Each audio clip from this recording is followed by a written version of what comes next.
Well, good morning, everybody, and look at this. Blue skies, the sun is shining. How nice is this? Yeah, we are live at Snetterton with the BARC, and boy, oh boy, do we have a weekend in store for you. My recommendation is to turn that volume up, up, up. That's because today we have two races with the British Truck Racing Championship to bring you.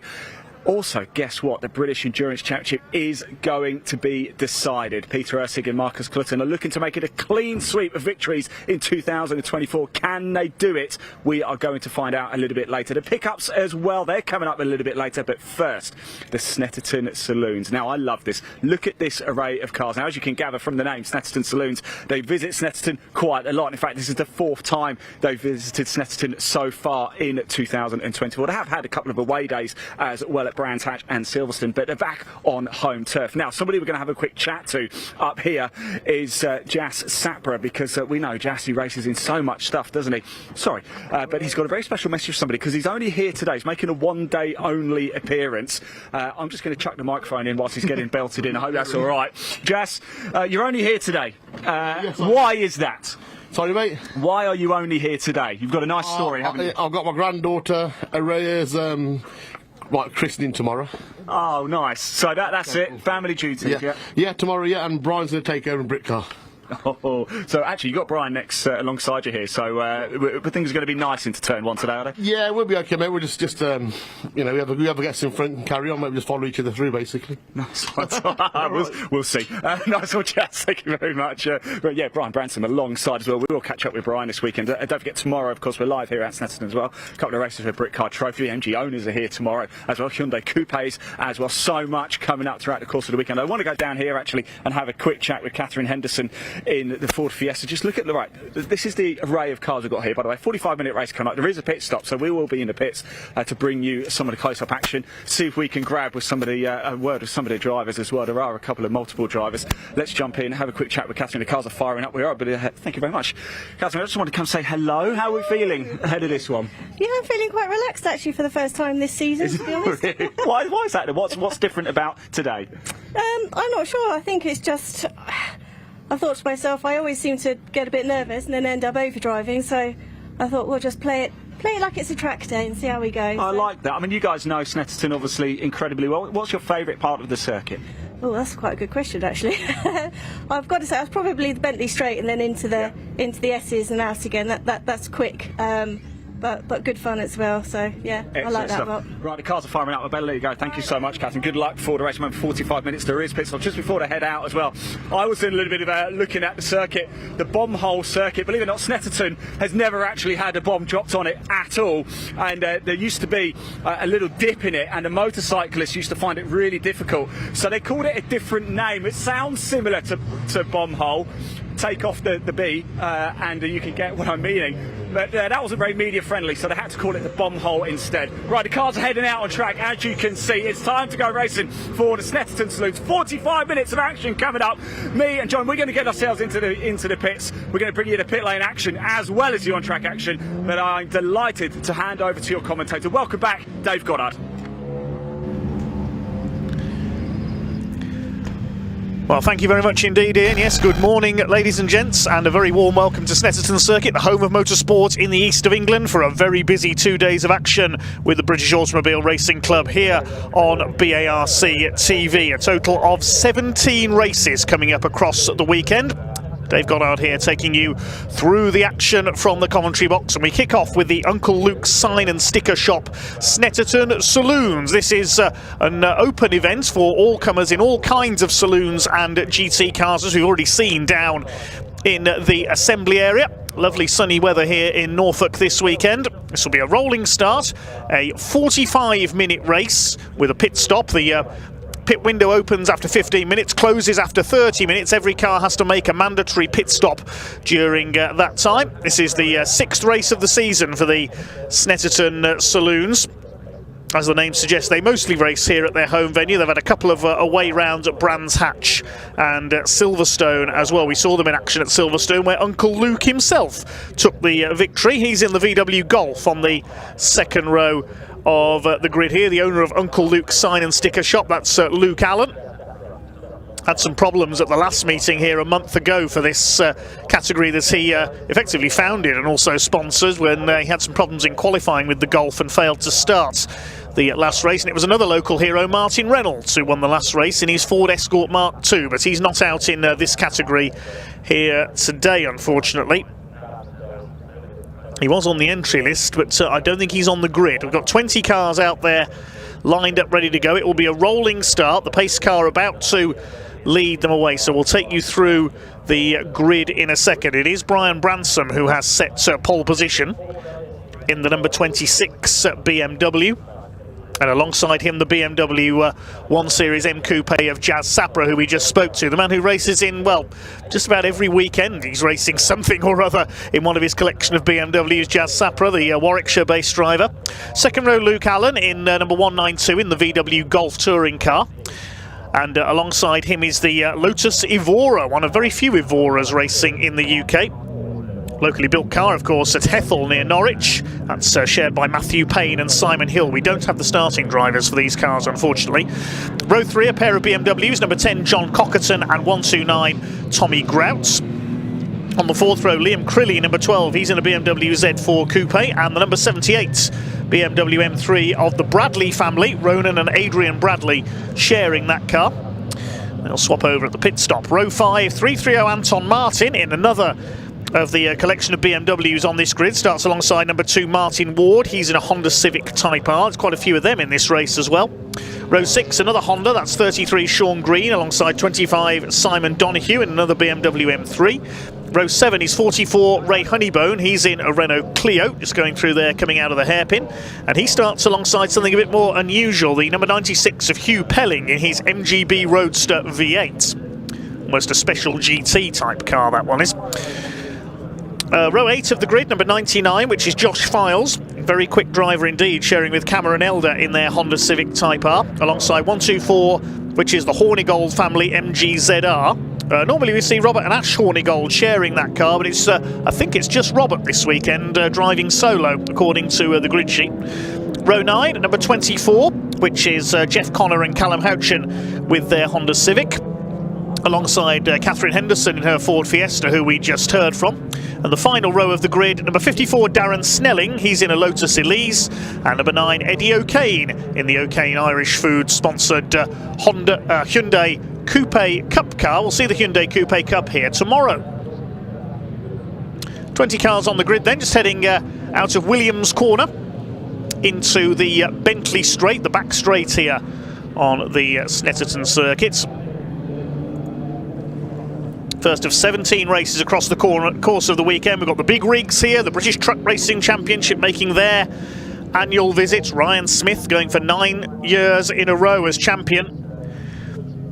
We also have a 2-hour race today for the MS UK British Endurance Championship with, as Ian said earlier, Peter Ersheg and Marcus Clutton in the Audi R8 GT3 looking to make it a perfect record of race wins for this year. And they were well ahead of their opposition in qualifying. We've got the Pickup Truck Racing Championship here as well this weekend for 3 races.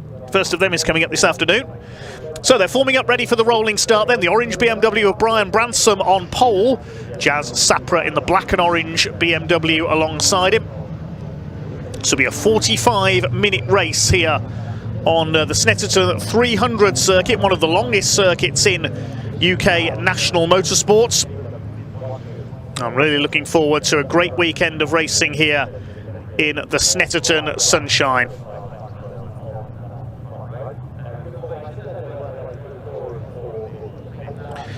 Lights are out atop the pace car. That will head into pit lane, coming down towards Murray's Corner, the end of the lap.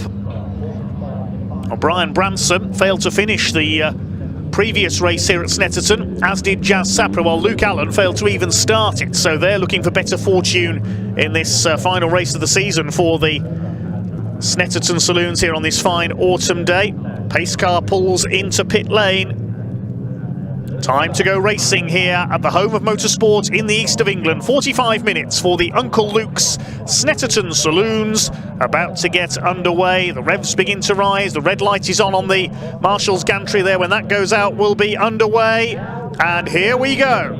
First race of the day gets underway then, down towards Rich's Corner. The first corner super starts by Jazz Sapra. The number 40 from the outside of the front row leads into the right-hander at Rich's. One or two cars locking up just a little. One of the Honda Civics getting a little bit sideways and spins out. Now, who was that? That was, I think, possibly the number 24 car that went around there. We'll pick that up in just a moment. Trying to identify who's gone round there as the cars head through Wilson's hairpin. No, the 24 car is there. That's escaped okay. Jeff Connor and Callum Houchin's Honda Civic. So it's another of the Civics, the EP3 shaped Civic that's spun out. Might well be Sean Green, number 33, that went around there, the white and green machine. They come out of Palmer's Corner up towards the left-hander at Agostini, named after Giacomo Agostini, the motorcycle racing legend.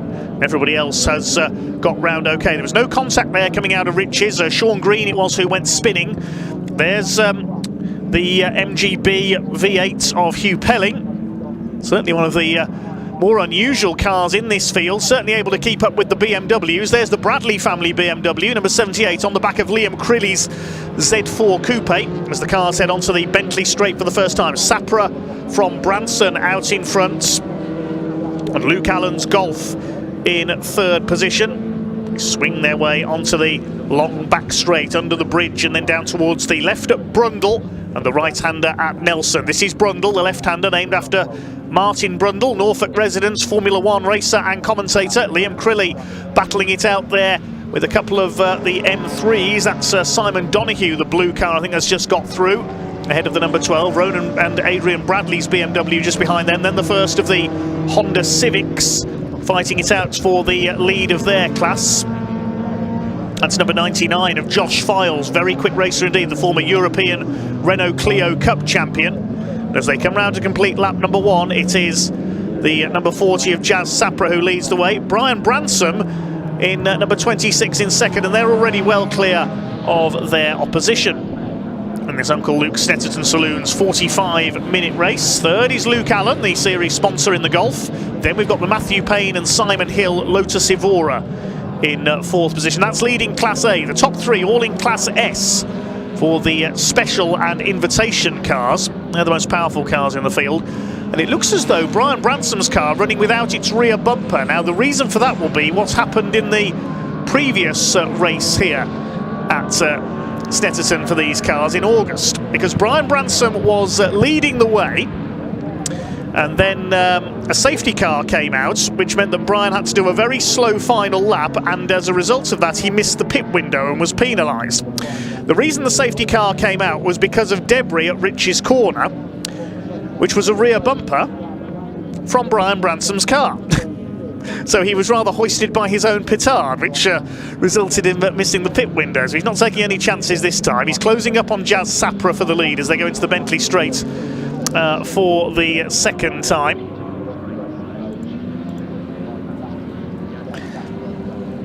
First two going fairly well clear of Luke Allen here. It's the Lotus in fourth place, and then in P5 looks like 129 Tommy Grout. He's got ahead of John Cockerton in his number 10 BMW. He was third here in August at Snetterton, and Brian Bransom thinking about a move for the lead. They come down towards the bomb hole, so named, you can see there the way the circuit drops away. It's that little dip there, as Ian explained, named by motorcycle racers here at Snetterton. Then this long right-hander, that's Coram. Going up towards the left flick at Murray's Corner. You can get down the inside if you get your braking right, but Brian Bransom not close enough that time through Murray's. Up onto the Senna Straight. It was here at Snetterton that in Formula Ford, a certain Ayrton Senna took one of his first wins in the UK in Formula Ford, and now Bransom's trying to draw alongside Sapper and go round the outside into Rich's. He's already got the move done. Brian Bransom's rapid BMW M3 takes up the running then ahead of Jazz Sapra. And they're already 8 seconds clear of the Golf of Luke Allen. Not surprisingly, Brian Bransom's done the fastest lap, 2 minutes 2.635. As you say, this is one of the longer circuits in British motorsport, the Snetterton 300 layout. Through the left at Palmer's, named after Dr. Jonathan Palmer, the boss of Motorsport Vision Racing, who own this circuit. Up towards the long left loop at Agostini. And then it's up towards the left flick of Hamilton. A little bit out of shape there, Jazz Sapper in the BMW 1 Series Coupe. out towards this left flick. That's Hamilton's. No no prizes for guessing who that's named after. There's Catherine Henderson, we can see in the distance there in her Ford Fiesta. Regular in the Snetterton Saloon Series. Her father, Alan Tice, a regular historic racer, specialist in Marcos sports cars in the world of historic racing. Brian Bransom has pulled away quite considerably there. Look, on the back straight, Jazz Sapra's dropped right back. Has Jazz Sapra got a problem? Has the number 40 car got an issue here? He suddenly drops right away from Brian Bransom, who goes through the bomb hole towards Coram. He was side by side at the start-finish line with Brian Bransom, Jazz Sapra. Yeah, he's slowing down, unfortunately. Well, he didn't complete the first lap of the previous race here at Snetterton with an issue with his BMW. That was another of his collection of BMWs. That was one of his M3s. And I think Jazz Sapra is going to be heading for the pit lane, unfortunately. So one of the favourites in trouble already. Yes, he's touring into the pit lane. What a shame for Jazz Sapra. Never seems to have any luck here at Snetterton this season. So Luke Allen will go up to second in the Golf. It's the Lotus Evora up to third, but behind him is another of the BMWs. That's John Cockerton, the number 10. Previously seen him racing his collection of Porsches. John Cockerton, he missed part of this season after picking up injuries in a road accident while on the continent, unfortunately, earlier this season, but very quickly back to fitness. He's having a look on the inside there, coming through Wilson's hairpin for P3. There is Luke Allen, the series sponsor, Uncle Luke himself in the Golf. Now, what's his gap to Brian Bransom? Well, last lap through it was 14.5 seconds behind Brian Bransom's flying BMW. Brian Bransom's last lap was a 2 minutes point 247.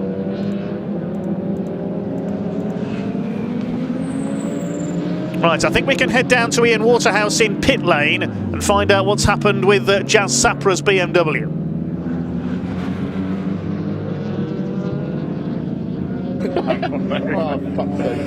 Right, here we are. I'm in the pit lane. Jazz, what's happened, mate? I know, mate. I had a mega start.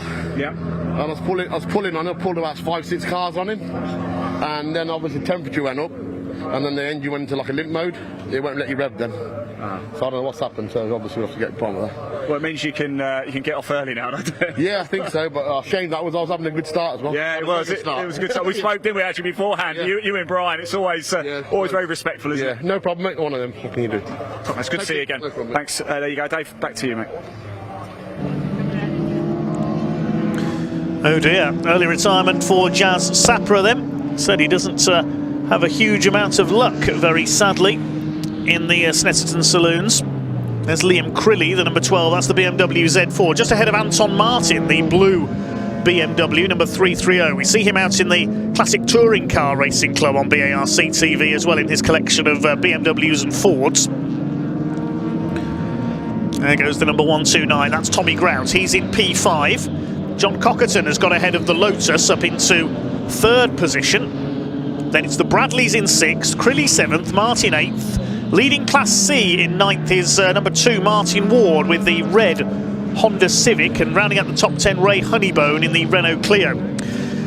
Well, we've explained Class S, that's for the special and invitation cars. They're holding the top 2 places. The other classes are based on engine size. Class A is for everything over 3.4 litres. Class B, 2.5 to 3.4. Class C, 1.8 to 2.5 litres. And Class D, 1.5 to 1.8 litres.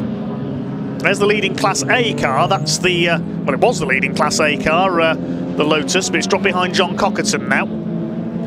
What a rare car, the Lotus Evora. Simon Hill and Matthew Payne. There's John Cockerton's silver BMW ahead of them. Class B is being led by Tommy Grout's BMW. Class C by Martin Ward. And Class D by Rob Hornigold in the MG ZR further back down the order. So those are your class leaders as it stands at the moment.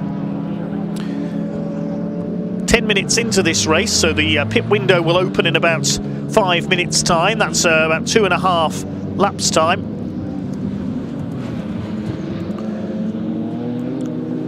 John Cockerton, we first saw him racing a variety of classic Porsches in various events before switching to this BMW. There's a whole fleet of race cars that he has hired out to drivers in the past. Through the bomb hole towards Coram. Now his gap to Luke Allen was just over 3 seconds last time through, looking to get up into P2. There's 18 cars still running out there. Eddie O'Kane, the last runner in his Hyundai Coupe.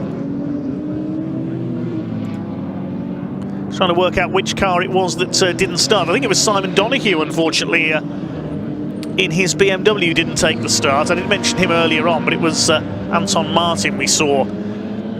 So apologies there. There's Martin Ward, the number 2 in the Honda Civic. He leads Class C in 9th place overall. Class C for the up to 2.5 litre cars.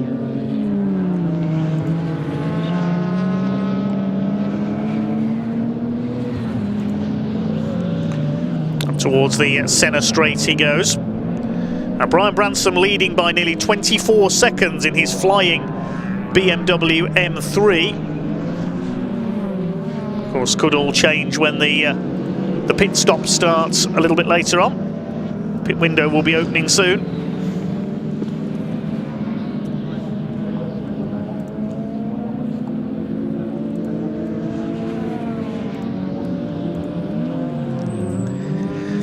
Minimum time of 90 seconds for your pit stop from pit entry to pit exit.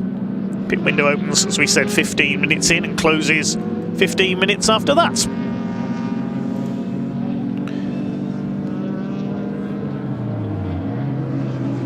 Here's a battle further back in the order. There's our Class D leader, Rob Hornigold, the MGZR, giving chase number 24, the Connor Houchen Honda Civic.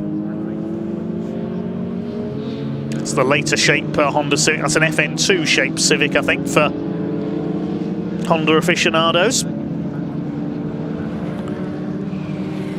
Well, the Hornigold family have supported the Snetterton Saloon since its inception a couple of years ago. We'll see plenty of MGZRs out tomorrow as well in the Adrian Flux Insurance MG Owners Club Championship. They've got no fewer than 3 races tomorrow, because they have a postponed race from Cadwell Park earlier this year. That's a race postponed due to heavy rain at the Lincolnshire venue. Up towards Hamilton's they go. The left flick, tight, deceptively tighter than it looks, that corner. Very easy to run wide onto the grass there. Something's fallen off underneath the Civic there, number 24. There's something flapping underneath. Brian Bransom's lead is up to 25 seconds now. There's John Cockerton in 3rd place. He's 7 seconds behind Luke Allen in the Golf in P2. There's the leader.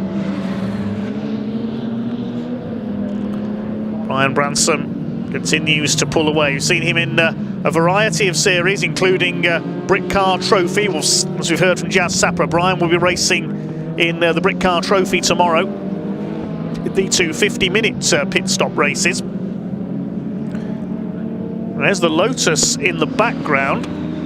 That's, in fact, that's the other Lotus, I think, the number 54 of Snelling. Darren Snelling in the Lotus Elise. He's a Class D car, so I think Brian Bransom may have already lapped him.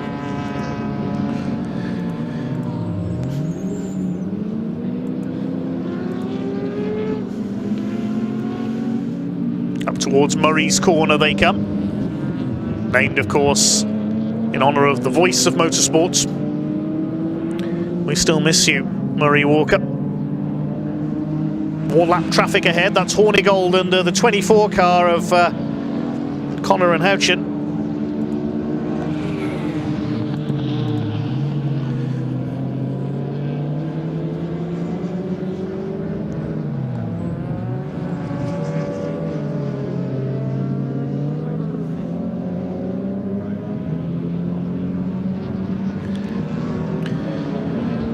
Pit window about to open in this Uncle Luke Snetterton Saloons race in just a few seconds' time. Brian Bransom now on his 8th lap. Swings out of Palmer up towards Agostini. Closing up on Hornigold and the number 24 Honda.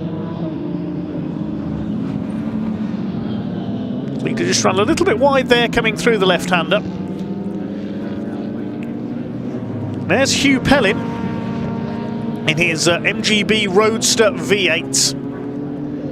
It's like the cars that you used to see in the old things like the Donington GT Championship back in the 70s and 80s, doesn't it? He's got Ray Honeybone's Renault Clio behind him there, battling over 10th place. But Pellin's a Class A car. Ray Honeybone is running second in Class C behind Martin Ward's Honda, lifting a wheel there coming out of Coram, the Clio. Ray has raced this car in various series over the years, the Apple Car Centre machine. The pit window is open. The signal will go out from the start line. Now, will Brian Bransom come in early? He normally tends to leave it till right at the end of the pit window, but he risked that last time here, as we said, and because the safety car came out on the last lap before the pit window closed, because Brian had to slow down behind the safety car, he ended up missing the pit window, so maybe he's going to come in earlier than usual this time. Is he going to come in this time, Brian Bransom, the race leader? Is he not going to risk it? No, he keeps going. He's got 15 minutes to make his pit stop, so that's about 7 laps.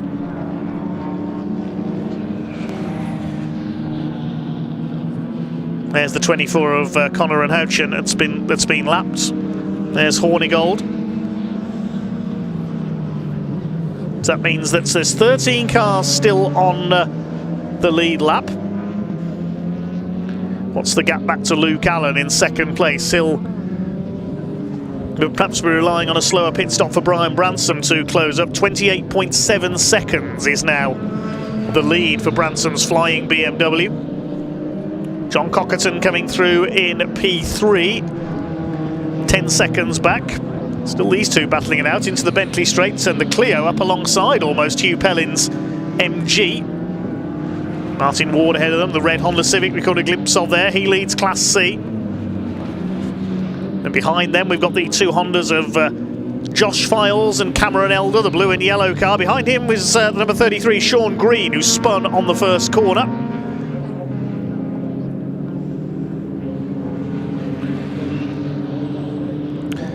And our first pit caller under the pit window, the Lotus Evora, has come in. Matthew Payne and Simon Hill's car. As we say, we don't know who started that car. We didn't get the starting drivers through, unfortunately, but there'll be a driver change taking place there as Ray Honeybone continues to shadow Hugh Pellin. This is allowing Files and Elder's car to close in as well, the blue Honda. And there's the Lotus, we just catch a glimpse of in the pit lane on the right.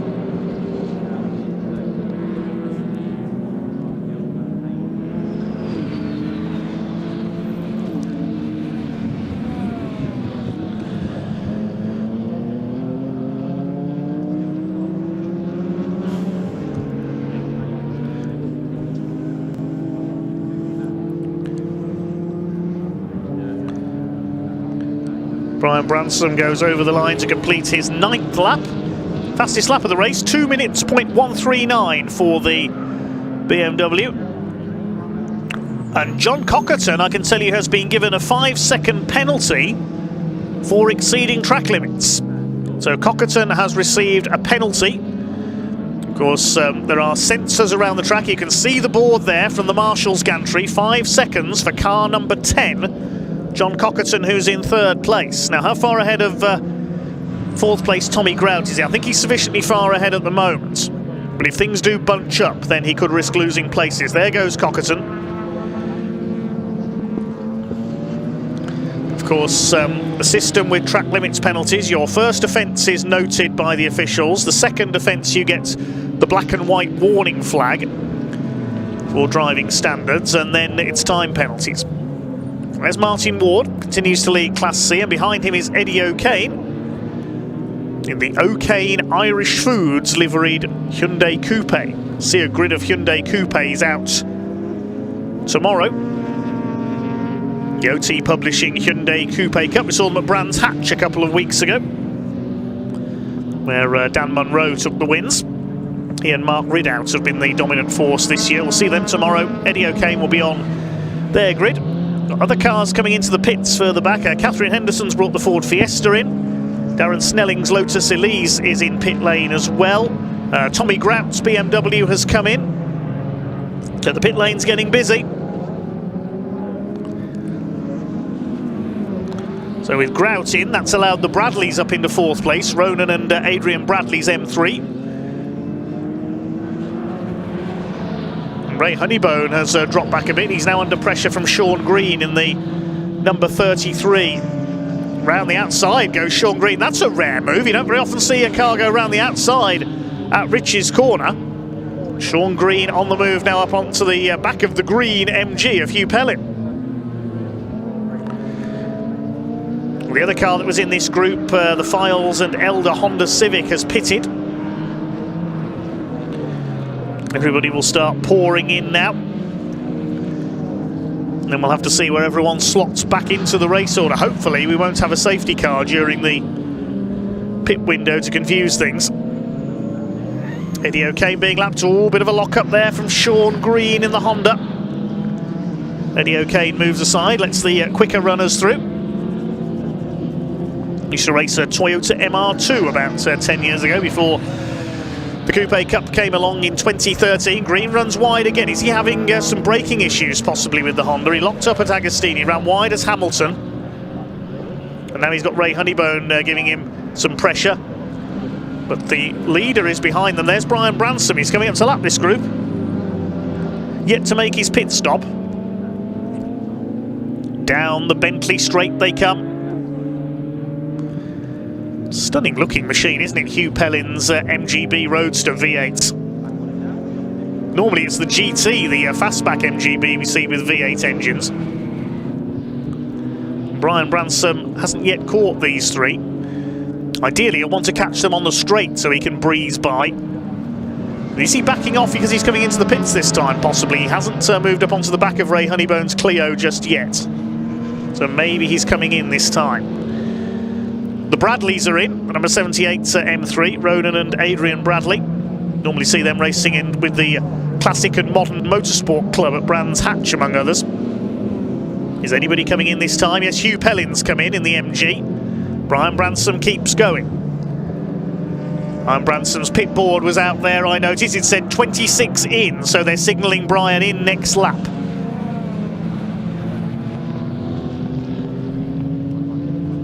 That's Liam Crilly, and I think we can head down to Ian Waterhouse for an update down in the pits.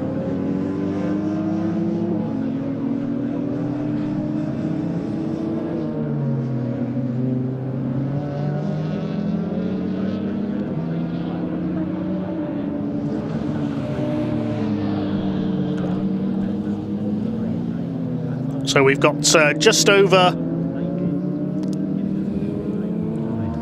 6 minutes of the pit window left. Still plenty of cars to come in. Luke Allen has just come in, so has John Cockerton. So some of the front runners coming in now. And I think we can now go down to Ian Waterhouse, who's down in pit lane.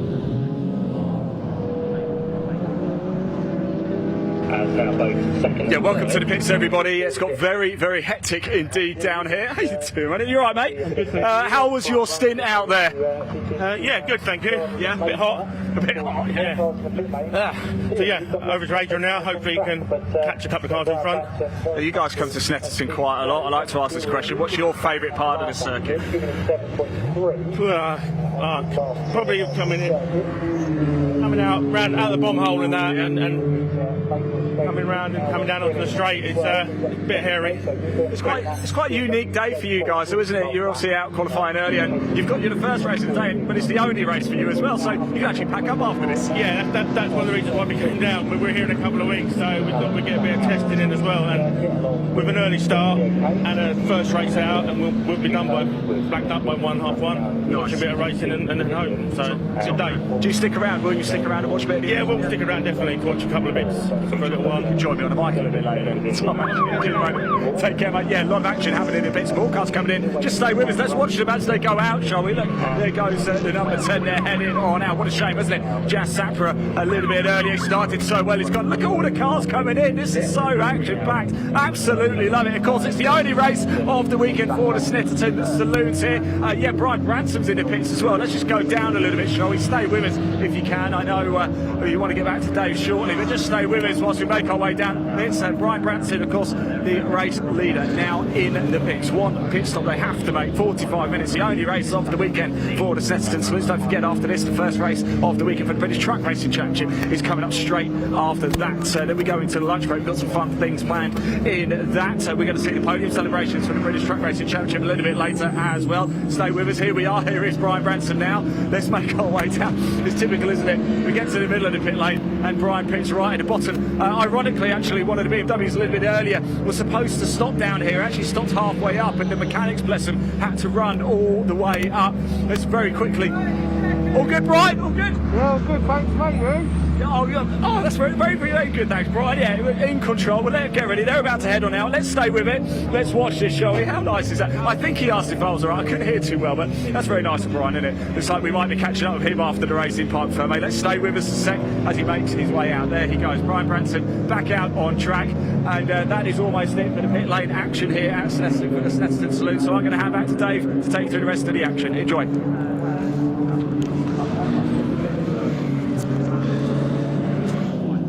Well, thanks, Ian. Down in the very busy pit lane as Brian Branson heads back out. Well, looking at the timing screen from TSL Timing, 3 cars have yet to stop. Here is one of them.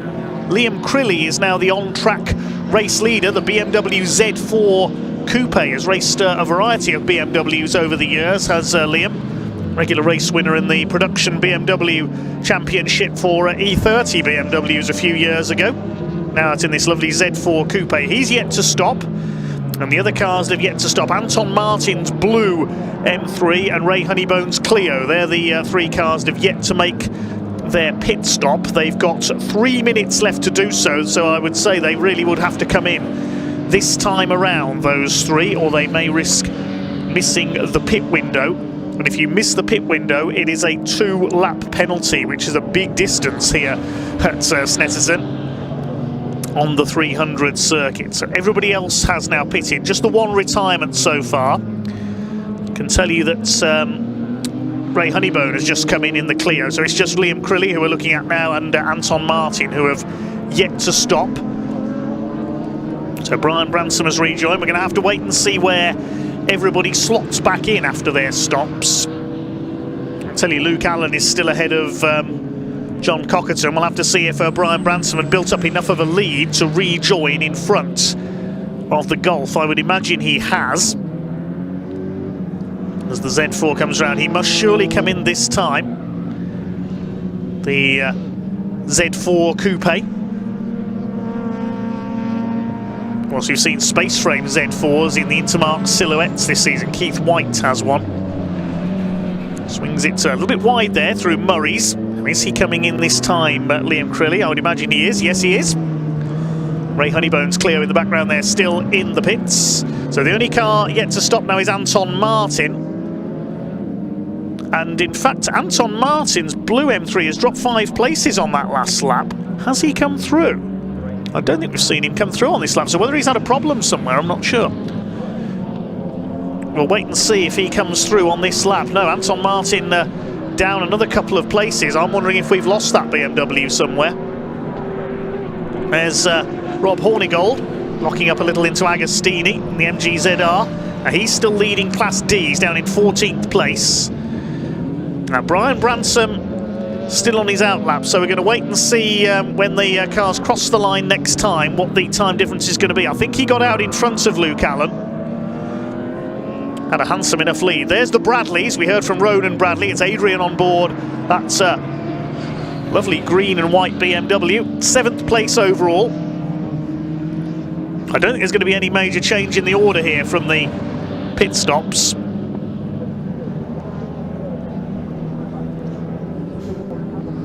Yes, Anton Martin, unfortunately, the locally based driver from Norfolk in the blue M3 has not come through on this lap. So I think we've lost him somewhere, unfortunately. Blue flags being shown to the back markers, and there's the lead gap. There are the leaders coming into the Bentley Straight. So we picked them up. Brian Branson, Luke Allen. So the gap has come down, but about 3/4 of the length of the Bentley Straight visually. So we'll see what the time is next time through when they come over the timing line. And we can pick up the gap between the two of them. The pit window is about to close. The only car that hasn't stopped is Anton Martin, but I think, I'm afraid, that has stopped somewhere out on circuit. Or he's pulled into the back entrance to the paddock, possibly. So Anton Martin looks to be out of the race. Pit window has closed. Brian Branson coming through to Murray's continues to lead the way, looking for his second win in this Snetterton Saloon Series this season. Luke Allen's had a couple of wins. David Fielder won the opening race of the year here at Snetterton, but he's not out this weekend. Across the line goes Branson. Let's see what the gap is to Luke Allen. Over the line goes the Golf. 8.7 seconds, the gap between the two. So Brian Branson looking fairly safe up front. They're well clear of everybody else. Try and catch a glimpse of that blue M3 as well. We'll see if we can find where Anton Martin has stopped. There's number 24 Honda Civic. That's down in 14th place. There's Liam Crilly, number 12. He was pretty much the last man to stop. He's now in P7, I think. Well, the top two are well ahead. They're 34.5 seconds clear of John Cockerton in third. There's Uncle Luke Allen in the Golf. Uncle Luke's sign and sticker shop of sign written probably a number of the cars in this race. His VW touring car.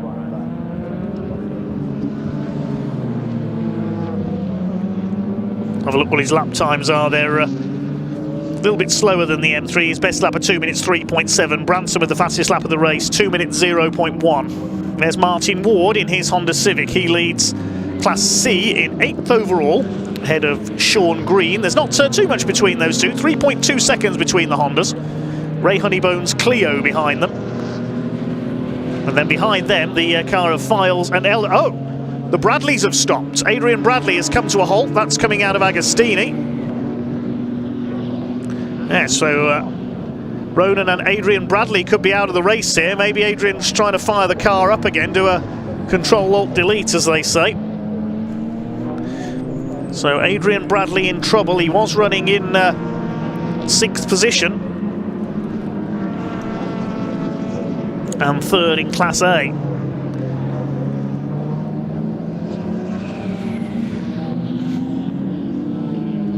There's Tommy Grouts, number 129. He's in P5, leading Class B. His BMW, the classic shape of the E36 M3. Comes through Hamilton, up towards the right-hander at Oggy's.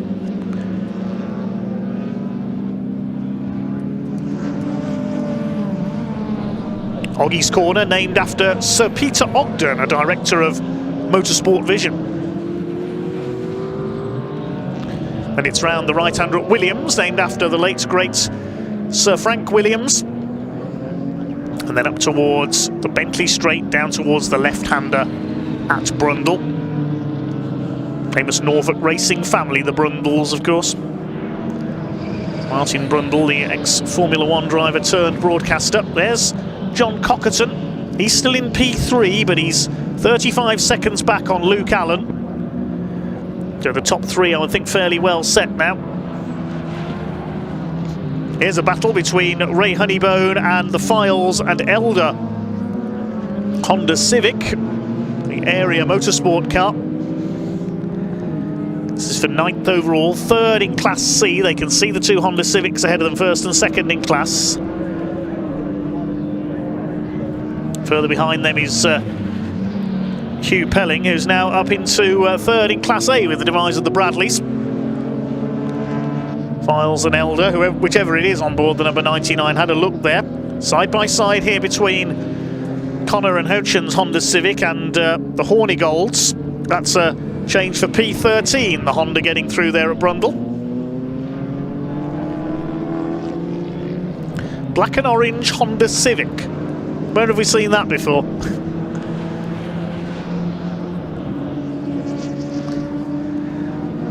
Not quite a Matt Neal tribute, but it's fairly close. Or Gordon Shedden, of course. Gets ahead of the ZR. A couple of mismatched panels on the ZR, so may have had a scrape or two somewhere. Just over 10 minutes of this race to go now.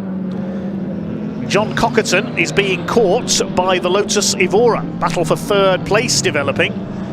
I'm guessing it's Simon Hill on board the Lotus, because normally Matthew Payne goes first in that car here at Snetterton. Lotus Evora, of course, a few years ago was Evo magazine's Car of the Year. Great accolade in the performance car world. Oh. Pending 1 lap penalty for Luke Allen. Luke Allen, a pending 1 lap penalty. I would imagine that's for a short pit stop. I have to confirm with the pit stop regulations on that.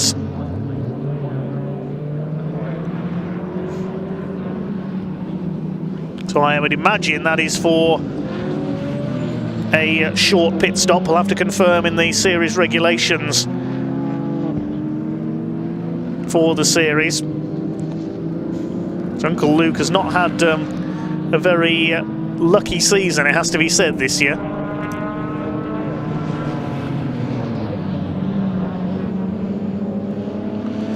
It's failing to make a pit stop in the window is a 2-lap penalty.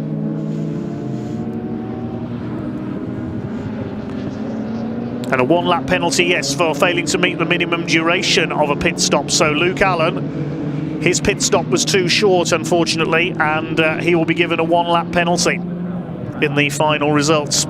So that'll be second place gone. So this battle we're watching now is for P2, effectively, between John Cockerton and I believe Simon Hill in the Lotus. 3 retirements so far. The Bradleys out of the race, they've parked up in their M3. We lost Anton Martin and Jazz Sapper as well. And now the Lotus looking for second place. He's right up behind John Cockerton as they come into the bomb hole. You see there the circuit drops away into that little dip.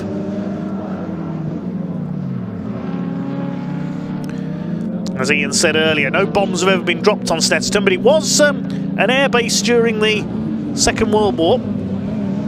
So bombers likely to have flown from here.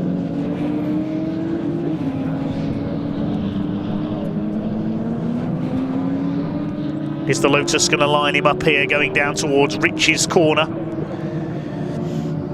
Lotus goes to the outside. John Cockerton moving to cover there. You can notice the slightly extended tyre wall there coming out of Rich's as well, so less chance of a car flying off into the field on the outside. I remember Mark Webber going into the cornfield once when the front wing broke on his Formula 3 car and he disappeared from view.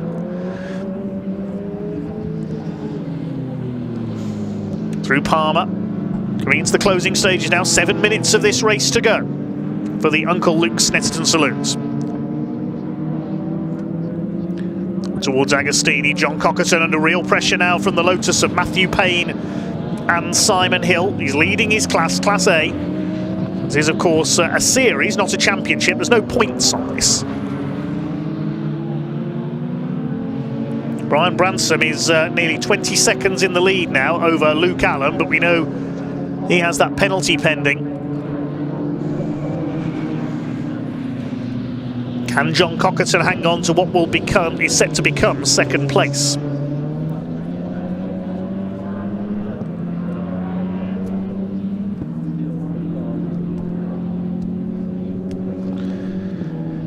Over the line goes Luke Allen. He's 21 seconds down on Brian Bransom now.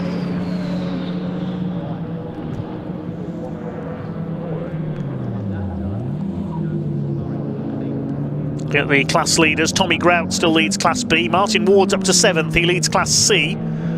Class D by Rob Hornigold. Here's our leader, Brian Bransom. He's coming up to lap Liam Crilly. So he's lapped everybody up to 6th place now. Around the outside at Hamilton. That's a risky move because it only takes one wheel onto the outside on the grass there. And you could be in a spin. There's the battle for what is third on track. There's another penalty being issued there. 5-second penalty, that's for car 99, the Files and Elder Honda Civic. As round the outside goes the Lotus into Rich's. Can he make that stick? I don't think so. Up towards the hairpin. On the inside there, Cockerton has got the tighter line at Wilson's hairpin and holds that second place. They're coming up to lap Rob Hornigold, the Class D leading MG as well. Blue flags and the blue lights flashing there to warn the slower cars that these quicker two cars are coming up to lap them. Ray Honeybone ahead of the lead, the second place fight now. Well, it's third on track, but will become second. And Honeybone down the inside there into Agostini. They haven't noticed the quicker cars behind. They're too busy fighting each other. And Honeybone goes past the Connor and Houchen Civic. Up the inside, Cockerton. Thought there was going to be a collision there for a second. Goodness me. Getting a bit busy in the traffic there on the infield loop. And now John Cockerton had to hit the brakes there coming through Oggies. Get out of the way, he's saying to Ray Honeybone. I'm trying, says Ray. And here comes the Lotus. That's allowed Cockerton to get away a bit in the back marker traffic. That all got a bit dicey there. They met the back markers at the worst possible place.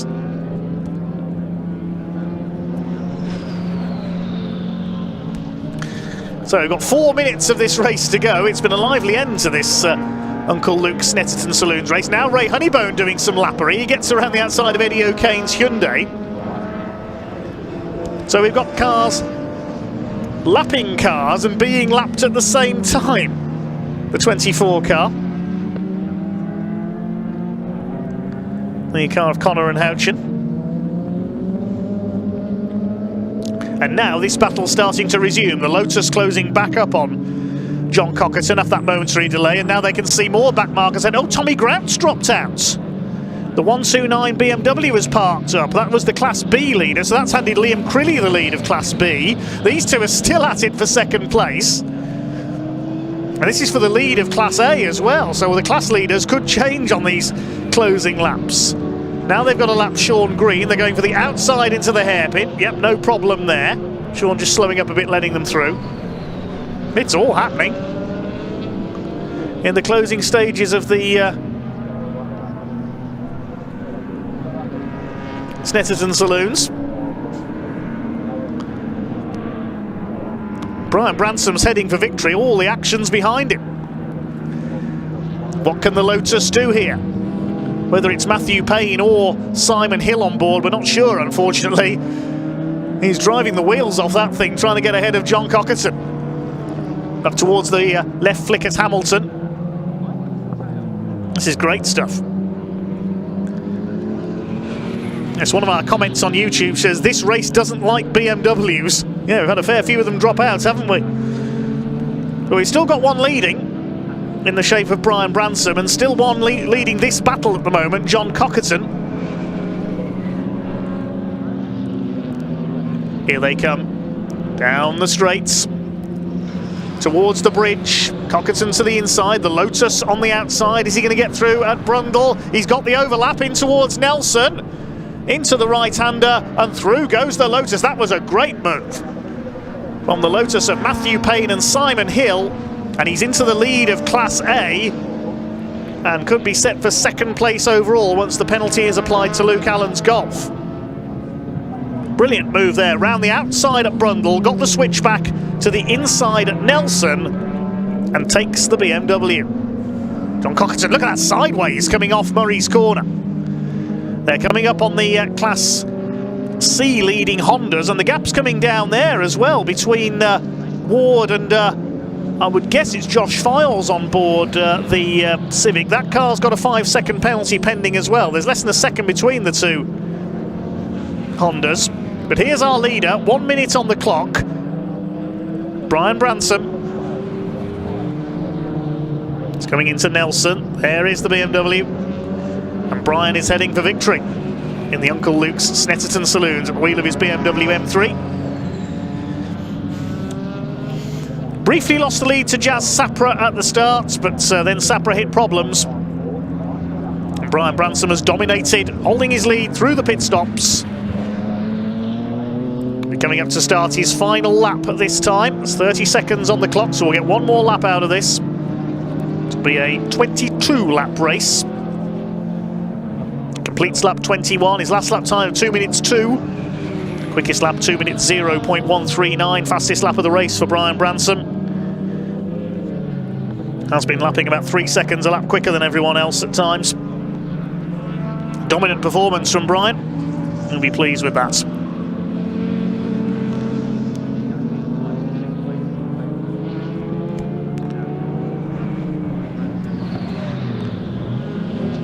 Through Palmer for the last time.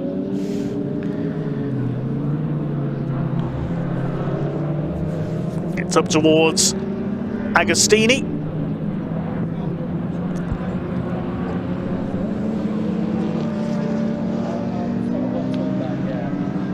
Got to take it steady around this final lap now, Brian Branson. He is heading for victory. Through towards Hamilton, then the right-hander at Oggies past Adrian and Ronan Bradley's stranded car. Bad luck to them. Brian Branson in Class S, as is Luke Allen. Comes down the Bentley straight. Just Brundle and Nelson, then through the bomb hole, and Coram and Murray's to go. Lapping Eddie O'Kane in the Hyundai Coupe, who's at the back of the field. Out of Nelson, through the bomb hole comes the man who's about to become our first winner of the weekend here at Snetterton on BARC TV this weekend. Brian Branson swings the BMW. Oh, Luke Allen stopped as well. Well, he was second, but he's not going to finish. Well, don't need to worry about the penalty now, because he's going to not make the finish, sadly, but this man is, and he's going to win the Uncle Luke's Snetterton Saloons race here this weekend. Brian Branson takes a dominant victory in the BMW M3, 22 laps completed, at a time of 46 minutes, 38.736. Waves to the crowd and the marshals here at Snetterton. Let's thank the Orange family, of course. Couldn't go racing without our volunteer marshals. Now, coming home for second, we should see the Lotus Evora. It's quite a long way behind. Liam Crilly comes across the line a lap down. So we're only going to have 3 cars on the lead lap. Here comes the Lotus. Matthew Payne and Simon Hill is going to finish in second place, and they will win Class A. It's coming out of the bomb hole towards Coram.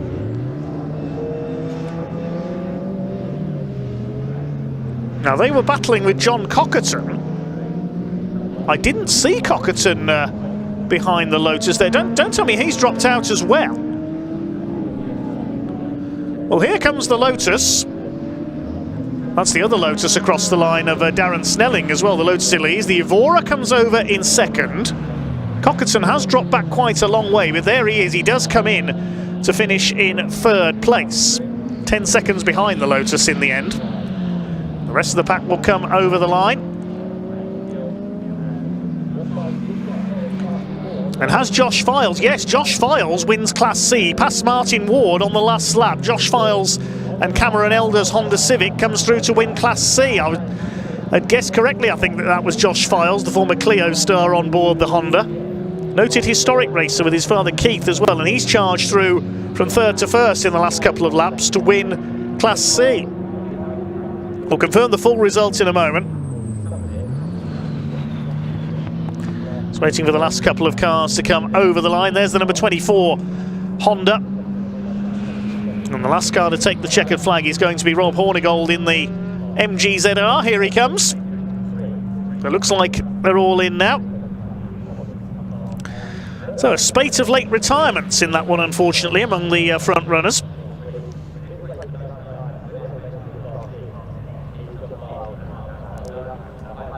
So the provisional result then, Brian Branson will take the victory by over a minute, with a few of his rivals dropping out ahead of the Payne and Hill Lotus. They win Class A. John Cockerton 10 seconds back in third place ahead of Liam Crilly. He wins Class B with Tommy Grouts dropping out. And Files and Elder coming through to win Class C with that late charge through to P5 overall ahead of Martin Ward and Sean Green. Ray Honeybone in 8th place in the Clio. Then Hugh Pelling's MGB V8. Luke Allen showing us 10th on the timing screen, but he won't be classified because he failed to finish. So Connor and Houchin will complete the top 10 in the Honda Civic. Then Rob Hornigold wins Class D ahead of Catherine Henderson and Darren Snelling. And the only other finisher, Eddie O'Kane's Hyundai. We lost Tommy Grout, the Bradleys, Anton Martin, and of course Jazz Sapra. Well, certainly eventful indeed from the Uncle Luke Snetterton Saloons. Brian Bransom takes his second win in the series this season. Let's hear from our leading finishers down in Parc Fermé with Ian Waterhouse.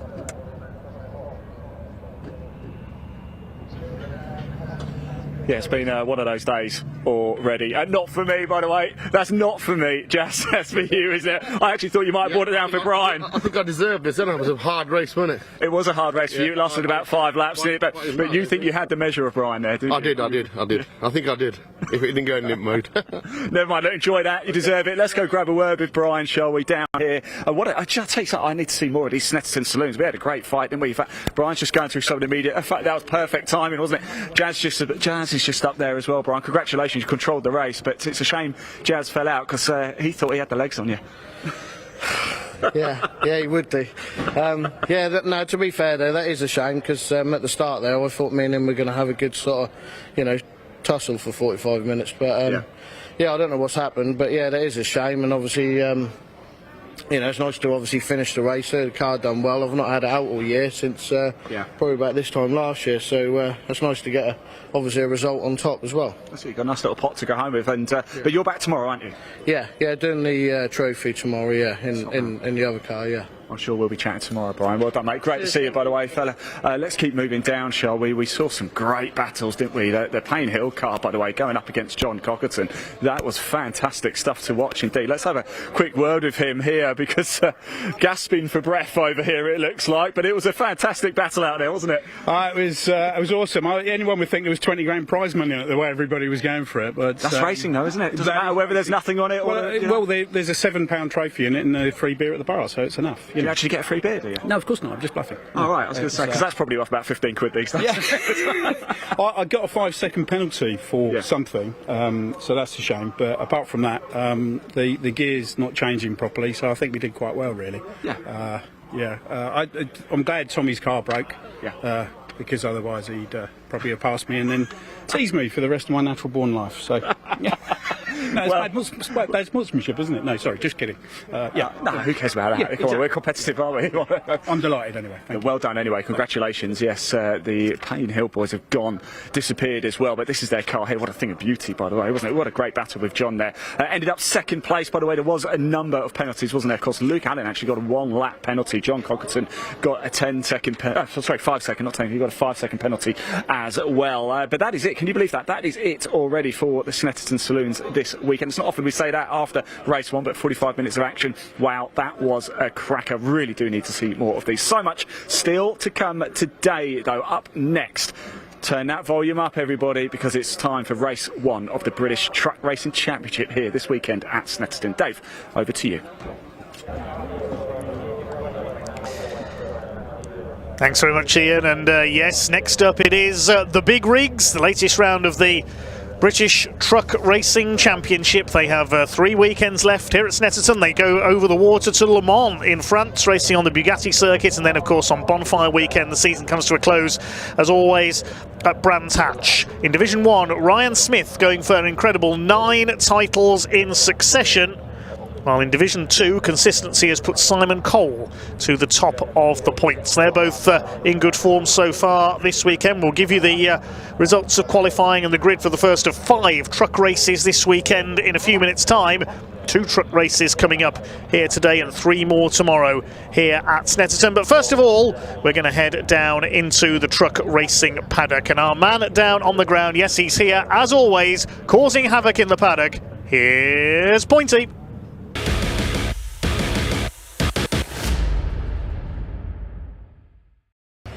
Right then, here we are for Snetterton's first truck race of the weekend. We're going to speak to a couple of drivers before we get that race underway. Just done qualifying, but I really want to speak to a very unsuspecting, I think you'll find, championship leader over here in the 41 truck, Simon Cole, Division 2 top runner. Let's just quickly speak to Simon. We come on round, there we go. Now Simon, a little birdie tells me you're currently doing quite well in the old Division 2, sir. Yeah, not bad, mate. Just finishing in every race which counts. We're still we're having loads of problems this year, and we've still got loads of problems out there now, but it's all about finishing. Long game. But I'm told championship leader is the phrase of the weekend. You've got to be pretty thrilled with that regardless. Oh yeah, I'm over the moon with that, and we've not won a race either, so it just shows consistency's key to all this. Taking some trophies home from Donington though. Are they looking proud and pretty on your shelf now? Yeah, they're down the workshop on the side. 4 out of 5 trophies, so that was good. Let's see what we can do here. This ain't our best circuit though, this is our weakest circuit, so I just can't get it together here, but let's see what we can do and we'll go from there. Well, as we've seen in the championship in years gone by, consistency is key. You've already said it yourself. Don't break her. Don't break her. Exactly that. Right, thank you very much, Simon Cole. Good luck for the weekend. So it just goes to show consistency is massively important in the British Truck Racing Championships. Last time we saw this, Craig Evans a couple of years ago, not taking a single trophy for the entire year, but still ending up with a 3rd overall. Let's go see who we can catch up with from Division 1. So then, joining me down here in Parc Fermé, fresh from qualifying, Dave Smith. Dave, I hear that we had some gearbox trouble last night, late night for your team. Yeah, yesterday practice, gearbox went pretty much straight away as well. So yeah, it was a hard day yesterday. Got a gearbox down yesterday afternoon, worked till about 11 o'clock last night. So, but yeah, it's all good. Got no gear troubles now, so it's just me. Now, I noticed you got quite close to a certain checkered flag earlier on. Do you want to tell us what the special occasion is today? I believe it's Andrew Fulcher's wife's birthday. So yeah, Jill Fulcher's birthday. She requested specially if she could wave the checkered, and Barker very kind to let her do the qualifying session. Of course, you gave her the thrill of her life, I believe. Yeah, well, you know, didn't want to disappoint, so yeah, just waking her up a little bit.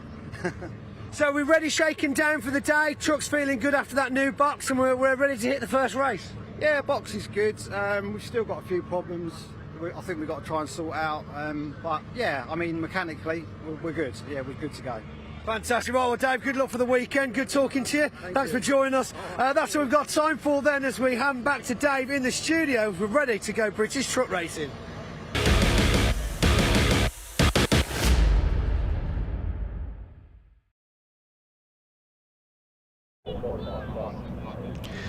Thanks very much, Pointy. We'll be hearing plenty from him down in the paddock over the course of the weekend.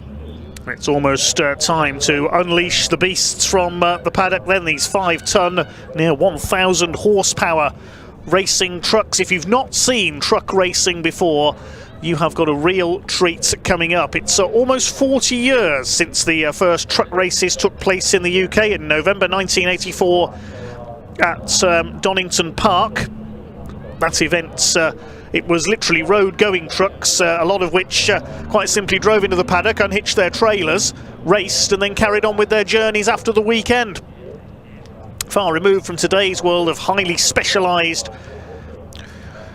racing trucks with near 1,000 horsepower race-tuned engines. Very dedicated drivers indeed, very specialist machines indeed.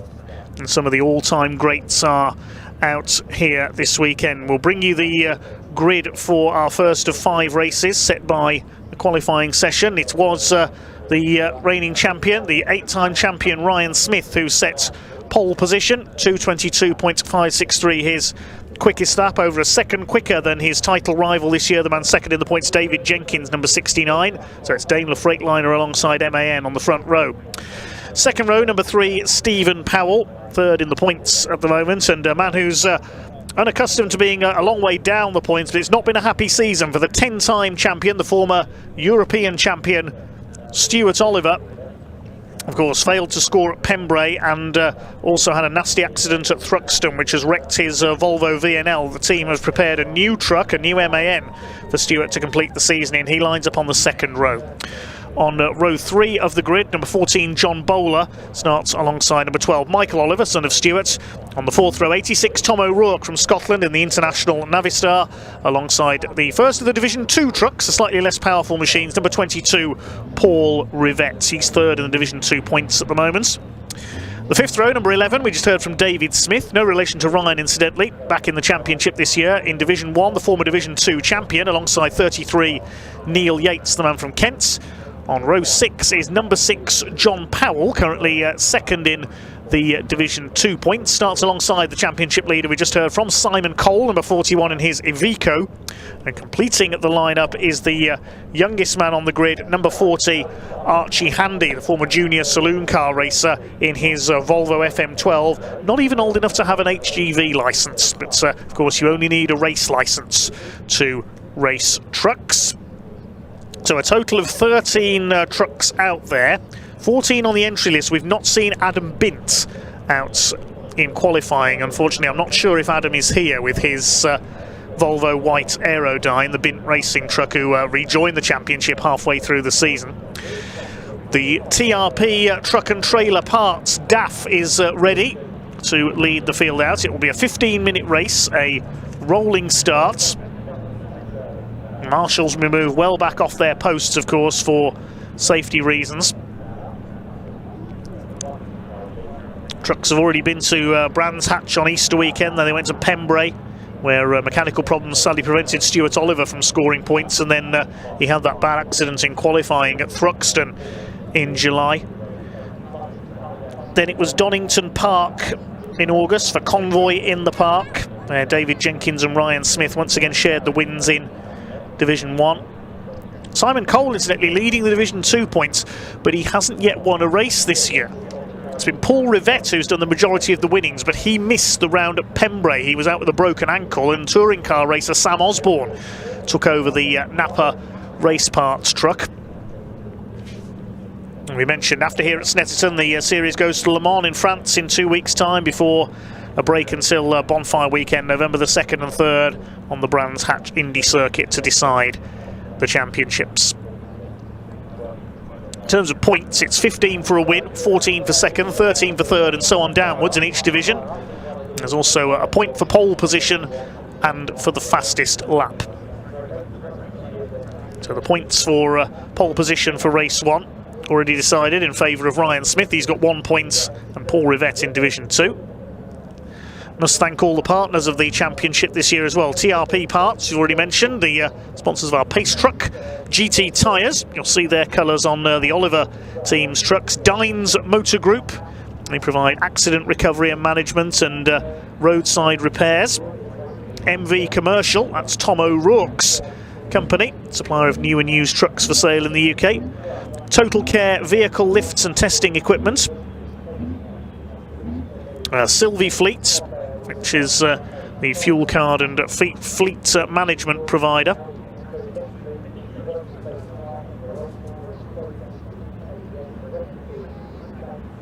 BWOC, bulk fuel suppliers, supplying renewable diesel and carbon neutral fuel.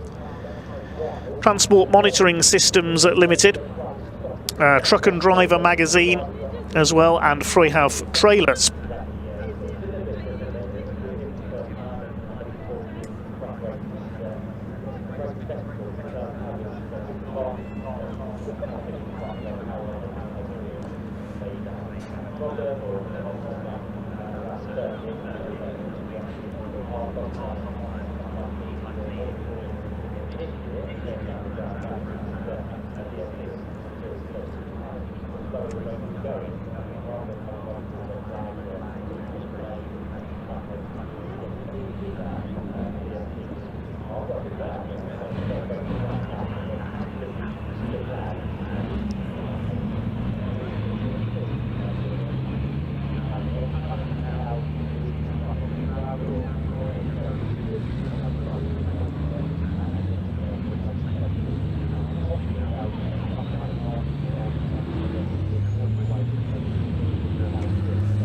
So the trucks making their way out onto track for this 15-minute race. Paul Rivett in the Napa MAN. John Powell in the black and green DAF LF. That's one of the older trucks on the grid, along with Archie Handy's Volvo. That's the ex-Paul McCumiskey truck, Paddy Mack as he's known. There's no Adam Bint, unfortunately, so 13 trucks out there. Archie Handy, the son of Simon Cole, getting those tyres warmed up.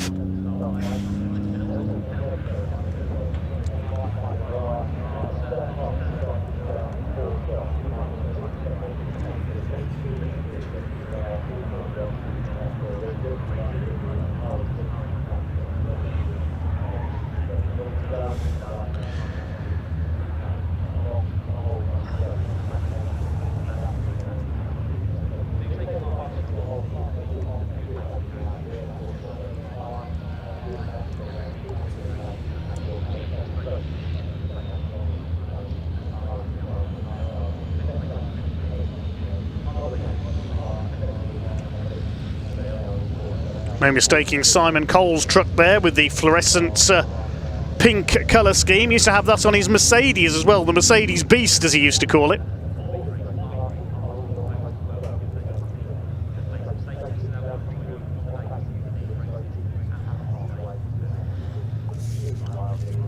Ryan Smith currently on 381 points, David Jenkins on 322 and Stephen Powell on 309.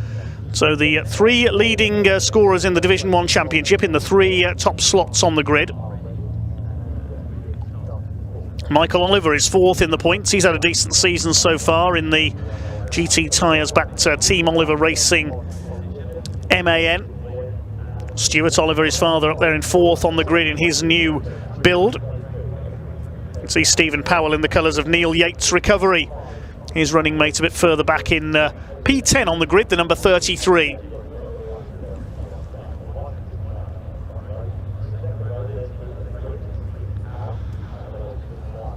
Just keeping it steady at the moment. Wait to see if they're going to pull up on the grid or if they're going to unleash them straight into the race, because as you've seen from the paddock, it's quite a long lap here at Snetterton.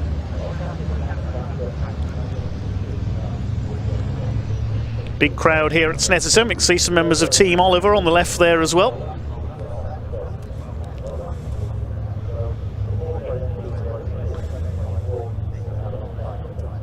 So is the pace truck going to unleash them at this time?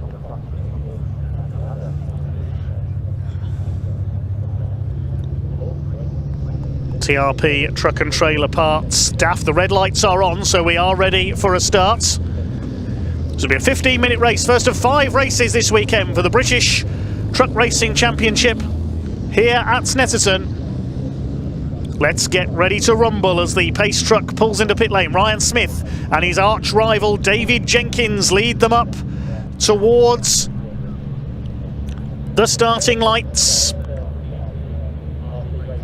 Around 13,000 horsepower about to be unleashed all at once here at Snetterton as soon as that red light goes out, and here we go.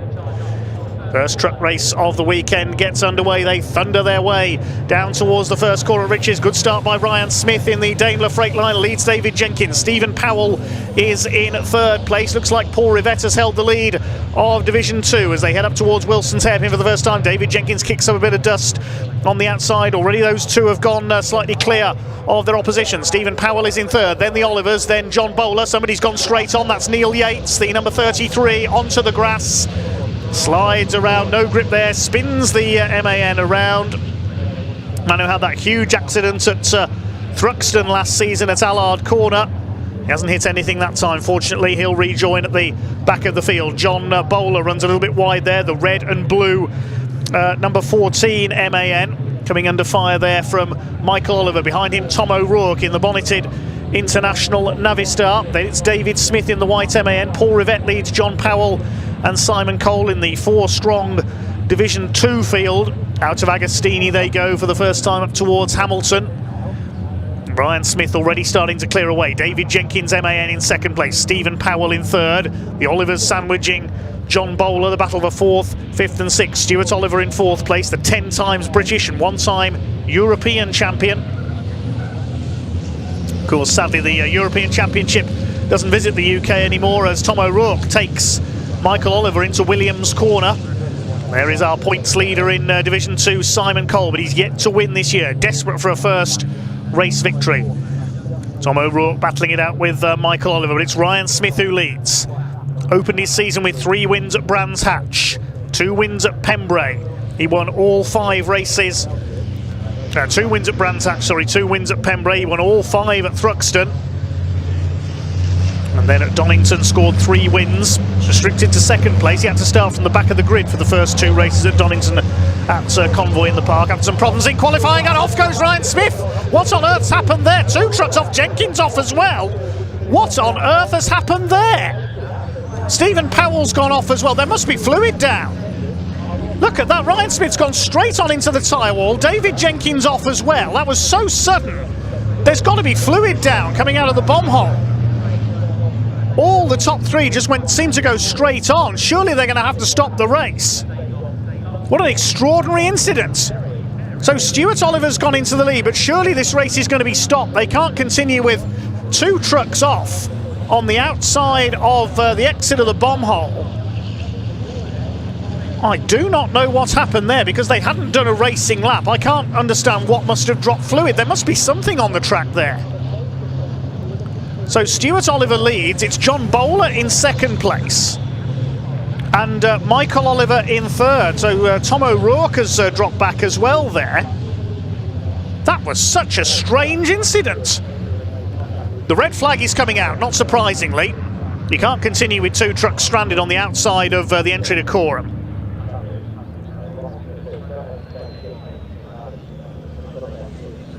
What an extraordinary incident.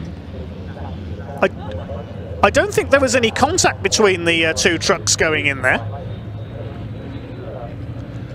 Looks like the drivers are okay there.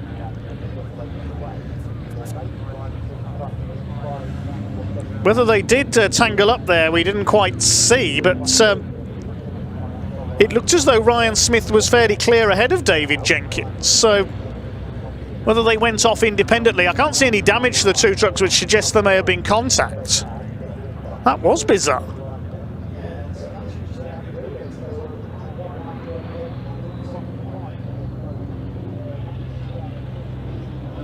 Rest of the trucks being brought back towards the grid.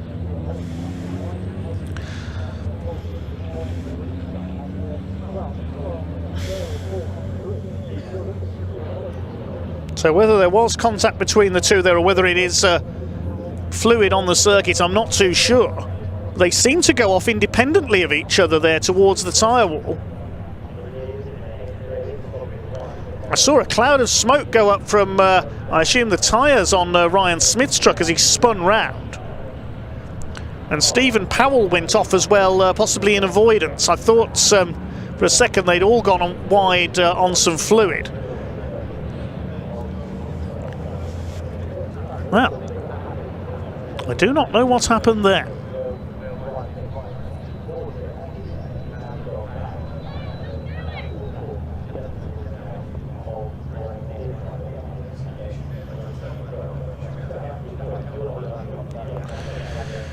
So we'll await news on a restart to race 1 for the British Truck Racing Championship.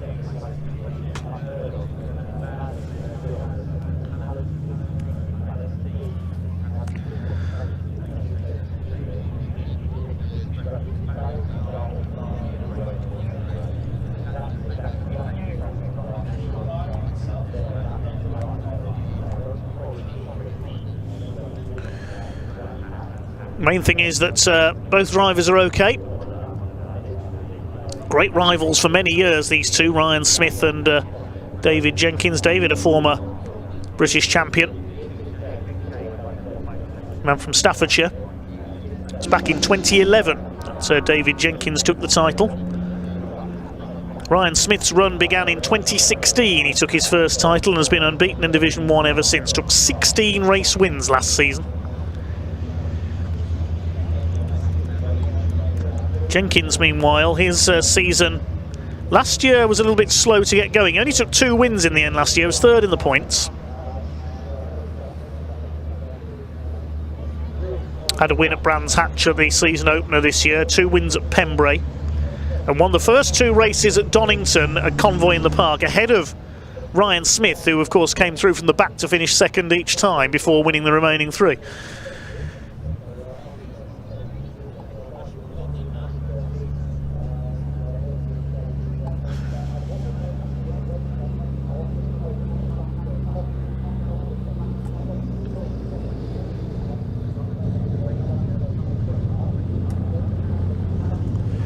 Well, the recovery trucks will be required here. The rest of the trucks will head back to the start-finish line to await a restart.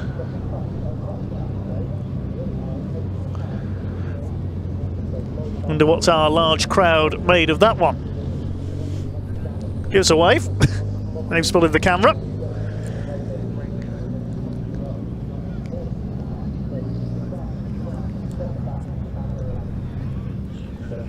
And here comes one of our recovery vehicles, NYR on the back there, Neil Yates Recovery.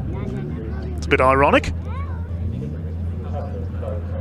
as Neil Yates happens to be in this race. We already saw him spin off, unfortunately, at the hairpin.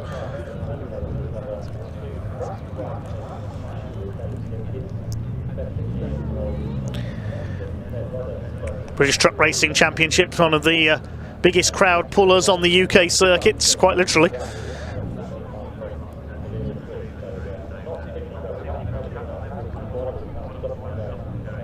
Certainly one of the leading spectator motorsports in the UK, along with British touring cars and British superbikes.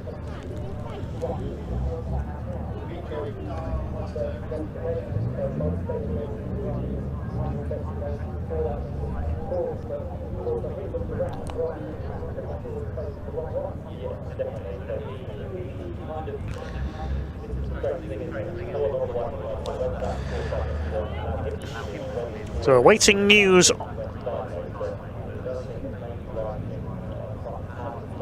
on the restarts. In the meantime, let's hand down to Pointy, who's down in the pit lane.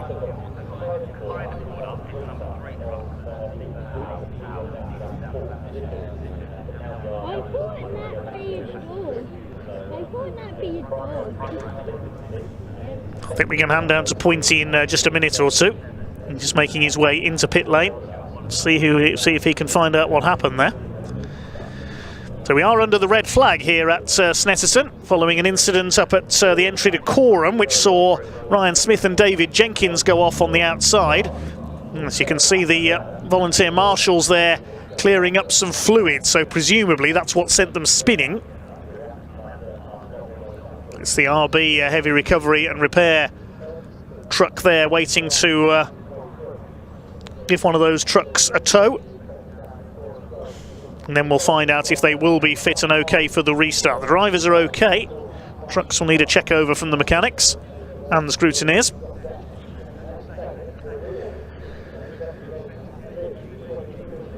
Must have been a rather astonished Stuart Oliver coming through Coreham there. He went into the corner 4th and came out in the lead.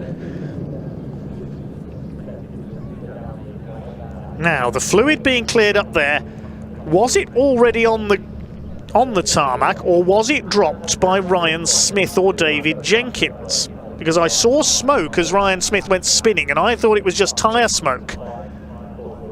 But was it fluid from the number 1 truck? Meanwhile, let's see what Pointy's been able to find out down in the pits.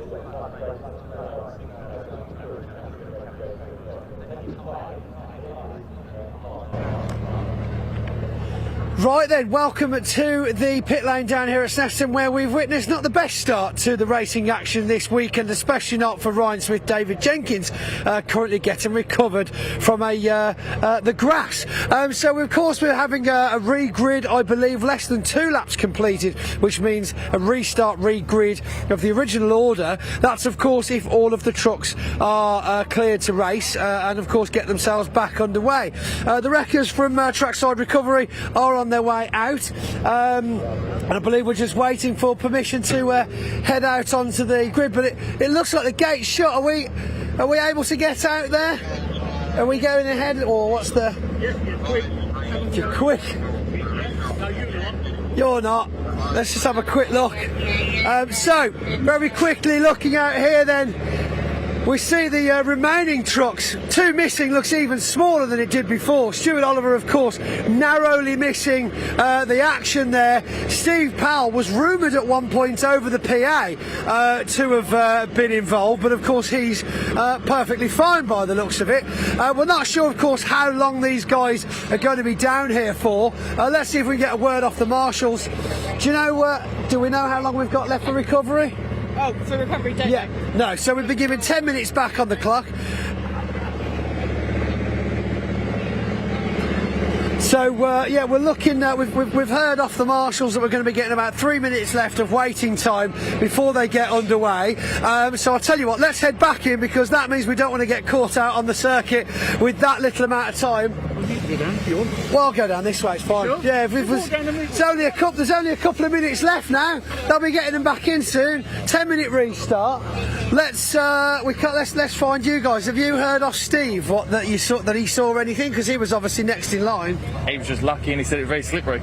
He said it's very slippery. Very slippery. So something perhaps down on the circuit. This does happen, of course. Different races out on the circuit means that sometimes we can get a bit of fluid down on the tarmac, which, although these are very heavy, very grippy machines, it's still 5.5 ton going round a corner at very high speeds. Right, let's go and have a quick word. Mr. Morse, hello, mate. How are we? We had a chance to speak to Simon earlier on. He seemed quite modest about the whole weekend. The expectations, of course. But have we given him any kind of pep talk going into the first race? Just sort of put your foot down and see what you can do. You just try and enjoy it like normal, but yeah, we'll be all right, I think. He seemed to think he had some technical issues earlier on. Did we think that's up there, or is the actual truck causing him trouble? Bit of both, it's a learning curve again for us. We're here. Same with any driver, though, isn't it? It was a new truck for us when we were here last year. We've done so much work on the lorry since Donington. Ironed a few things out, but we feel quite comfortable with the lorry. So we really want to see some trophies for him this weekend. Of course, there being so few in Division 2, it really is the top spot or nothing. Of course, only giving the first place out for Division 2, but there will be an overall first, second, third. So, of course, fingers crossed he holds on for one of those for certain. Well, points mean prizes. It's consistency. It's all we need.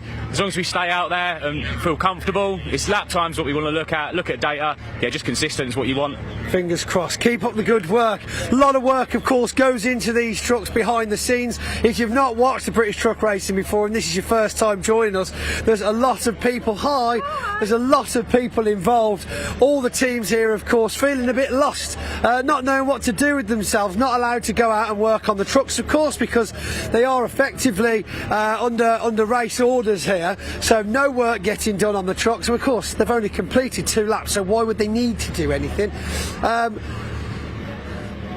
Let's have a chat over here with Tiny. Tiny, what you saying, buddy? Oh, mate, it's good, isn't it? See what you're watching me on TV? I'm watching you. It's really delayed though, so it is really delayed. I've not walked over yet. Shall we wait? Shall we wait until you show up? Yeah. There you are, sat over there in the distance. Yeah.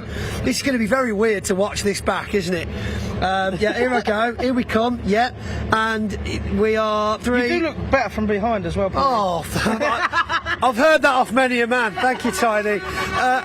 On that note, I think we shall move on. We'll move on. Of course, the pit lane garages here all shut, unfortunately, for the people in the garages. We have got more racing series with us this weekend, but for safety, they're not allowed to have those garage doors open. We're allowed to stand here, though, which I'm not sure about. Of course, totally different to Europe. In Europe, of course, fans, team members, everybody climbing all over the pit wall. We are a lot more stringent with health and safety over here at the British Circus, because of course we've got to be. These machines do not stop lightly. I'm hearing a story in my ear here of Thruxton a few years ago when Ben Horn's truck went through the pit wall, as of course we've seen things happen much more recently, and we do have very large effects of these things. I tell you, I don't know where all the teams are hiding today. There's a fair few up here, but we can't be too far away from getting back underway now, as I believe everyone seems to be making their way back over to the garage wall. So I think from me down here, what's going on over here? Oh, they're just having a shouty conversation. Hi Archie, hi. Hi, yes, he's waving everyone.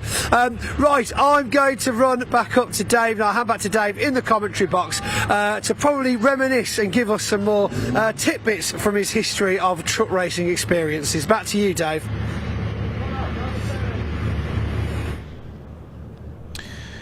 Thanks, Pointy. Yes, we see the recovery in operation up at Coreham. David Jenkins' truck being lifted onto the DAF on the left, and on the right Ryan Smith's truck has sustained quite a bit of damage by the look of it, unfortunately. Well,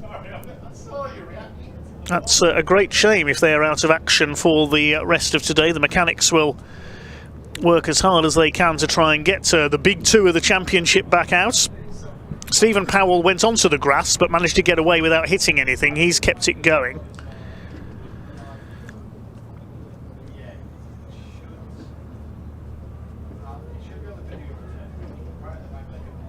But yes, Pointy mentioning the excellent safety standards in the British Championship. I was at Thruxton a few years ago when that incident happened, when Ben Horn's truck spun coming out of the last corner and hit the pit wall, and that's why personnel are kept out of the pit lane during racing. Thankfully everyone was okay, despite some fairly spectacular incidents in truck racing over the years. Serious injuries very rare indeed, thankfully, due to the construction of these trucks, the safety standards that are enforced. Marshals are kept well back off their posts during races, and the circuit safety is superb as well, as are the standards of recovery. Ryan Smith's truck being towed carefully away there by the truck on the right of your screen. David Jenkins will move shortly as well, and hopefully the restart won't eat too far into the lunch break, which was scheduled to begin at 12:55 and lasts for 1 hour, so we may have a slightly shortened lunch break here today before our 3 races this afternoon. We've got the 2-hour race for the MSUK British Endurance Championship, with Peter Erscheg and Marcus Clutton going for a clean sweep of wins this year in their Audi R8. And they were well clear in the qualifying session this morning. And then after that we'll have a second truck race over 15 minutes, and then the first of 3 races this weekend for the Pickup Truck Racing Championship. 3 races for them, partially reversed grids, almost American style racing here. They appeared at the American Speed Fest at Brands Hatch earlier this year as well, the pickups, alongside the Euro NASCAR Championship.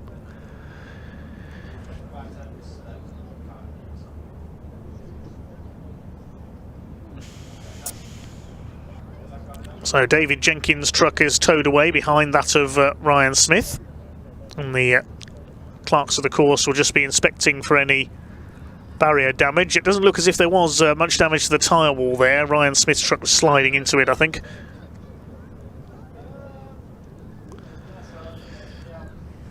But I don't think we'll see those two out for the restart, unfortunately, so it'll be Stephen Powell and Stuart Oliver on the front of the grid. Paul Rivette heading up Division 2.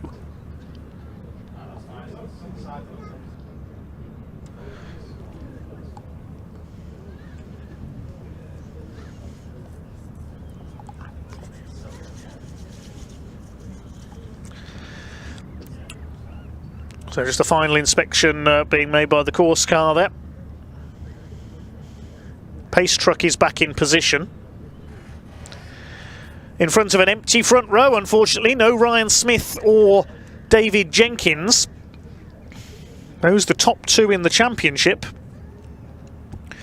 Now, if Stephen Powell can win this, he'll move up into second place in the points in Division 1, because he'll pick up 15 points for a win, and he's only 13 behind David Jenkins. Stuart Oliver needs points to move up the championship, because he's right down in 9th place coming into this weekend after 2 scoreless weekends this year after mechanical problems at Pembrey, the incident in qualifying at Thruxton that put him out for the weekend and wrecked his Volvo VNL.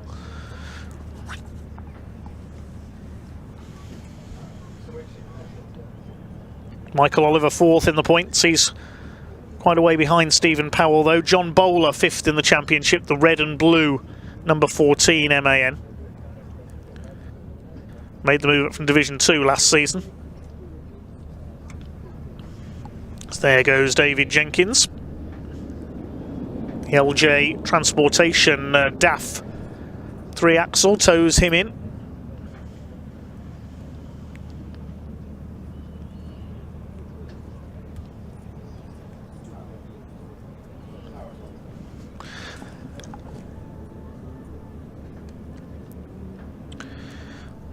I mentioned Simon Cole leading the points in Division 2. He's been Mr. Consistent this year. He's been 2nd or 3rd in every race bar 3 this season. He had a couple of retirements, one at Brands Hatch, one at Thruxton, and was 4th in race 4 at Donington. Other than that, it's been P2 or P3 every race for Simon Cole. He's 13 points ahead of John Powell in Division 2. John's had a few non-starts this year, problems with his DAF, the man from Kent. He did have 3 wins at Thruxton and 3 at Pembrey rather. And Paul Rivette sits 3rd in the points. He got a clean sweep at Brands Hatch on Easter weekend. He won all 5 races, including a win overall in race 4, where he beat all the Division 1 trucks. But then he missed the round at Pembrey. He was injured, and Sam Osborne replaced him. Had a couple of wins at Thruxton and 3 at Donington. And Paul Rivette, the former multiple Renault Clio Cup champion, sits 3rd in the points. The 1-minute board is displayed, so we're ready for a restart. And this restart will take place over 10 minutes. So it'll be a 10-minute restart for our truck racers. And of course, after the lunch break, we will have our 2-hour endurance race for the British Endurance Championship. Just waiting for the pace truck to lead the field away, the TRP DAF.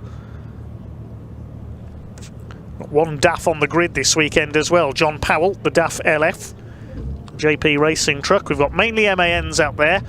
Ryan Smith in the Daimler Freightliner. The International for Tom O'Rourke, number 86. And of course, father and son Simon Cole and Archie Handy in there, Iveco and Volvo.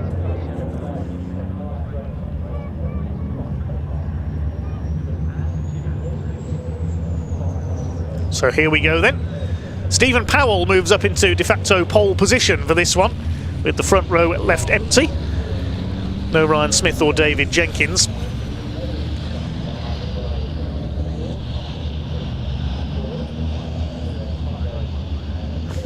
This will be a 10-minute restart.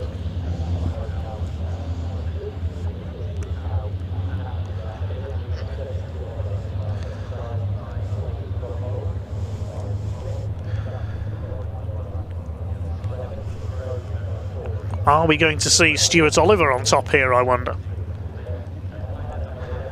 He's yet to win this year. At a Brands Hatch, he had a 2nd, 2/3, a 4th and a 5th. Of course, no finishes at Pembrey after his Volvo broke down in the first race. Wasn't able to race at Thruxton after his qualifying crash, sadly. And then the man from Northumberland had a 2nd and 2/5 at Donington. And a couple of non-finishes, just really bedding in his new, fairly rush-built truck by the Team Oliver Racing squad. There he is on the front row. John Bowler on the 2nd row. Best he's had this year, a couple of 3rd places at Thruxton. He comes from up in Stockport in Cheshire. Had 1 win last season at Thruxton, his first season in Division 1.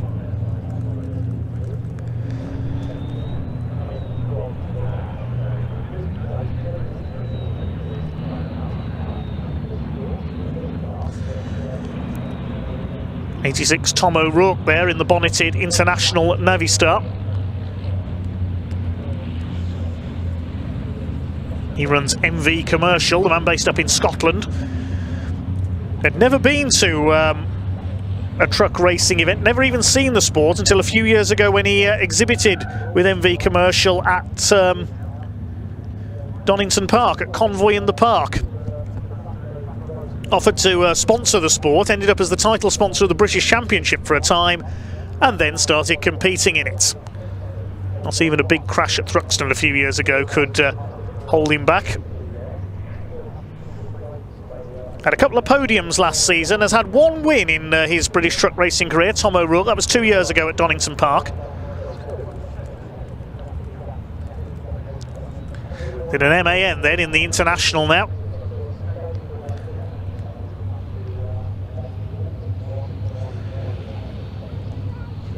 Polling starts, lap continues. Shows what a long lap it is here at Snetterton on the 300 circuit.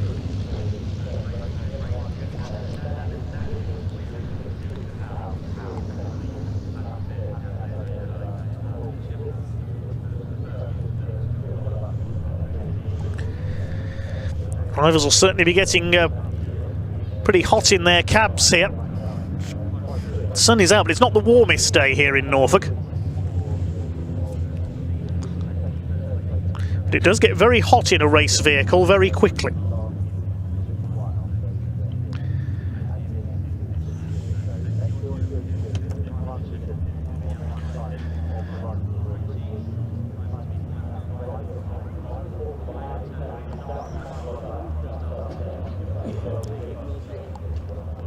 Now they form up 2 by 2, the revs beginning to rise.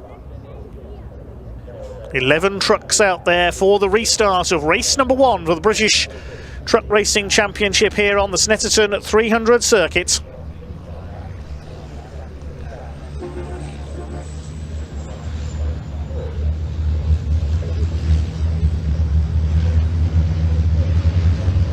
Simon Cole and Archie Handy at the back.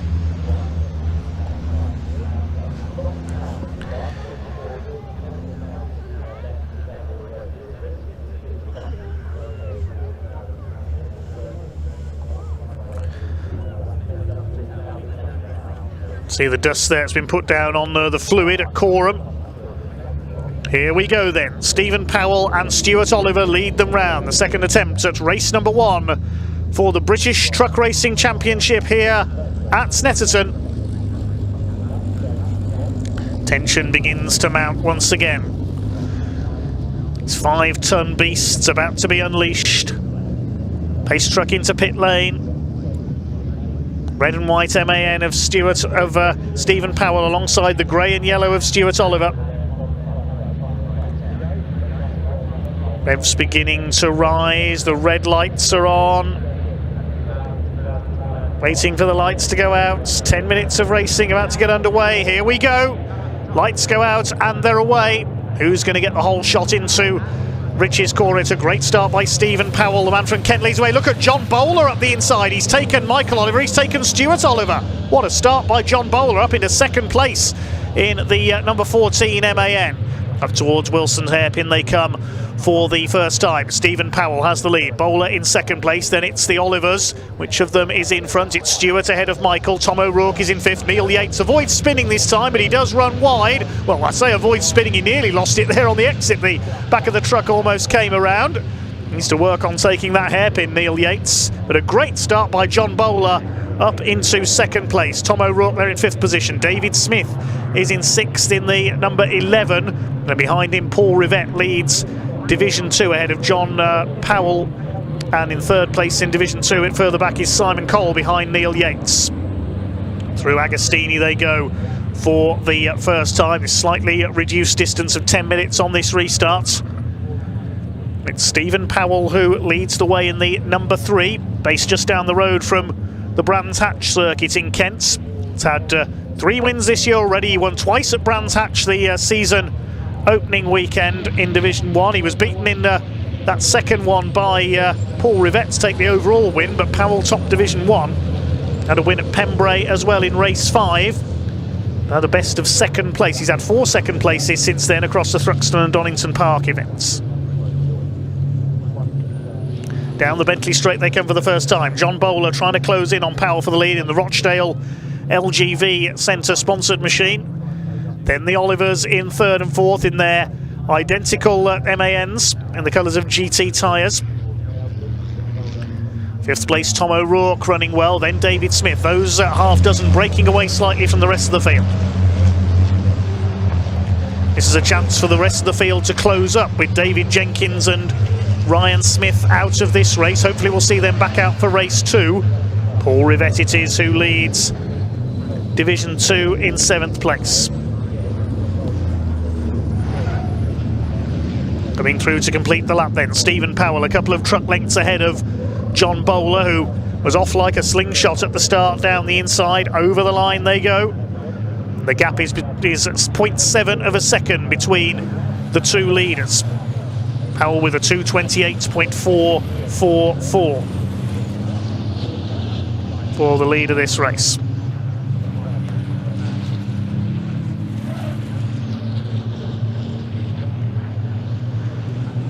Tom O'Rourke's gained places off the line up into 5th place as well. He made a decent getaway. So Rivett leads Division 2 by 1.1 seconds near enough, ahead of John Powell, 2nd in Division 2. 3rd of the slightly less powerful Division 2 trucks is Mr. Consistent, Simon Cole, then Archie Handy. 11 trucks still running then. The Olivers beginning to battle among themselves now for 3rd place, down towards Agostini. Is Michael going to make a move? And Tom O'Rourke trying to close in on them. He wants a podium. Number 86, Tom O'Rourke has only taken 1 podium this year, had a 3rd place at Thruxton in race 5. Michael Oliver, meanwhile, the best he's had this year, a couple of 2nd places at Thruxton and 1 at Pembrey. Had 1 win last year. Stephen Powell continues to set the pace ahead of John Bowler. And Stuart and Michael Oliver nose to tail for 3rd and 4th. Stuart Oliver has been there, seen it and won it in truck racing. Ryan Smith has made no secret of the fact that he's trying to match and better Stuart Oliver's record of 10 titles. Into Brundle. No change up front still. Stephen Powell, the pub owner from Kent, runs the Portobello Inn just down the road from Brands Hatch in West Kingsdown. Sideways Stuart Oliver there, coming out of the bomb hole. That's how Kurt Goransson used to drive, the great Swedish former European champion back in the late 80s, early 90s. Used to handle his Volvos like that. Always had the tail out on the corners. Those are from his days working in the logging industry in Sweden, driving big logging trucks on icy roads. The only way to drive them is sideways. First 5 breaking away slightly now from David Smith. Good to have David back in the championship this year. Former Division 2 champion, now making the move into Division 1 after a few years away, returning this season. Less than 5 minutes of this race to go. Still your Division 2 leader is Paul Rivett, ahead of John Powell. Neil Yates has split them, so Yates making up a place overall after he ran wide on the first lap.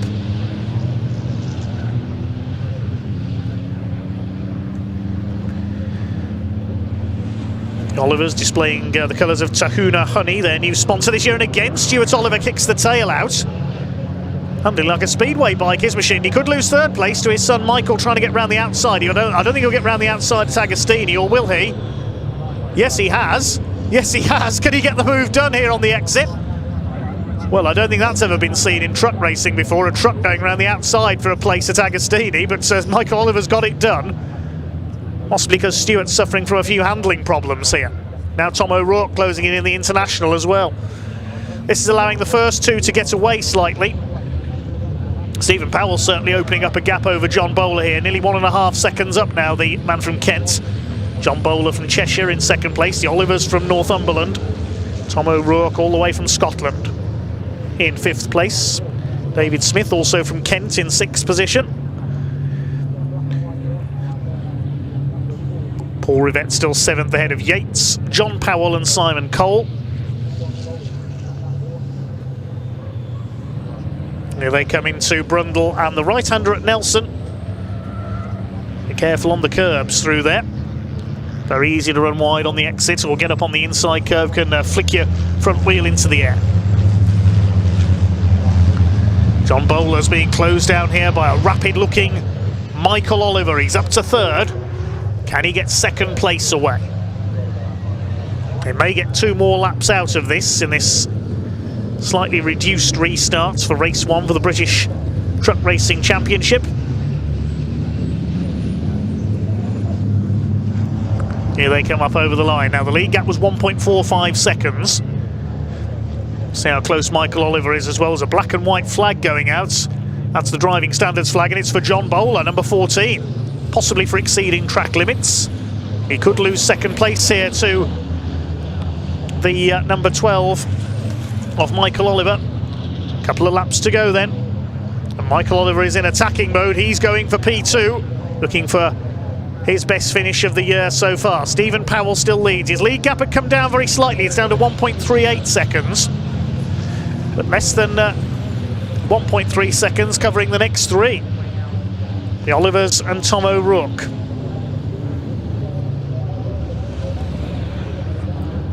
And Michael Oliver's all over the back of John Bowler now. He'll try and move to the inside. No, you don't, says John Bowler. Moves to the inside. Look at Michael Oliver weaving about there, all over the back of the number 14. Stephen Powell looks in his mirror and says, OK, that's exactly what I want. You to battle with each other so I can pull away in the lead. Stuart Oliver's not finished yet either. There's the 86, the MV Truck Racing entry of Tom O'Rourke. David Smith still going well in 6th position. Yes, Stephen Powell's definitely pulling away. Here comes Oliver again. Michael looks to the inside. They both run out wide though, and Michael Oliver gets a wheel on the grass at Oggies. That's going to drop him back from John Bowler into the clutches of Stuart Oliver in the number 7. David Smith's dropped back a little bit in the number 11 into 6th position. Best he's had this year is a 4th at Brands Hatch, David Smith, on his return season, the 2012 Division 2 champion. Down the straight they come. Oh, Paul Rivett in trouble. The Division 2 leader is out. He's pulled up. That's on the exit of Hamilton, I think. The run towards Oggies. So that's going to give John Powell the lead in Division 2 in the number 6, the DAF.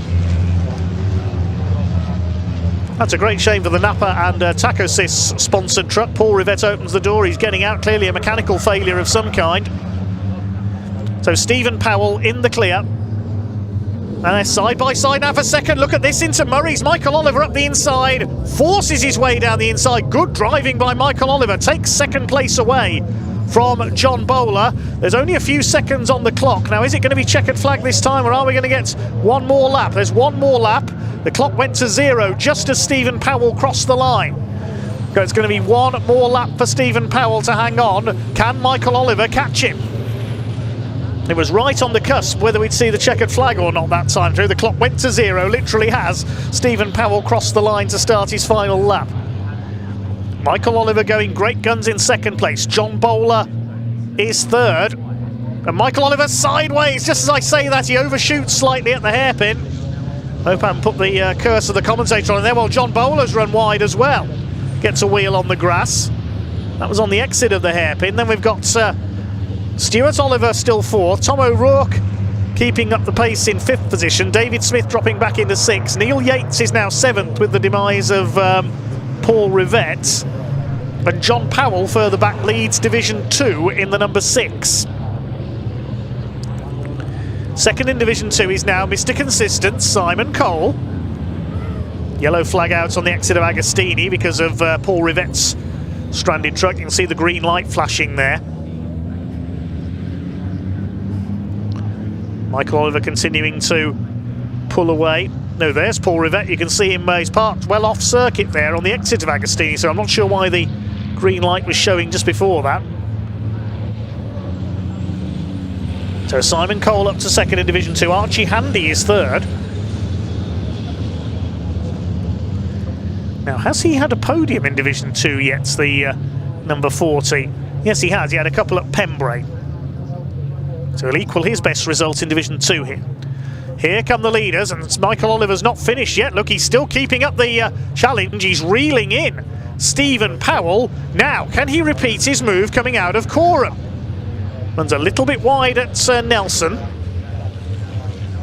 We checkered flag this time by, and Michael Oliver, could he snatch the win? Can he snatch his first win of the season? He's right up with Stephen Powell now. What a last couple of laps by Michael Oliver. He's up alongside. He's getting into position. If he keeps the inside here for the left-hander at Murray's, he could steal the win from Stephen Powell. They're absolutely side by side. Look at this. Into Murray's. He's done it again. Michael Oliver up the inside, gets the truck stopped in time, and he's through. Oh, brilliant from Michael Oliver. What a superb drive through from 4th to 1st. And he's coming up towards the checkered flag this time. Michael Oliver wins. What a superb drive. Stephen Powell 2nd, Bowler is 3rd, Stuart Oliver 4th. Stephen Powell can't believe it. Michael Oliver can't believe it, I don't think. O'Rourke is 5th, David Smith 6th. Well, I don't think even Michael Oliver expected to win that. The same move on consecutive laps into the last corner, and it worked both times. Michael Oliver was down in 4th in the early laps of that one. Neil Yates comes over in 7th place, and further back John Powell is going to win Division 2 in the number 6. This is Simon Cole, once again the quiet achiever this season in the Iveco. Mr. Consistent is going to take 2nd in Division 2, and despite still not having won a race, he's going to keep his points lead. There's John Powell over the line to win Division 2 in 8th place.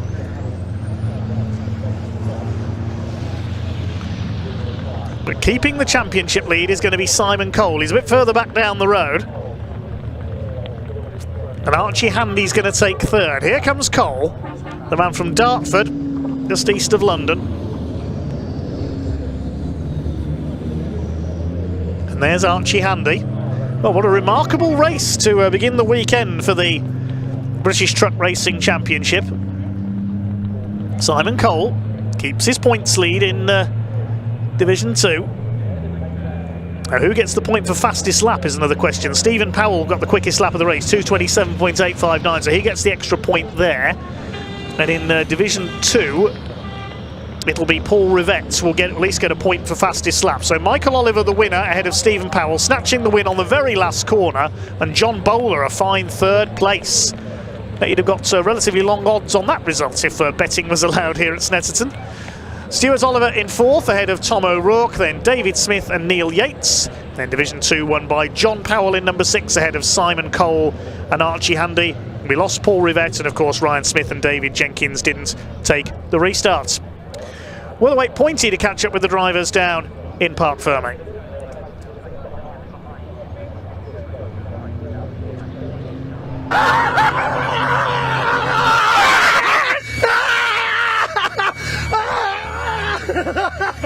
Hold on, Han. My last corner! Not my last corner! Oh my gosh, I mean, phenomenal race from everybody up there at the front, but my God, talk about leaving it till the last minute. Oh, send it. I mean, when I was in the pit lane before I left halfway through the race, I was like, do you reckon Stu's going to let him through in a minute? And then all of a sudden, it's like last lap, Michael Oliver, there he is. I mean, wow. Honestly, I've never in my life. You can go home now, mate. I will. I'm not getting better than that. That's amazing. Oh my goodness. I mean, I don't have to ask how you feel. There's, I've not even spoken to you for a while, and here we are. So what a way to start the weekend. Yeah.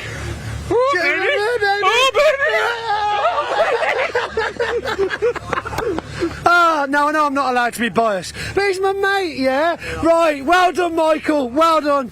Steve, oh, commiserations. Yeah, but still, what a race! What a race! To be fair, it's Michael, so I'm not that fussed. Yeah.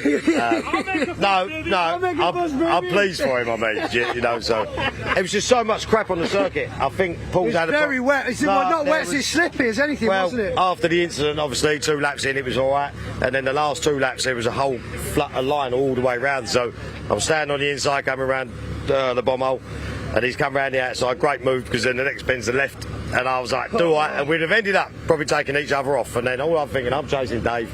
Dave's not on the track. Gutted, I am. Yeah, of course. But look, still got a trophy. Still a good start to the weekend. If I'm brutally honest, I'm gutted, but I don't care because it's Michael and I like it. Yeah, oh, that's nice. That's camaraderie among and racers. Now it's just set the thing for the weekend because I'm just going to punt him straight off in the You didn't hear that? Well, he's not. He's going to be a very kind, courteous driver the entire weekend. Aren't you, Steve? Yes, of course I am. That is right. Well done, Steve. Well done. Right, then, let's go and have a word with one more driver then. As we leave Steve Powell and Michael Oliver to congratulate each other. Someone else then over to Division 2. Hands being shaken as we can speak to John Powell, who also was in poised position to take his first place trophy, and I'm sure he's got a story to tell us, a short story about where he's been this week. Again, I mean, we didn't think you were too worse off at Donington, but of course you've experienced a little bit of a different journey, haven't you, in the preparation for the weekend? Yeah, well, we set the gearbox off and radiator, blah blah blah. They're just, you know, time's essence with fixing these things. So I'm running the business as well, so try and balance in the two basically. So that means working during the daytime, finishing of the night time, and then coming back in and working on this. So, and then you've had quite a bit to do with this as well on the run up, and of course you were extremely well, high spirits, shall we say, this morning when I saw you for the first time this weekend to be getting out on circuit. I don't know, I don't remember that actually. Oh, he was very happy. He was see this smiley face here. Yeah. He was like that first thing this morning. Yeah, that was, I think they call that wind. Yeah, really was. I'll give him a pat on the back for later on. Oh, so great start to the weekend for you though, John. Trophy for the cabinet. Well, I didn't expect to finish, so we got an issue ourselves, and then I see Paul go off. And you're not sure what happened to Paul? Just seemed to carry on, and that pulled himself up. Yeah, he just stopped. It didn't even seem like it was running. So maybe electrical fault. Who knows? Who knows? We're sad, really, but you know. It's benefited us, but that's well, as they say in the trade, to finish first you must finish. Absolutely. We know all about that. Yeah. Oh goodness. Well, off for a lunch break now. You sound like you've got some bits to look at, in which case. Yeah. But first we're going to hand out some silverware, hopefully, yes? Yeah, lovely, perfect. Well, that's actually gold this weekend. You deserve it, yeah. Oh, right. There we go. Right, I'll see you over at the podium in a minute, John. Lovely. Okay. Fantastic. Countdown started. Right, I'm going to go and prepare said trophies now. As you can see, what an exciting start to the weekend here at the British Truck Racing. Ian, how are we, sir? What a start. I mean, my goodness, we've obviously been around some truck racing between the two of us now, and it never ceases to amaze, impress and entertain, does it? Ah, that certainly stole the show, didn't it? By the way, Michael's reaction there, I gave him a little hug as well, and he was a little bit damp for those. He was very damp. He was, yeah, he was moist. That's what we love this sport for, that reaction. Do you know what? You can't script that, can you? No. You just can't. It's just a thing of beauty, isn't it, really? Absolutely incredible. And the fact that that'll be up there on the Bark live stream forevermore now, be able to go back to that and show our grandkids that time we hugged excitedly in the Park Fairmare Snetterton. Right. That was great. Great way to finish, but pointed, it was a big talking point in that race, of course. Ryan Smith and Jenkins going off on what was it, the first lap as well? Yeah, and apparently very not as related as you might think. There's rumours around the paddock, I'm hearing now, off many sources that actually, yeah, I know. We've been down this road. Rumours, not negative rumours. Don't worry. But of course, there was about a 1.5 2-second gap between Jenkins and Ryan Smith when it happened.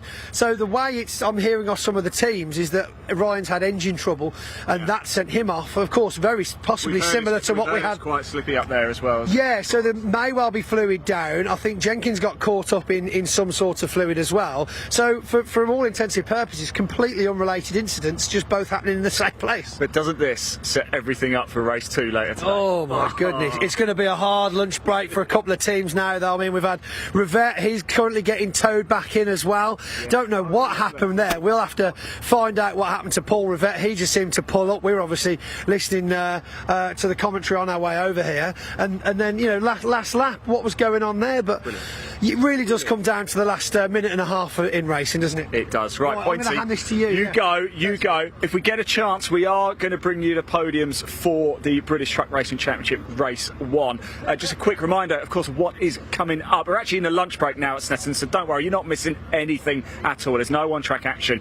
The British Truck Race, the British Endurance Championship Race is due to get underway about 2:05. However, there is going to be a grid walk first, so we will be on the grid walk chatting to the drivers. Of course, Marcus Clutton and Peter Ursig, they're looking to make it a clean sweep of victories here this weekend.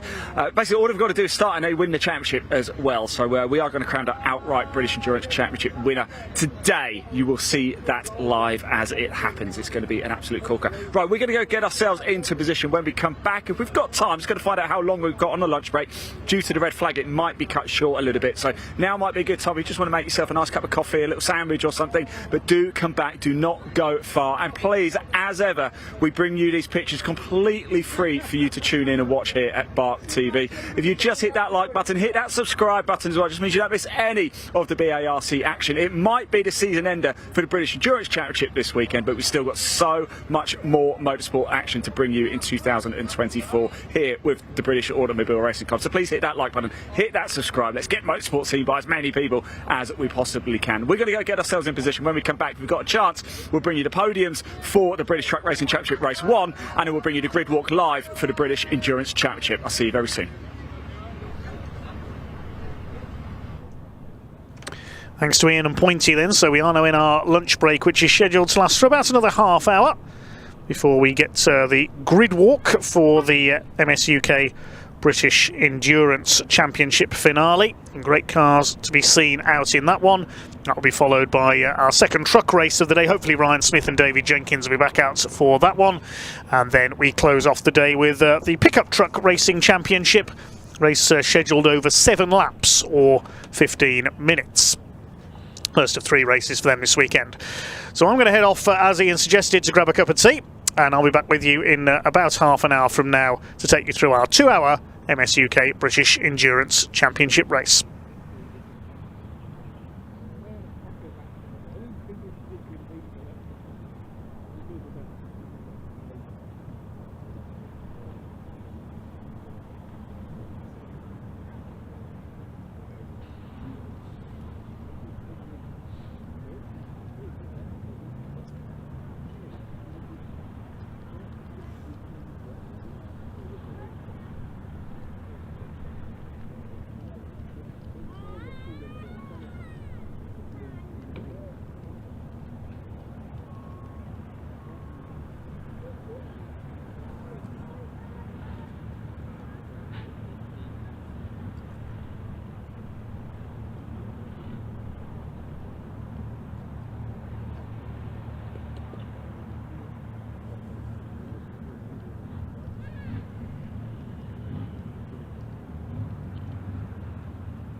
Right, everybody, you're just catching us at the tail end of the podium ceremony for race 1 of the British Truck Racing Championship. Let's hand it over to Pointy for the end.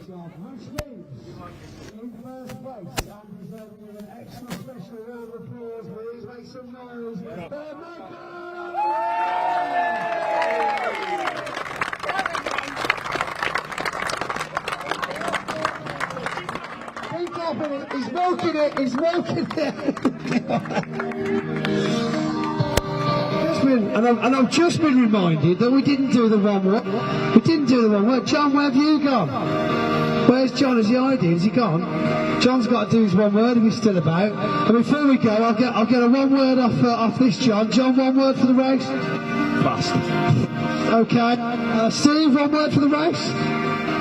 Slippery. Slippery. It's just the way some of us like it. Okay, here we go. Michael, one word. Winner! Another round of applause. Here we go. Go on. Lucky. Lucky. Oh, I like that. Modest to the end. Very good. Very good. Right then. Oh, and the cameraman's here now. So there we go. Right. Thank you very much for joining us all for the first trophy presentations. Of course, half an hour. Oh no! Half an hour after the next race, we'll be doing another set of trophies, but please enjoy the on-track action that's going out just now. Second and last race of the day for the British Trucks will be around 4:20 this afternoon, and of course trophies just after that. Thank you for joining us. Enjoy the rest of your day.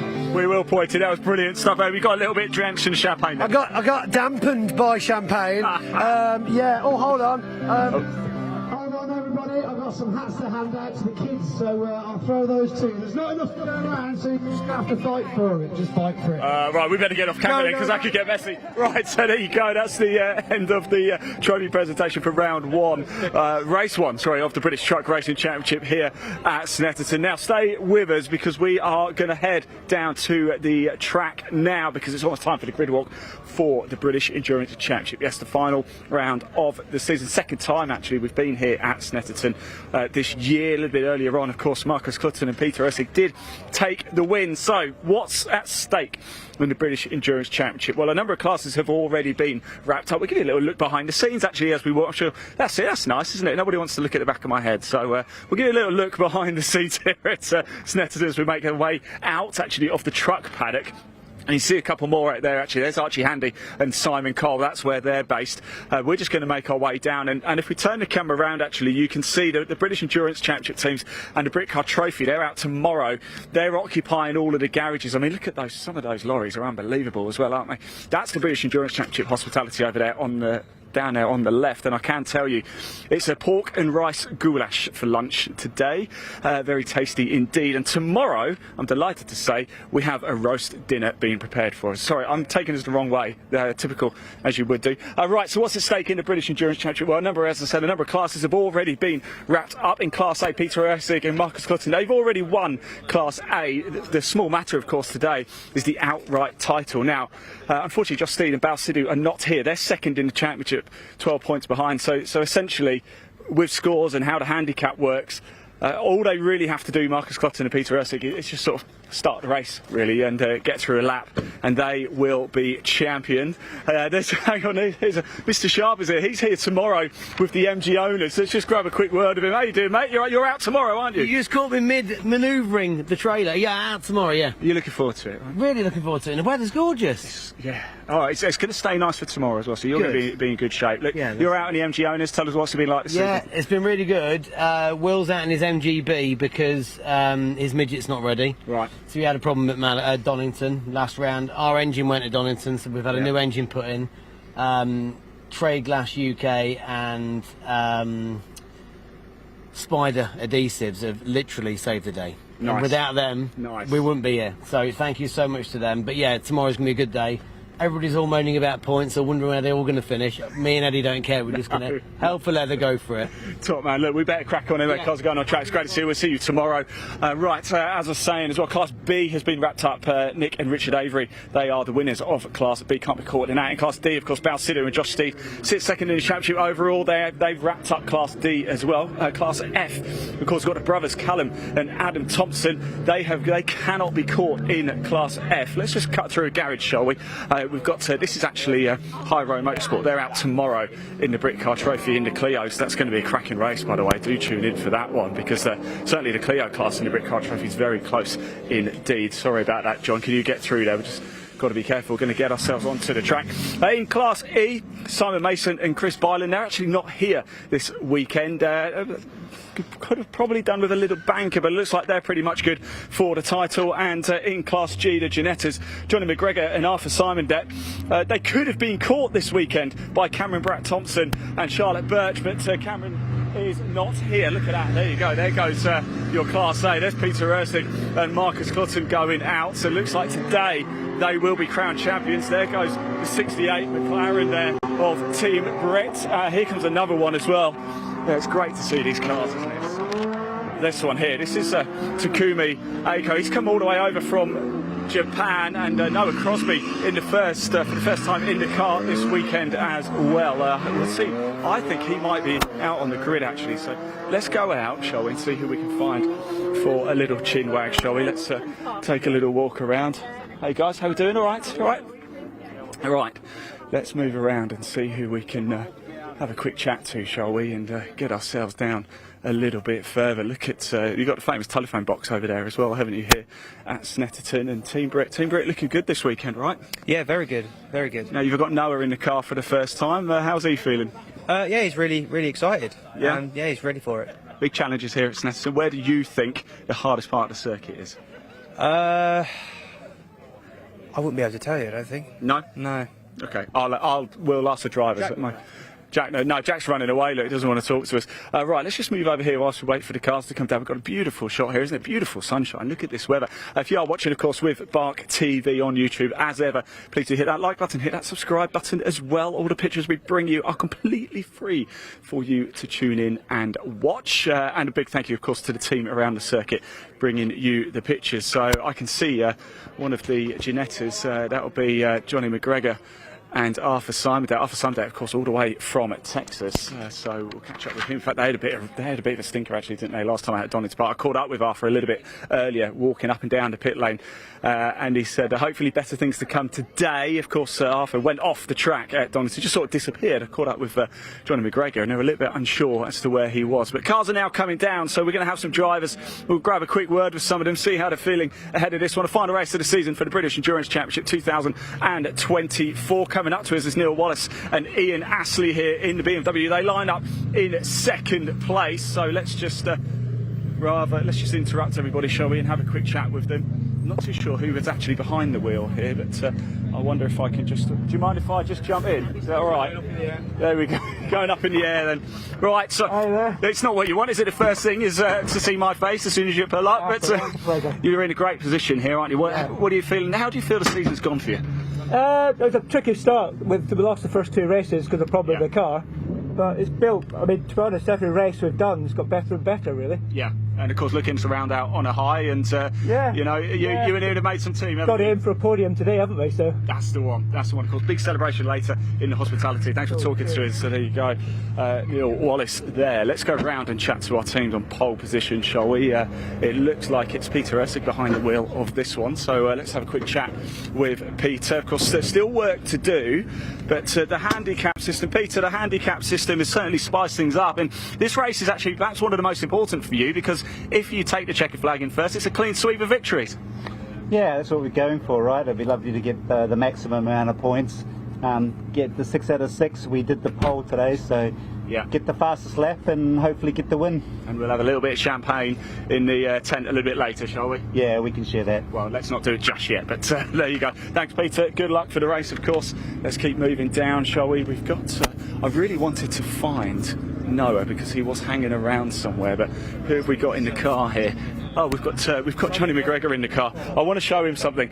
A little bit earlier today, I saw Johnny McGregor, and I can tell you this is how a race driver prepares. I don't know if you can zoom in on my phone and just have a look at that. Can you see that picture? That was Johnny about an hour ago. You see that, guys? That was you about an hour ago. Yeah. Just chilling out, relaxing, cool, calm and collected, eh? Yeah, it's a calm before the storm. Look, what are you expecting from this race, Johnny? Well, we're in a good position. Got to make a clean start and, yeah, bring it home. That's the main thing. Bring it home. That's for championship points. Excellent, good stuff. Look, best of luck as well. I really do appreciate it. We've got the Thompson brothers here as well. Here they go. They've wrapped up Class F. Adam and Callum here. So let's just jump in, have a quick chat with you boys if we can. Right, Class F is already in the bag, but I know you guys are looking for next season as well, aren't you now? Yeah, exactly. So for us, this is just a clean race. If we finish well, and depending on what goes on with other cars, we could end up fourth. Yeah. For us, that's an amazing build for a home-built car. Yeah. And we're pushing next year to look at finishing the podium positions. Need a few sponsors, so if anyone's out there, get in contact. With one of one build, but I think we've shown that we can really bring it to the manufacturer boys up in front. You guys have certainly put on a show for us this season. We do appreciate it. You've had a bit of bad luck at times, but you've had some cracking races as well. Which has been your favourite round so far? I think probably last one at Donington. Yeah. We were unlucky at the beginning. We had some contact. It damaged the front, so we had about 8 degrees of toe in, and the steering wheel was on about a 90-degree angle. So the pace that we showed just during that race was amazing, and to get the result and bring it home with a wounded animal was pretty spectacular. But these endurance races, they always bring something to the table, right? There's weather changes or safety cars. Very, very different from a sprint race where you've got 20 minutes to show what you can do. You know, this is what we love about sport, isn't it? Especially live sport, endurance racing. Anything can happen. You could be about to witness history. You might not, but you could be, right? And could we be about to witness history from you guys? I don't know. I think we're not going to be so risky at the front, the beginning part of the race. For us, it's just about settling into the race, maintaining that pace, which is why we built the car like this. We've got a big, lazy V8, naturally aspirated. It won't heat soak. So some of the turbo-based cars will, so you might see their pace drop off as it gets hotter, but we should be able to be consistent lap in, lap out. I like it. Hey, sensible. Look, best of luck for the race. Really appreciate it. We'll catch up with you guys in the pits a little bit later as well. Just come here. We saw a little bit earlier, actually. I don't know if you just watched the podium celebrations for the British Truck Racing Championship, and they were talking about how slippy it was out on circuit. Obviously, something's gone down. They had a bit of oil go down from the trucks and potentially even from the Snetterton saloons a little bit earlier. If you did see that British Truck Racing race one, of course we had Ryan Smith, didn't we, and Pal go off up at Cormac Curve, so it looks like there's quite a bit of oil going down. I'm just literally walking through a dust cloud as well as we speak. Let's go catch up with, I've just seen actually Noah Crosby, who I really want to talk to because he is out in the McLaren today for the first time racing. Here he is. Let's just grab him. Hello. Right, Noah, how are we feeling? Like, you've already been out in the car, first time out in the McLaren this weekend. Tell us about your experiences in qualifying. How was it? It was amazing, actually. I had testing on Thursday and it went well. As you know, I was just having to get used to the car. Times weren't exactly where I wanted them to be, but this morning they're a lot better and I'm feeling really good for the race. So of course you're going to get more and more confident in the car. What's been the biggest challenge for you so far this weekend? I think transferring over to a car where the engine's behind me rather than in front of me. Braking zones are a lot different. You know, the car steps out on you in places where I'm not used to, so I think that's been the biggest challenge. Excellent. Well, look, I'm so excited to see how you guys get on. I really am. I will catch up with you as well after the race. So thank you very much, guys. Let's keep moving along, shall we? Oh, Aaron. Oh, go on. You all right, Aaron? Is everything all right? Who are you looking for? JJ. Okay, I don't know who that is, so let's keep going on, shall we? Find out. I think we've got Paul in the car here, actually. Yeah, Paul's. Paul, you look like you're about to get. You're smiling. You're always happy, aren't you? You stuck up on me there, mate. I was just having a chat to my engineer. Well, you know me. Look, you got your engineer in your ear. What's he saying? Well, he was telling me to turn the rain light off. I thought if I put it on, it would rain. So I was like, apparently that's not what the rain light does. You've got no chance of rain today, mate. So you give that was ready. What are you expecting from this race? Mate, we've got 2 cars out, so we just want to have a nice clean race. Yeah. We've got some amazing drivers to go up behind. Can't wait to get out. It's really rare we get to race these cars together at the same place, same time. So for us as a team, it's magic, mate. It's absolute magic. Absolutely. Look, best of luck, Paul. Really appreciate it, mate. You take care. We saw. Look, let's see if we can find Aaron again, because there he is. Because I do. Sorry, John. I keep turning around because I know Aaron's sister's watching again, as she always does. Aaron, you're a busy man, aren't you? So what's going on? What sort of drama happening here? No dramas, just chilling before the race. Just the engine of this car was on. No other cars have the engine on, so we just turned it off. Just save a bit of fuel anyway. I just had a quick chat with Paul. He's smiling and feeling confident. What's it been like co-piloting with him this season? Oh, it's been awesome piloting with Paul this year. He's been a little sponge. I'm a bit more experienced in this car than he is, so yeah, every chance he can, he's always looking at my laps and stuff to learn anything and everything that he can. So he's made great progress through the year. I'm really proud of the development we've seen from him. Do you want to say hello to Sis? She's watching. Of course. Hello, Hayley. Hello. Good to see. Thank you so much for watching as always, and her friend Lauren, her housemate Lauren in Thailand's watching too. So thank you both for watching, and I hope we put on a great race for you both. Love you. Good stuff. Look, best of luck, mate. It's great to see you. You take care.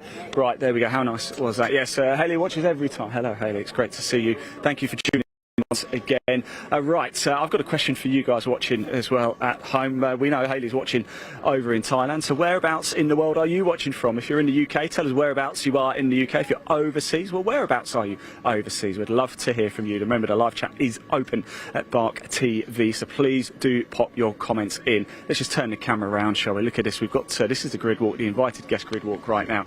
Fantastic stuff. A little bit earlier actually as well, Stuart Oliver came down to Team Brit. Team Brit and Stuart Oliver with GT Racing, they share a sponsor, Odyssey Batteries, and Stuart was getting to grips with the hand controls. It was quite fascinating to see and hear what he made of it. Of course, Team Brit well, they're a disability race team, and I have to say I've had the good fortune as well of having a little go in one of their BMWs. They wouldn't put me out in one of these McLarens, which I don't blame them for. You wouldn't let me have a go in one of these McLarens, would you? Oh, of course we would.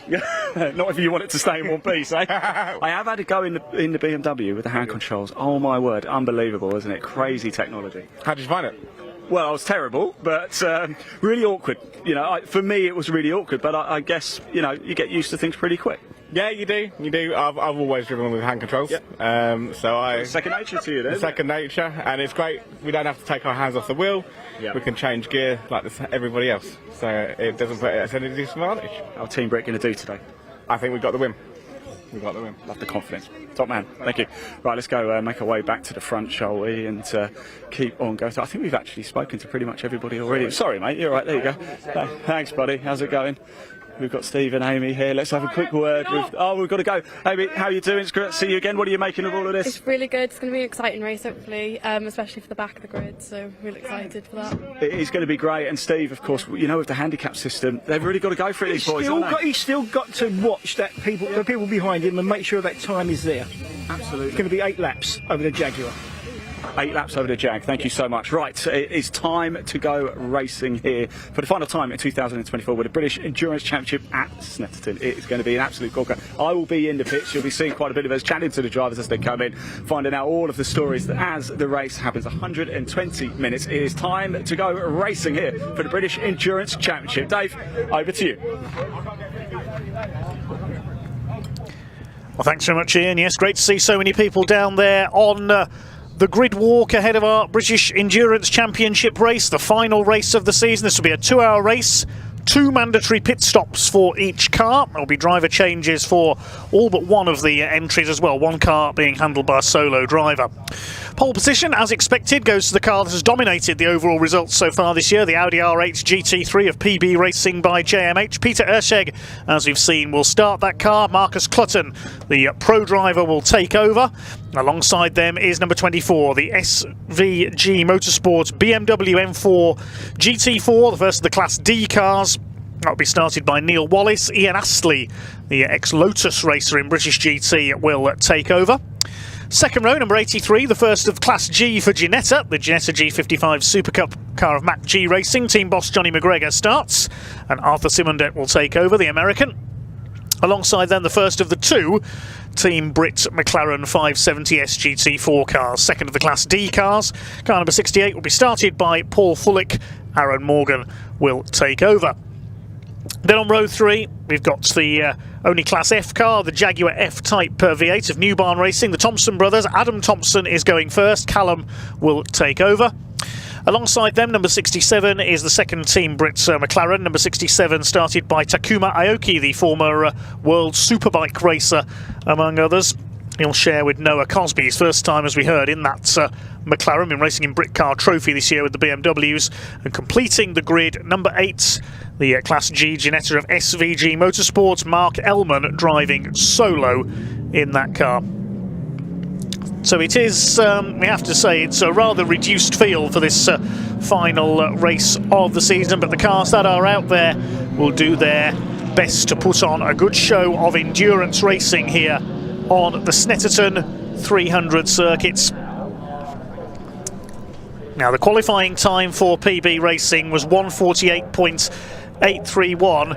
That was over 9 seconds quicker than anyone else. So, yes, we are going to see the Audi R8 clear off at the front of the field, but the cars behind should put on a fairly close race between the two of them, between the 6 of them.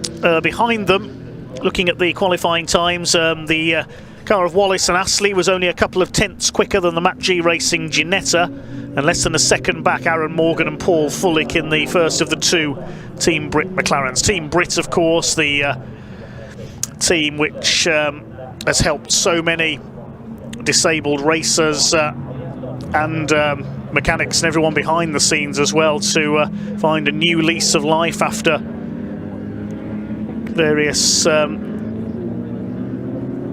things such as accidents and injuries, helping those to overcome physical and mental setbacks and finding a new life within motor racing. Great work that Team Brits have done over the years. 2 of their beautiful purple liveried McLarens out there. This will be a rolling start, 2 hours. The pit window opens 20 minutes into the race and closes 20 minutes before the end. Every car has to make 2 stops within that pit window.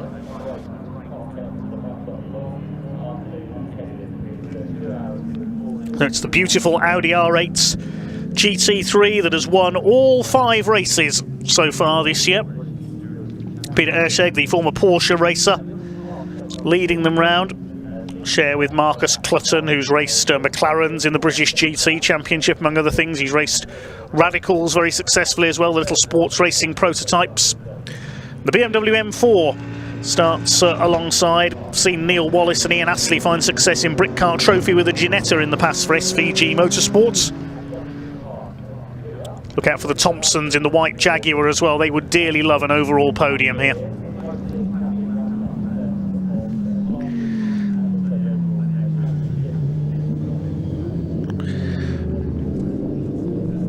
Will we go for a start this time? No, the pace car is still out there, so it looks like they're going to do another formation lap. There's a slippery surface flag out on the left of your screen there, I can see. So I think we're going for a safety car start. Yes, the clock has started, so it's going to be a safety car start, possibly because the circuit's still a little bit slippery after the truck race. So it's just to let the drivers acclimatise to the conditions. So the race has effectively now started. We are going to start behind the safety car for our MS UK British Endurance Championship 2-hour race in the Snetterton sunshine. Peter Erscheg just keeping it steady at the wheel of the R8 GT3. A pair of McLarens, a pair of Ginettas, a Jaguar, a BMW out there.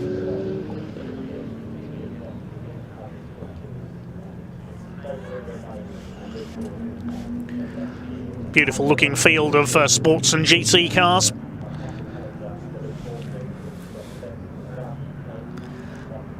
We've also seen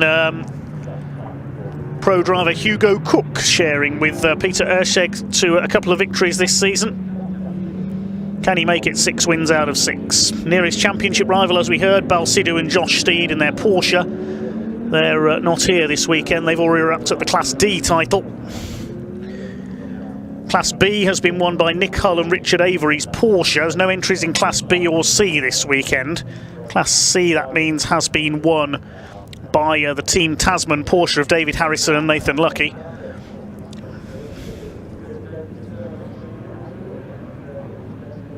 Class E by Chris Baerlan and Simon Mason in the Cupra. Class F, we know the Thompsons have already wrapped that up in the Jaguar. Class G, well, that's going to go to Johnny McGregor and Arthur Simondet in the Ginetta for Mac G Racing. So their nearest rivals, Cameron Pratt-Thompson, James Taylor and Charlotte Birch, who have shared the SVG Ginetta not out this weekend. Mark Ellman is there. We've seen him share with seasoned Ginetta racer Owen Hizzy and also with Harry Hickton, the man currently leading the Mini Challenge trophy point standings. But Mark driving solo this weekend. He's at the back of the field in the British Racing green and gold, the old Team Lotus colours on his Ginetta, quite appropriate for the local circuit to Lotus. Green and gold on the Ginetta though this weekend. No Lotus is out there in this one, sadly. We saw a couple in the Snetterton Saloons race. Well, now they're forming up 2 by 2. It will be a race start this time. The car's already under green flag conditions, but the safety car will unleash them. The orange and black Audi R8 GT3, the blue and white BMW with the red flashes alongside the M4 GT4 car. It's the black and yellow Ginetta of Johnny McGregor, sharing with Arthur Simondet. And then the purple McLaren, the first of the 2 purple McLarens for Team Brit. The pace car swings into pit lane. Red lights will go out this time. About 3 minutes they've taken to get round under the safety car start, but the race gets officially underway. And down towards that first corner, watch for that Audi rocket away from the rest of the field. Good start by Johnny McGregor in the Ginetta, goes past the BMW up into second place, but Peter Erscheg, as expected, is already clearing off in front in the PB Racing Audi R8 GT3. Johnny McGregor in second place, then in third it's Neil Wallace. First of the Team Brit McLarens is next, that's number 68, driven by Paul Fullick. Takuma Aoki, the former motorcycle star, is at the back of the field in the car he shares with Noah Cosby. Battle is on for third place up there. Looks like Paul Fullick trying to make a move in the car he's sharing with Aaron Morgan, now a star of the British GT Championship, both of them having overcome serious injuries sustained in motorcycle accidents over the years. Aaron Morgan, of course, in a motocross crash where he broke his back several years ago.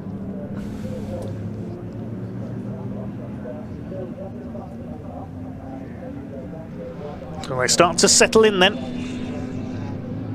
for 2 hours of endurance racing on the Snetterton 300 circuits. The BMW being chased by Adam Thompson at the wheel of the Jaguar F-Type with that big rear wing. That rear wing was unfortunately knocked off in a collision with the barriers at Silverstone early this season, which deranged the Jaguar suspension and put them out of that race after only a couple of laps. But Adam Thompson draws past Neil Wallace and up into 4th position. Runs a bit wide over the curb there, but this is all just getting dialed in, getting settled into a rhythm in these early laps. It's a long race over 2 hours. There's number 67, that's Aoki. Bit of dust there, it's been put down on some spilled fluid. Takuma Aoki being followed by Mark Ellman in his Ginetta.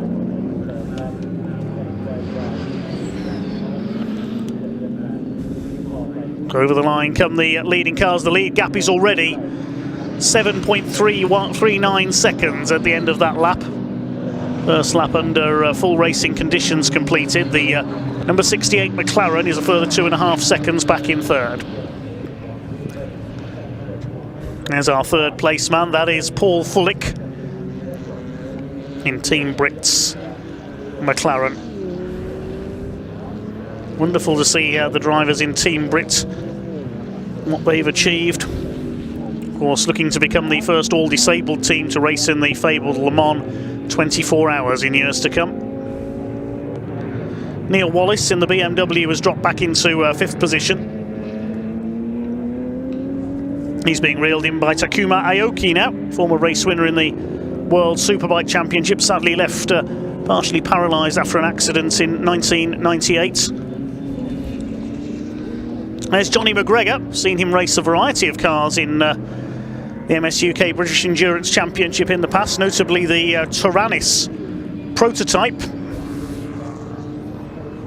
and the Polish-built Arinara Husaira as well.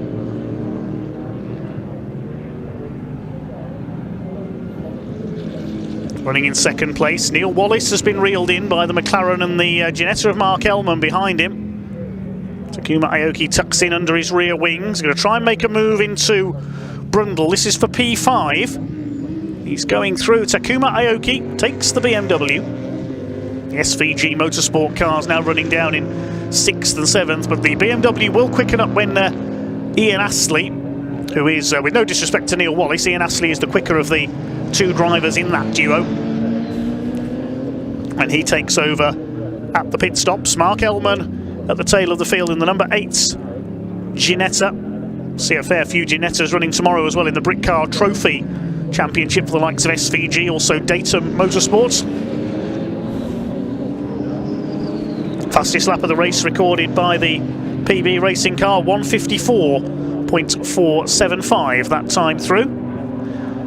That's 6 seconds off its pole position time, but that will have been set by Marcus Clutton, the pro driver, who'll take over at the pit stop. And the lead is already up to 16 seconds for the GT3 Audi over the GT4 McLarens and BMWs, the Ginettas as well. Of course, the Ginetta G55s used in the Ginetta Super Cup, which supported formerly British touring cars, now British GT.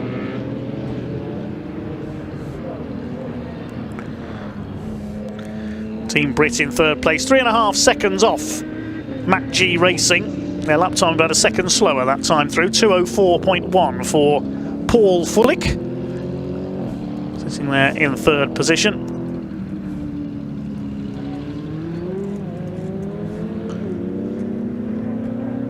Paul Fullick, 42 years of age, comes from Hampshire.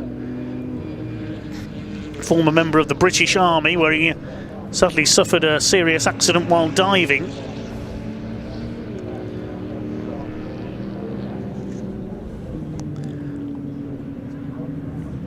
And after recovering from that and raising tens of thousands of pounds for the neurological hospital in London where he was treated, including travelling from John O'Groats to Land's End on 50cc mopeds with some friends. Then in 2021, Paul Fullick suffered a motorcycle accident and lost a leg.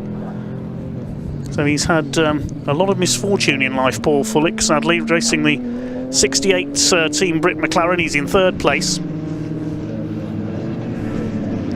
There is Neil Wallace, he and his teammate running in different classes.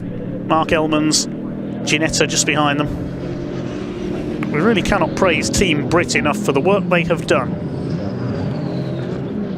to help various people from all walks of life overcome adversity through motorsports. Real heroes, their drivers and all their crews as well.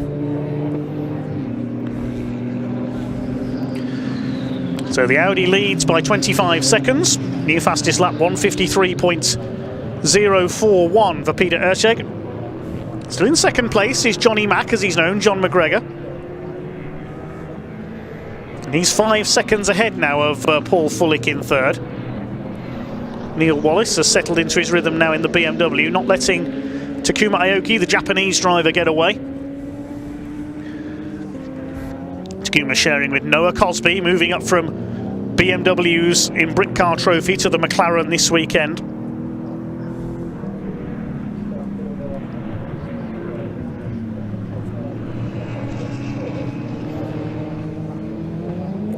Beautiful looking BMW of SVG Motorsport, the M4 GT4.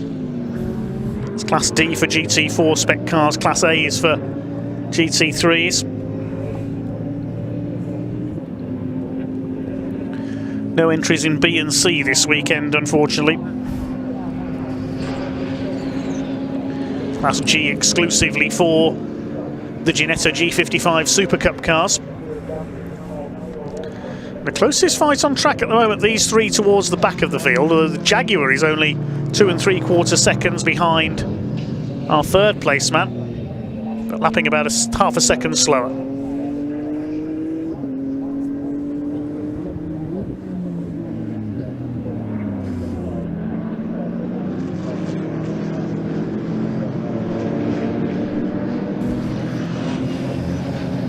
I suppose one question you could ask going into this, with all due respect to his opposition, but with one GT3 car out there, you could ask, how many laps is it going to win by?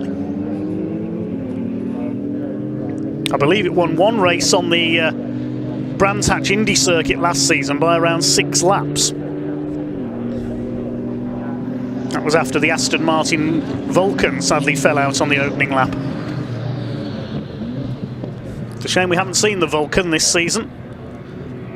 Or the GT3 Mercedes that Wayne Mars had some success in last season, the long-time Ferrari racer. Battle going on for 5th place here. The 67. Takuma Aoki holding off Neil Wallace. Gorgeous purple livery of Team Brit. Mark Ellman looking on.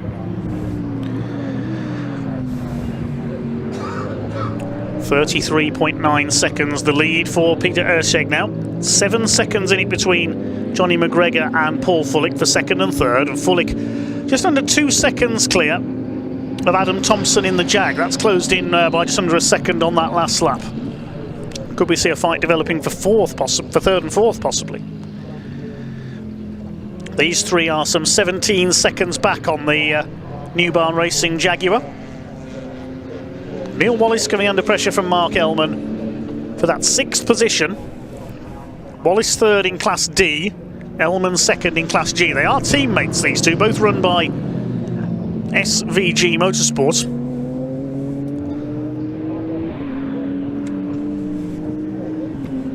New fastest lap for Erscheg, 1:52.606.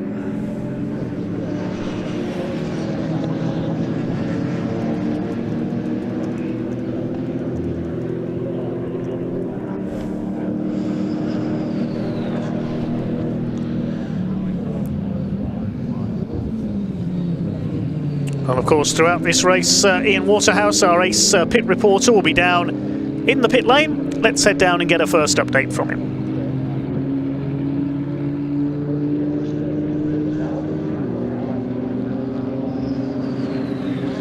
Well, hello everybody. Yes, so we come down to the Mac G Racing garage here, and I'm having a quick chat with Arthur Simon. Arthur, it's great to see you, but we've got to address Donington, because you've gone out in the car, looking around, getting all excited, and you just disappeared. What happened? Yeah, no, Donington was not a highlight of the season for me, unfortunately. Missed you in the interview as well, which was not. We'll make up for it now. Also not a highlight, but yeah, no, just had a really big moment at McLean's. Yeah. And had a pretty big oversteer, and then it snapped back on me, and I think actually the camera was on our car at the time, so you just saw it in frame, and then it just vanished. It was actually, I remember watching it back. Yeah, so no, just a slip up, and Donington was really hot, and I think I was asking for 90%, 95% out of the car, and I think mentally I just wasn't quite at that level. So well, look, that's been and gone. We're here at Snetterton. Johnny's out in the car at a minute, and so far so good. So far so good. Slightly smaller grid this weekend, obviously. I mean, we'd love to be P3 in qualifying on a bigger grid, but we'll certainly take it. And yeah, Johnny's already putting in a pretty mega stint, and we'll be probably following our usual strategy, so I think you'll see me get in here in 10-15 minutes. Now, you've come over from Texas, of course, so how does a Texan end up in a British Endurance Championship? I don't know. Claire does great marketing. No, I saw British Endurance even just last year, and I've been always more on the endurance side of the sport, which is why I think we have a great pairing with Johnny, who's much more of a sprinter, yeah, just carrying over some of the endurance work from last season into this season. What's planned for next season for you? TBD. Nice. TBD, because I actually don't know where I'm going to be living, so that's gonna determine a few things. The London stint is coming to an end. So. Well, it's been a pleasure having you over on these shorts. It's been a pleasure being here. Top man, look, best of luck for your stint as well. And we'll catch up later in Park Fair, mate. We will. Top man, Dave, back to you. Good to hear from Arthur Simon there, the London-based Texan racing in the UK this year. His car currently sitting in second place. Still Neil Wallace battling away, as we saw there the lap ago. The BMW ran a bit wide on the Wilson's hairpin, and Mark Ellman nearly got alongside him, but he had a go that time through. A better run through the hairpin, having a go at Takuma Aoki in the McLaren. Meanwhile, 7 laps completed by our race leader, the PB Racing Audi R8 GT3. He's done the fastest lap of the race at 1:52.288. Leads by over a minute now ahead of the Matt G Racing Ginetta, which is going great up there in second place. The only Class A opposition for GT3 cars that the Audi has had this year has really been John Seal and Jamie Stanley's Lamborghini, the JMH Automotive car, and the MJC Limited Bentley Continental. As we see the battle for third place I should say, between the Team Brit McLaren of Paul Fullick and Adam Thompson in the Jaguar F-Type. Listen to the rumble there of that V8 engine Jaguar as it comes through Murray's corner. Opens the taps. That's the fight for 5th place. Takuma Aoki still holding on. He's picked up a little bit of debris there. Look in his front air dam. Bit of paper or something, I think that is. As they pass the point where the trucks went off earlier on, you can see the mud's been churned up a bit there. Through Coram into the left flick at Murray's. Used to be known as Russell. One time that was a much tighter chicane through that section of the end of the lap here at Snetterton. So 1 minute 3 seconds in it for the lead. Pit window will be opening in less than 2 minutes time. Who are we going to see make a pit stop first? Don't forget, every car has to make 2 stops. The minimum pit stop time, including pit in to pit out, is 132 seconds. They do vary in terms of the length of the pit lane at each circuit, and already after 8 laps, 8.25 laps, the leader is into backmarker traffic. Here comes Peter Erscheg. Excuse me, he says to Neil Wallace in the BMW. It's already past Mark Ellman.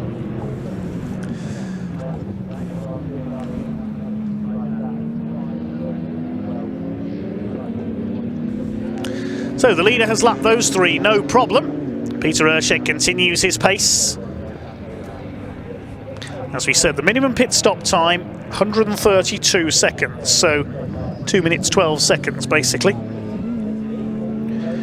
Oh, and the BMW runs wide there at Oggies, and through goes Mark Ellman up into 6th place. So a change of position there.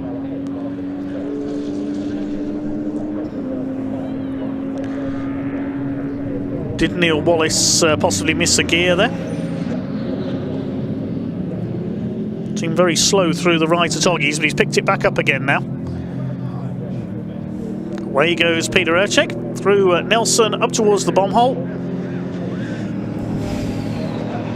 The Audi has run like clockwork all the way through this 2024 MSUK British Endurance Championship season.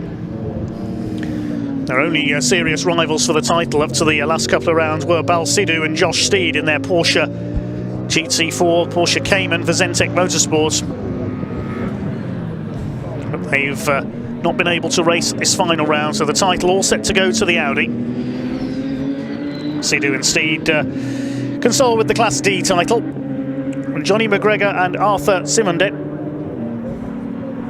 set to take 3rd overall in the points. Mark Ellman ahead of Neil Wallace now. They're having a good little scrap. 2 SVG Motorsport cars. Only just over a second behind Takuma Aoki. There's the McLaren.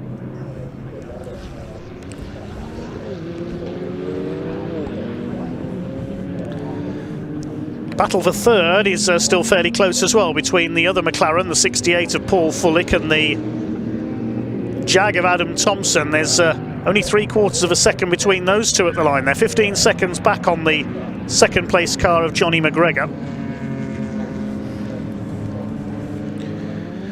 Here they are. Coming into Brundle and Nelson.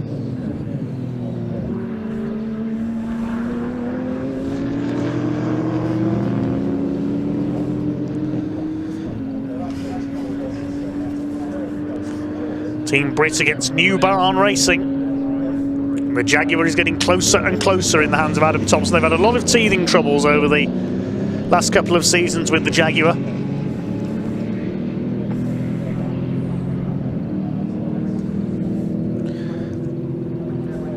Jaguar, one of the all-time greatest names in endurance racing, going right back to Le Mans in the 1950s, the C-types and D-types. Of course, the silk-cut Jaguars of the late 80s and early 90s in Group C. On a personal note, my favourite race cars of all time, the silk-cut Jaguars.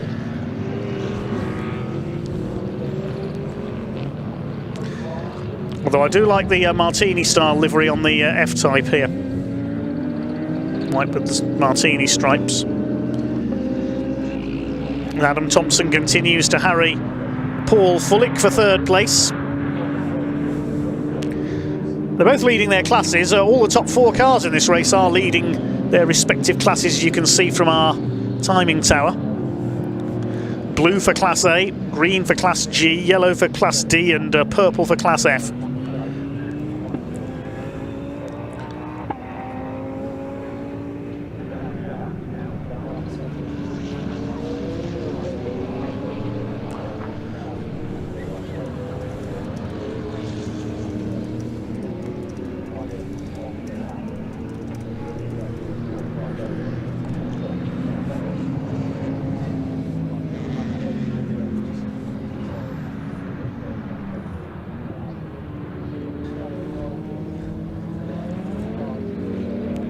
Coming up towards the half-hour mark, 1/4 distance in around 5 minutes from now. The pit window is open, so who's going to make their first stop? I'll tell you, the BMW of Neil Wallace has got back ahead of the number 8 Ginetta of Mark Ellman. SVG Motorsport still having their own private battle for 6th place. They're just behind Takuma Aoki still. That group is about 40 seconds back on these two. Here's the battle for 5th and 6th. So they've split into really 3 or 4 groups now. We've got 2 single cars, 1st and 2nd, running on their own. Then a pair battling for 3rd, and then this trio battling for 5th. New fastest lap for Peter Ersheg, 1:52.191.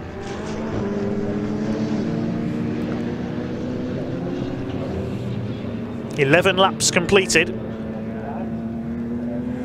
That means we should get between the total number of laps should be in the high 40s, I would think, at the end of this race. Will we crack 50 laps for 2 hours of racing? As the leader laps Adam Thompson.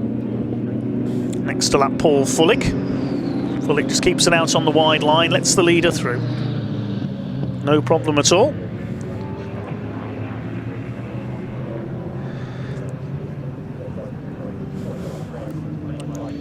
So Peter Ersheg lapping in the 1:52s.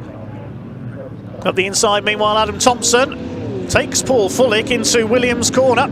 It's a little bit crossed up on the exit. Good move by Adam Thompson. Whether Paul Fullick slowed a little bit too much to let the leader through, but you can see the GT4 McLaren has got the power down the straights. And Paul Fullick breezes back ahead. Maybe just made a slight mistake there through Oggies, Paul Fullick. He's retaken that 3rd overall. Doesn't matter in terms of points because they're both in different classes. They're both leading their classes, these two. There is an overall podium at stake at the moment between the two of them.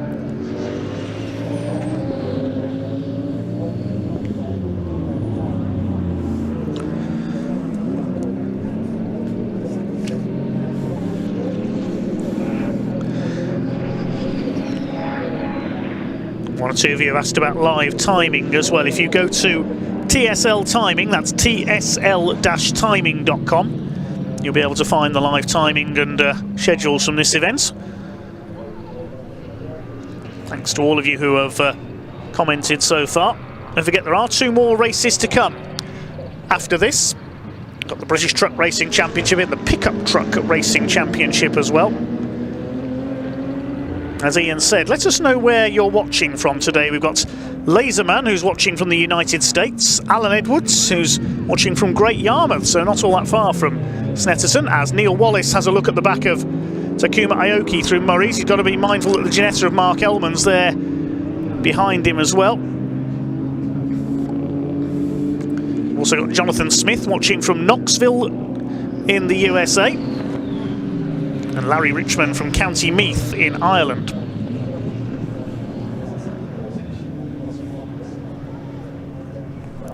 Let's have a couple of USA viewers with us, probably cheering on. Oh, as Neil Wallace has a bit of an overshoot there on the hairpin, a little bit late on the brakes. Saying our American viewers likely to be cheering on Arthur Simondet in the Ginetta when he takes over from Johnny McGregor. Hi to Ethan Dance, he's in Andover near Thruxton, keeping an eye on things this weekend. And hi to the Jamesy Boy on YouTube, he's watching from Glasgow. Charlie Stevenson also in Scotland. And Harry Fang in Washington DC. Good to have some American viewers along today.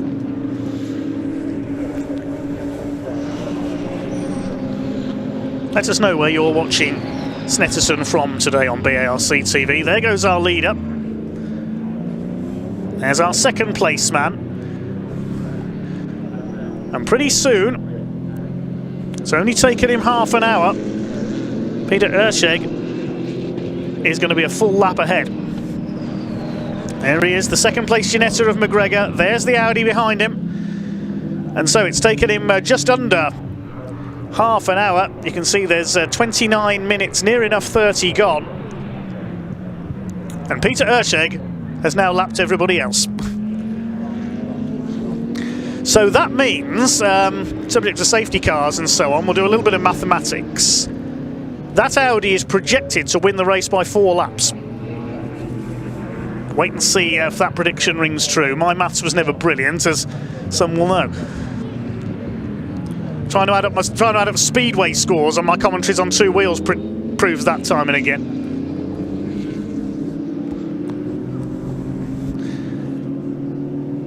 Well, there goes our battle for 5th, and the BMW moves alongside the McLaren. Aoki's got this straight line speed. They're both GT4 cars. Neil Wallace up the inside, and he takes P5. Good move, Neil Wallace in the BMW. You saw the McLaren get onto the dust there on the outside, down on the oil. New fastest lap for Peter Erscheg last time through, 1:52.093. Well, as we watch Neil Wallace's BMW battling it out with the McLaren, we can shortly head down to the pits to talk to Neil's co-driver, Ian Astley. He's talking to Ian Waterhouse.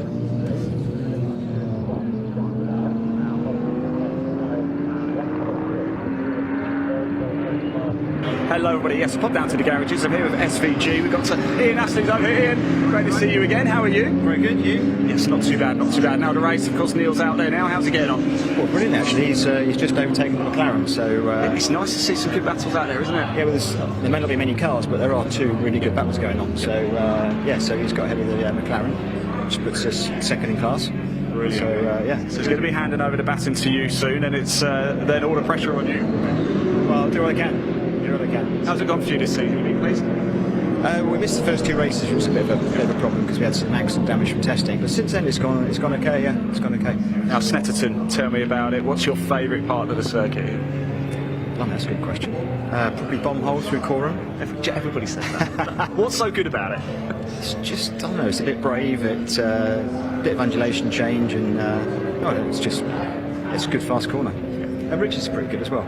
Yes, yeah, it is a cracking circuit actually. Certainly, on the 300 circuit as well, Agostini's pretty good too. But tell me, what's the plans for next year for you? We don't know yet at all. Neil's got a couple of ideas. I'll probably just try and tag along. Ian, best of luck for your stint. Really appreciate it, and we'll catch up a little bit later. Dave, back to you. So good to catch up with Ian Astley there. I remember him racing back in the 90s in British GT in a Lotus Esprit at one time.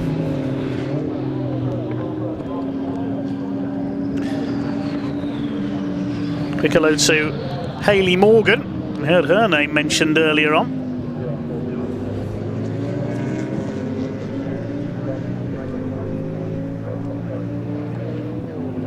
Hi to John Clasper watching from Rugeley in Staffordshire as we watch the battle between the Jaguar and the McLaren of Paul Fullick, who just defends the position there going into Brundle and Nelson. A little bit of a lock-up there. Great fight between these two for an overall podium place, potentially, of course. So we've yet to see anyone make a pit stop. Pit window remains open until 20 minutes before the checkered flag, so they've got just over an hour now to make their 2 pit stops. It doesn't say in the regulations at any point when you can make those pit stops, as long as they're both within the window. You can come in on consecutive laps if you really want to. As long as you make those 2 stops within the required pit window, you can take them any time you like. Quickest lap of the race by Ersheg is 1:52.093.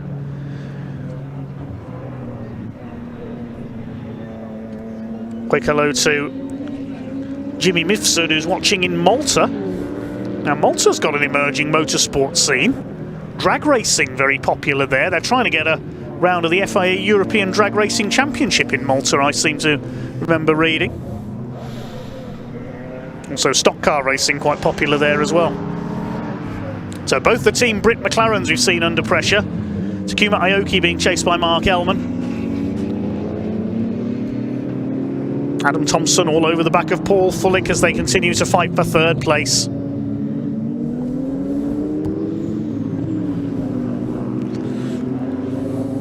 I think Peter Ersheg could be on for another fastest lap here. He's on purple in sectors 1 and 2. There he is. He's about to lap this battle for 6th for a second time. Over the line, 1:51.717. He's getting faster and faster. I suppose the Audi beginning to get a little bit lighter on fuel now. The GT3 car. Here he comes. Up onto the back of the number 8. Laps the Ginetta for a second time of Mark Ellman. Clips the curb there on the way out of Wilson's hairpin. Formerly Montreal, that hairpin, named after the late great IndyCar and Formula 3000 star Justin Wilson. Takuma Aoki is lapped for a second time in the McLaren.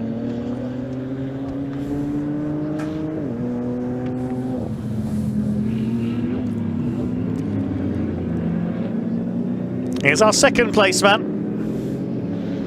There's Johnny McGregor. Arthur Simondon will take over at the pit stop. He's just, as we saw, getting ready in the pit box at the moment. No sign of any pit callers just yet. MacG Racing based near Donington Park, where round 5 was held. They're so close to Donington Park that I remember a few years ago, after the Tyrannus gave trouble in qualifying for a British Endurance Championship race, Johnny McGregor dashed back to his headquarters and grabbed a backup car for the race and started at the back of the grid.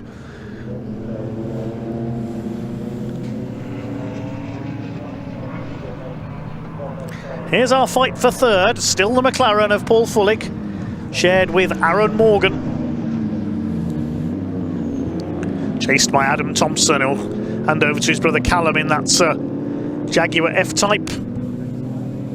Swing their way through Hamilton. 17 laps now completed by our leader. He's just gone over the start-finish line. Last lap was a 1:53.5. Couple of seconds lost because he was lapping traffic. There's the BMW in 5th place. That is Neil Wallace. He's now pulled away from the cars he was battling with in the early stages, so the BMW M4 has the legs of the McLaren. He's nearly a minute down on the 3rd and 4th place battle, O'Neill Wallace. Seen him sharing with Ian Astley in the Brick Car Trophy the last couple of years with the Ginetta. And our first pit caller has come in. It's Johnny McGregor. In comes the 83. Out comes the fuel churn. Hello, Fire extinguisher standing by. Now they can't refuel the car until the driver has got out as a safety measure. Johnny has to get out, then the fuel will go in. The driver has to be out of the car before refueling can start. Stay with me, I'll see if I can have a quick word with him, with Johnny McGregor. He's just having a quick chat with Arthur, but first pit stop.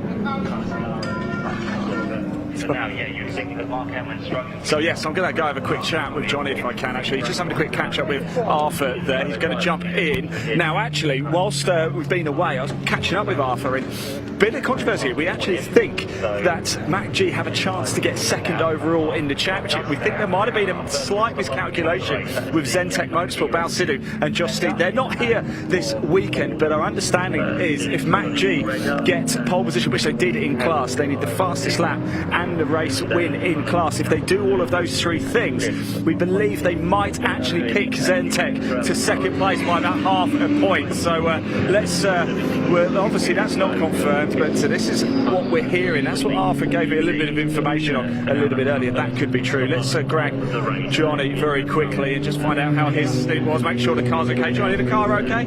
Yeah, absolutely fine. How was your stint? It looks like once you got into second place, you were kind of just had a little bit of a gap from everybody behind you. Yeah, the start was always going to be important. With us having less power than all the GT4s, we would have got stuck behind them. So it was important I got past them all. And then at that point it was just stroking it home. The track's a bit slippery after the trucks were out, but other than that, yeah, it's fine. Uneventful. Now Arthur was telling me a little bit actually. I think you guys might actually have a chance to get second place in the championship. Is that right?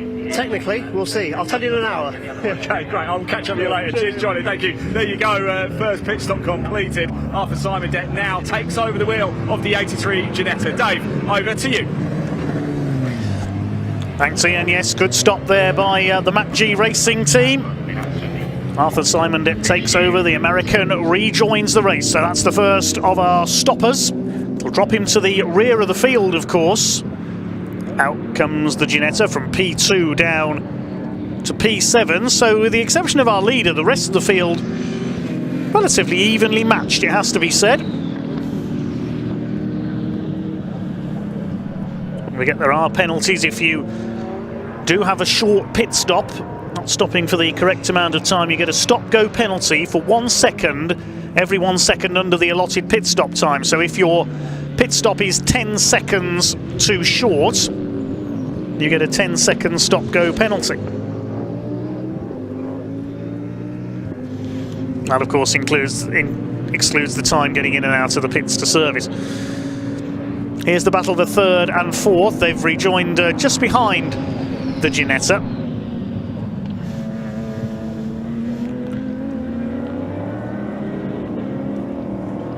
And look at the positioning there between what was second here, just ahead of third and fourth. So technically, when you make a pit stop here at Snetterton, you lose pretty much a full lap exactly.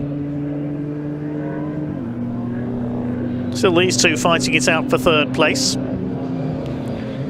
So team for second place it is now, of course. I apologise, after that stop for the Ginetta. So this is for P2. There's the Audi in the background.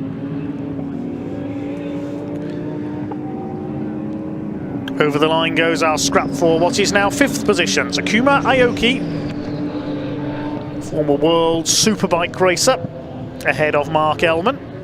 They're separated by 1.5 seconds. There's the BMW going through in the foreground in fourth place, all on its own now.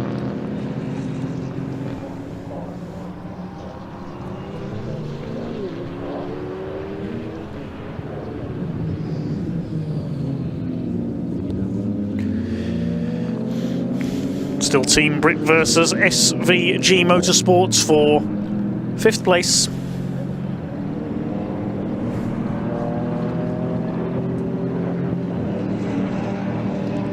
Hi to Dorian, who's watching in Indianapolis, one of the most famous locations in world motorsport, of course. Thanks for all your comments on YouTube. Do subscribe to the British Automobile Racing Club. Still Mark Ellman harrying Takuma Aoki, who will hand over to Noah Cosby. Noah Cosby, a former freestyle motocross rider who sadly injured his back around 5 years ago and was confined to a wheelchair, very sadly.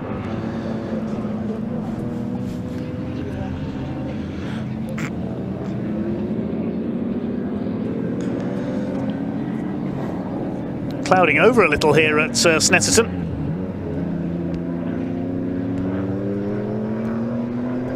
New fastest lap though for PB Racing, 151.602 for Peter Erscheg. He continues to bring the time down. New personal best last time through for the Jaguar of New Barn Racing as it continues its battle. It was in fact ahead of Team Brit, I think, very briefly there, but the McLaren now back ahead. Yeah, the Jag did a 2:02.955. There they are. This is the fight for second place.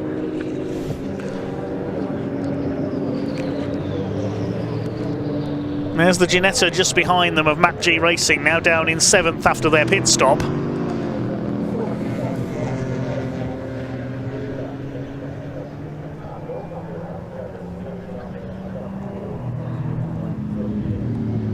Up towards Murray's comes the second place fight. No other pit callers as yet. Was that one early stop for Mac G Racing?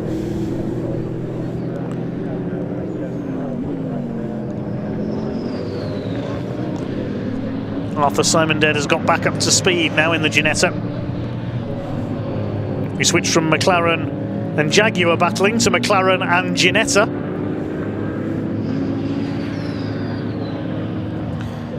Five British sports cars out there. That's the Audi and the BMW. There's the BMW. Neil Wallace. It's 20 seconds clear of the battle between Aoki and Elman. Running second in Class D behind the 68 McLaren. Beautiful looking car, isn't it? The M4 GT4.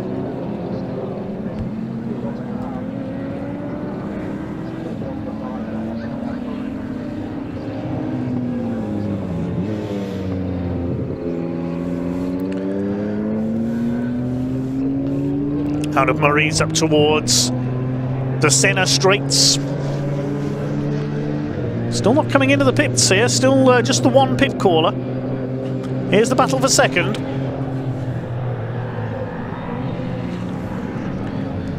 Soon be a couple of laps down on our race leader. I can see the Audi there in the background. I can see the headlights on from Peter Erscheg to warn the rest of the run as he's coming through.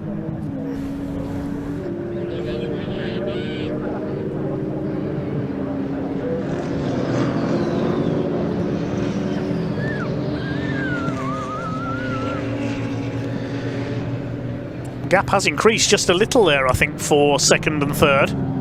Team Brit ahead of New Barn. Through Murray's. GT4 McLaren does have the straight line speed advantage over the Jag. There's Erscheg just lapping the Ginetta behind them.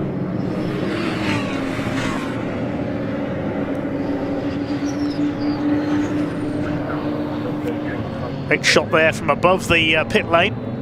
Big thanks to all our camera crews this weekend for bringing us the action.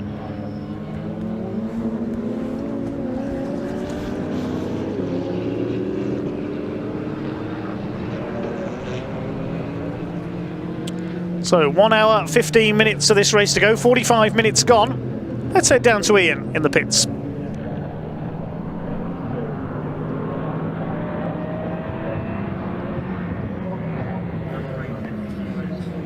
Yes, hello everybody. I've actually come out of the pit lane. We just want to give you a little bit look behind the scenes here at Snetterton. So at the end of this race, the drivers will go to the podium, which is there, looking very fancy, isn't it? Very nice indeed. We've actually got the pit lane just behind us as well. But if you come up a little bit higher as well, come higher, you can see we've got the marshals over the start-finish line right there. Look, we'll just point the camera down, and a big up to the Orange Army, by the way. Thank you to all of you. We would not be able to go racing if it wasn't for you. Now, Dave Goddard, of course, is our commentator.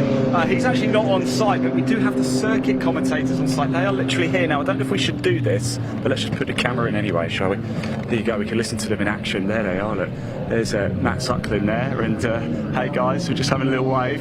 There's Steve Wood in there, and there's Amy as well. So they're the commentators for the circuit. Of course, Dave Goddard is our commentator on the live stream. So we thought we'd just give you a look behind the scenes before we get back into pit stop action for you. So we're going to make our way down the stairs. It's pretty steep up here, it's pretty behind. It's a cracking view though, by the way. You can see all the way around Snetterton. Look at that. What a beautiful shot that is there. We're going to get ourselves back in the pit lane. We're going to start seeing some more cars coming in for the pits very shortly here at Snetterton for the British Endurance Championship. Dave, back to you. Nice little behind-the-scenes look there, thanks Ian. I was actually in that commentary box at Snetterton a month ago with the Classic Touring Car Racing Club. I was on the PA at Snetterton, back in the studio today for our live stream action. As Peter Erscheg continues to lead, he's now completed 23 laps. He'll be coming up to half distance in just 13 minutes from now. Audi's last lap at 1:53.5, so a couple of seconds off the fastest lap of the race. He was lapping back markers, that's why. I believe the Audi is now 2 laps ahead of everyone else, which would tie in with the points of the race. We said he'd probably end up about 4 laps, possibly even 5 laps clear if we run safety car free for the rest of this race. Beautiful looking car, isn't it? The Audi R8 GT3. Marketed in some areas as the usable supercar, the R8.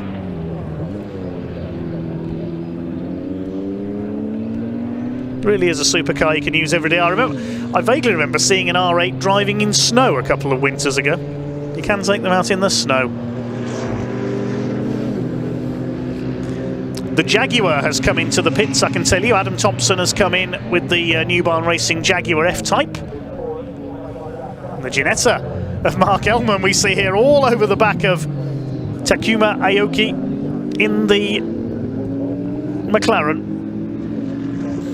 They're about to be lapped for the 3rd time. There's the leader.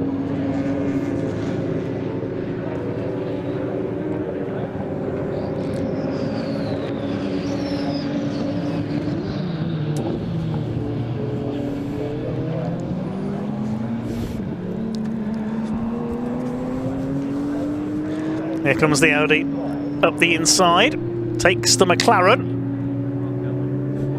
The Ginetta took a moment to move out of the way there because he was thinking about a move on the McLaren, but then spotted the leader was behind him. New Barn Racing, as we say, are in the pits, so I suspect Callum Thompson is taking over from his brother Adam.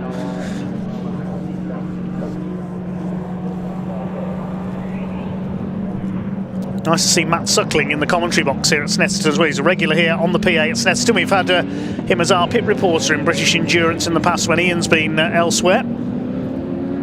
Also saw Steve Wood, the long-time British Endurance and Brick Car press officer. A big thanks to Steve for all his help over the years. It is in fact Steve Wood's golden wedding anniversary this weekend, so many congratulations to Steve Wood. Up the inside, here comes the Ginetta. This time he's going to get the move done. Nicely done, Mark Ellman. I don't think he's going to have the speed though to hold back Takuma Aoki. Yeah, the GT4 McLaren just breezes back ahead. Good little scrap between these two. We also spotted in the commentary box Amy Palmer as well, who's started working with British Endurance recently, so a warm welcome to her. Maybe we'll get her doing some commentary as well.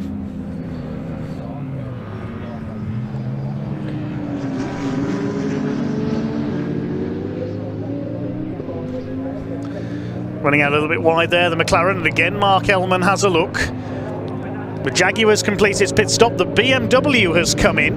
I can tell you SVG Motorsports are in with Neil Wallace, so Ian Astley's going to take over. There's the BMW being refueled.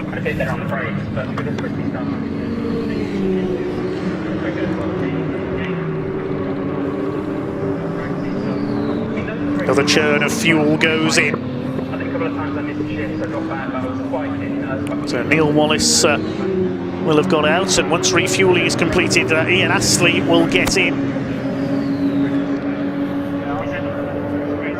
Here they come. Door open, driver in. Yeah, to be honest, there's not much in it. I think there's just slightly better traction. Belts being done up.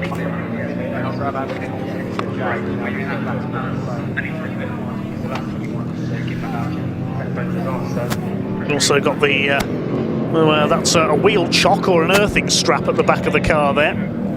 just to prevent it from rolling backwards into the pit lane, and just for a safety measure as well. This battle continues. The Ginetta still all over the back of, buzzing around on the back of Takuma Aoki's McLaren.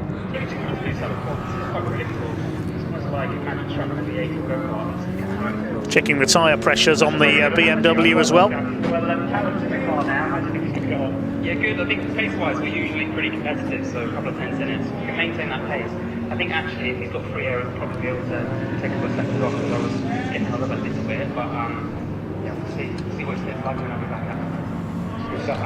Well, the number 9 Audi continues to dominate, but as we say, this is multi-class GT racing, so everybody else fighting for victory within their classes. BMW is in the GT4 class, Class D. Will drop down to the tail of the field as a result of that stop. So this fight for between the 67 and the 8 is now for 3rd place on track. But of course they've yet to make their first stops. So Team Brit now hold 3rd and 4th. Peter Erscheg has now done another fastest lap, 151.277 for the Audi. Let's head down to Ian in the pits just as the Ginetta peels off to come in there.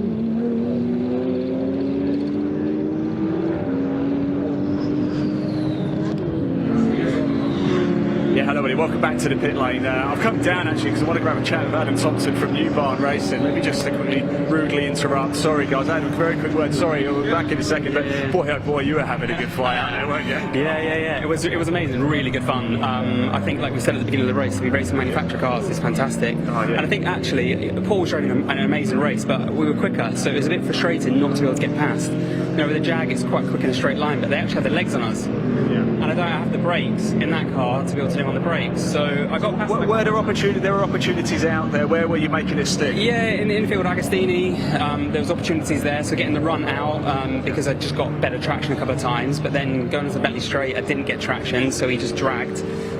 Turn 1 we were much quicker, core we were much quicker, but I can't do it on the brakes into Murray, so you could see each lap if you're watching on the footage. I'm sure you could see closing, and then a bit of a gap, so a little bit cat and mouse, but you know, it's... But this is what racing's about, this is what we love, isn't it? Exactly. You know, some of those races a couple of seasons ago where we were just running around on our own, it's not what we want. You want to be in this battle, so as frustrating as it is, that's what we're here for, so... Well, now it's over to Callum, and we know he can do it. So. Yeah, he's a good driver, and I think actually if you watch the times, he'll probably be a bit quicker, because I had more pace in the car, I just couldn't get past to free myself up, so... If we can just maintain that pace and then get out for another stint later, I think we should finish all right. You spoke to me actually on the grid, and you were talking about the car, and actually it might be a bit of a waiting game, so because your car's just going to stay at a solid level of performance where you think a few others might drop off, so that might work in your favour. It could do. I mean, generally some of the turbo-driven cars heat soak, so we don't because we're non-turbo. So we'll see. There'll be opportunities, but I think in those type of races, you're just trying to change your line to put the driver in front of the pressure, see if they make a mistake and capitalise. But hats off to him, he didn't. This is brilliant. This is motorsport. This is what we love. Come on. We'll keep an eye on it. There you go, Dave. Back to you. Well, after, as we said, a lot of teething troubles over the last couple of years, it is great to see the New Barn Racing Jaguar running so well. 5th place at the moment after that stop. Trying to catch back up to the, well, first of all, the number 83 Mac G Racing Ginetta with Arthur Simondet on board.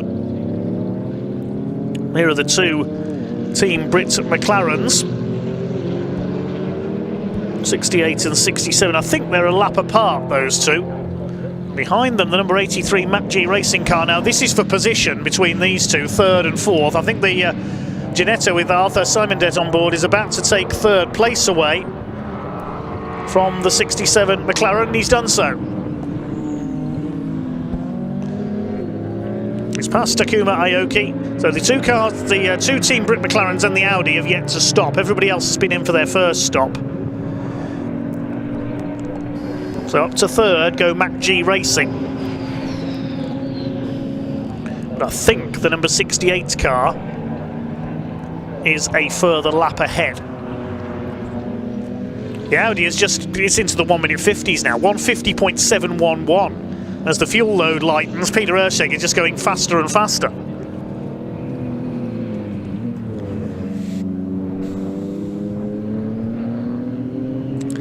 at least all 7 cars are still running as we approach half distance in this finale for the MSUK British Endurance Championship.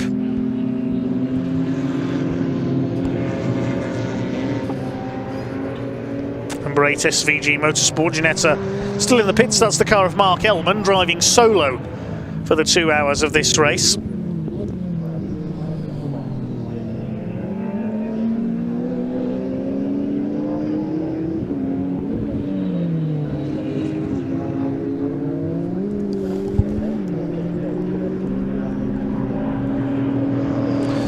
First of the Team Brit McLarens to stop. Comes into the pits, that's the number 67. Car's just been overtaken by Map G Racing, so Takuma Aoki coming in to hand over provisionally to Noah Cosby. It'll be his first racing laps in that car, moving up from BMW's in Brit Car Trophy, the youngster. So Map G Racing now up to 3rd. New Barn Racing will go back up into 4th. They were a lap behind the 68 McLaren, of course. There it is in 2nd place. 2 laps down on the Audi. 150.625, another fastest lap for the Audi of Peter Erceg as he continues to dominate here at Snetterton.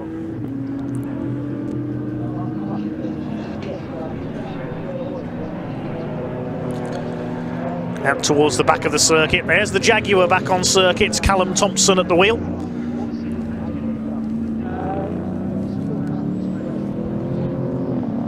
Just keeping it steady.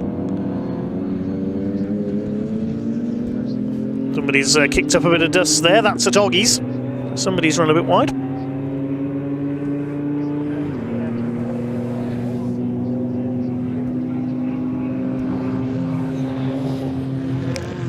So only 2 cars yet to stop now. This is one of them, the 68. There's its teammates. The number 67 of Team Brit, Takuma Aoki and Noah Cosby changing drivers. You can see pit stops have to be done slightly differently with the disabled drivers. But Team Brit handle it so well.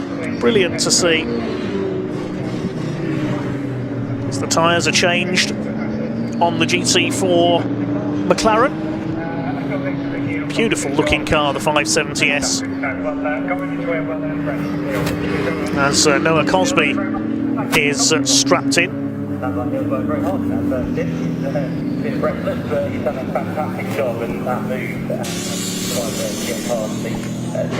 Car comes off the air jacks. McLaren mechanics ready to push the Team Brit car back out. What a well-drilled team.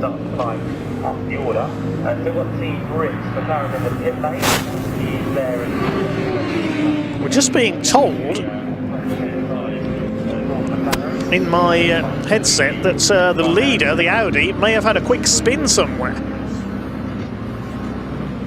So Peter Erceg may have enjoyed a brief spin.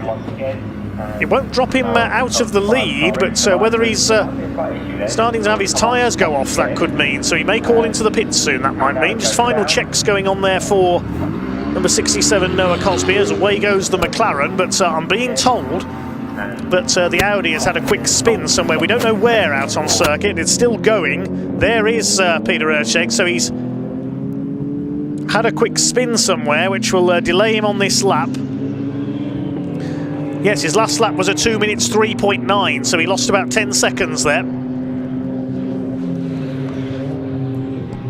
He won't lose in the lead, of course. He's 2 laps ahead of everybody else.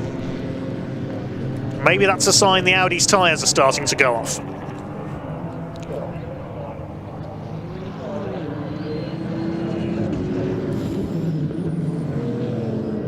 Into the back straight, the Bentley straight he goes. Formerly the Revit straight, because that's what you had to do to go down it. Up towards Brundle, then Nelson.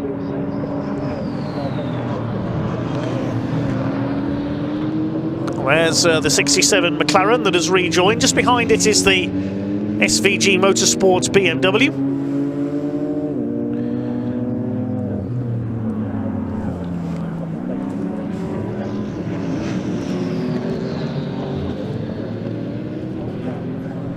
BMW with Ian Astley now on board, closes up on Noah Cosby. Noah, the former freestyle motocross rider, who sadly broke his back in a fall in 2020.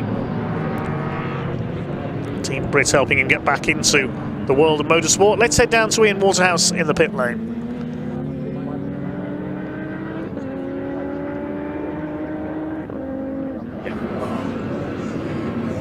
Yeah, hello everybody, welcome down to the pits. So we've got Takuma, he's just come in from his stint out in the McLaren. And Takuma, how was it? First of all, welcome by the way to Snetterton, but how was that? Yeah, so Snetterton is a very high speed and a very easy course, but it is very difficult to run to the first. So, but this time is yeah, so it is very my experience for my race. And so actually, so I drove this car is twice. Yeah. And then so getting better for next time. You're having a good few tussles out there. It's nice to see the track action. Yeah. So track is nice, but I'm not too good time, but so important to the finish the race. Yeah. I promise. Yeah, well, look, well done anyway. Thanks for coming over. Thanks for talking to us. Have a rest, mate. Have a rest. You deserve it. We're about to have some hot tyres come in. In fact, stay with us. Stay with us if you can. Let's make our way through because I believe we're about to have the next McLaren come in very shortly. So just stay with us a little bit. In fact, I can tell you who has just pitted. I believe I can see the helmet.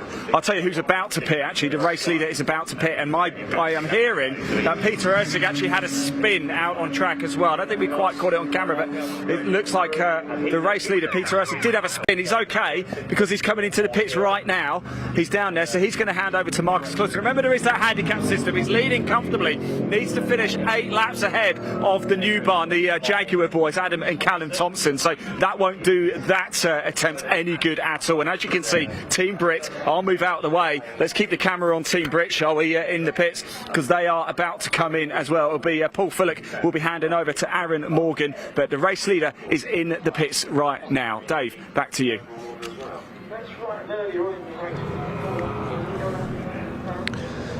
So the leader in the pits then, hearing from Takuma Aoki there, competed in the mid-1990s in the FIM Superbike World Championship,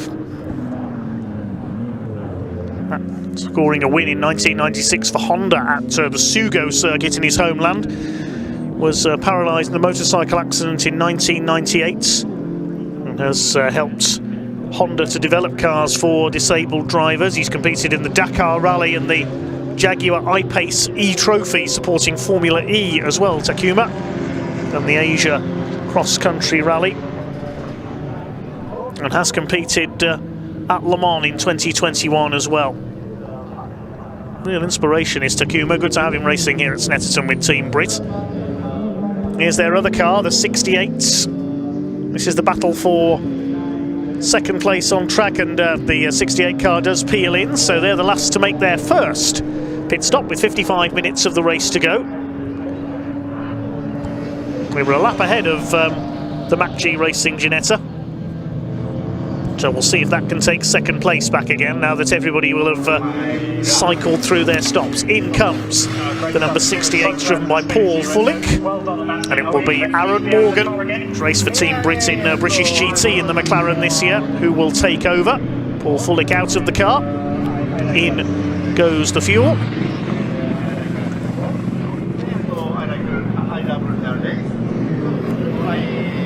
We'll wait for Aaron Morgan to get aboard. Began racing with a BMW a few years ago after recovering as best he could from that terrible motocross accident where Aaron sadly broke his back and was left confined to a wheelchair. He got back into motorsport, was successful in the BMW Compact Cup among other series before moving into GT racing. Fuel goes in from the churns.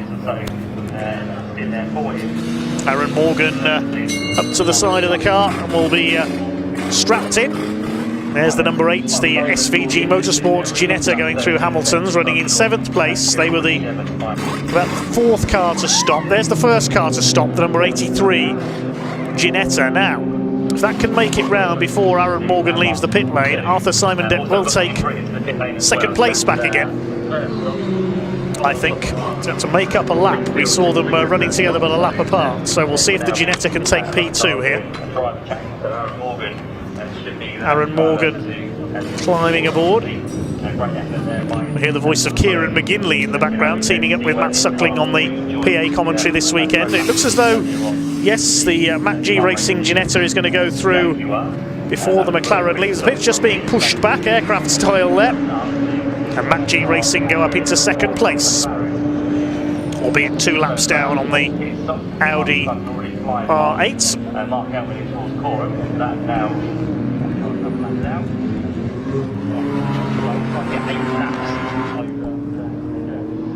So everybody has now made their first stops. It's Marcus Clutton now on board the Audi, who will continue to lead. And on his outlap, he's already done the best 2nd and 3rd sectors of the race. Marcus Clutton, the pro racer. And the lap times are going to be even quicker for our leading Audi R8 GT3. Fastest lap of the race, 150.625 for Peter Erscheg. Let's see how long it takes Clutton to beat that. The Ginetta up there in 2nd place of Arthur Simon Depp,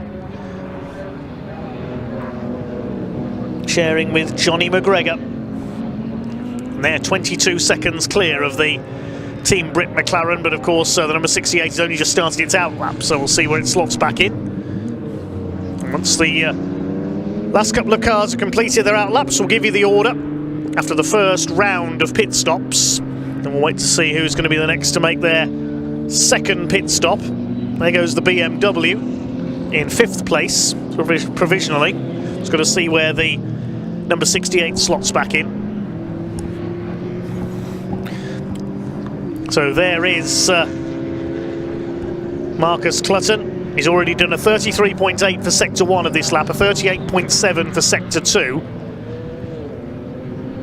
He's surely going to be inside Peter Erscheg's fastest lap here, 150.625. What was the qualifying time for the Audi R8? It was a 148.831. Here he comes then, up towards the line to complete 34 laps. With just over 50 minutes of this race to go. Across the line goes the Audi. He's done a 148.145. 148.145, that's about 3/4 of a second quicker than his pole position time, Marcus Clutton.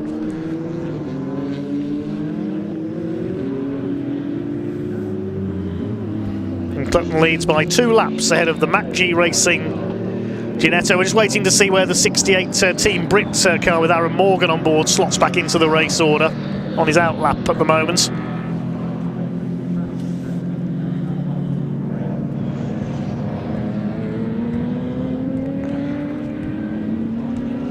So just how far ahead can the Audi get? Well, Marcus Clutton a little bit wide there, throwing out of Agostini. He doesn't want to do that too often. He doesn't want to get pinged for track limits.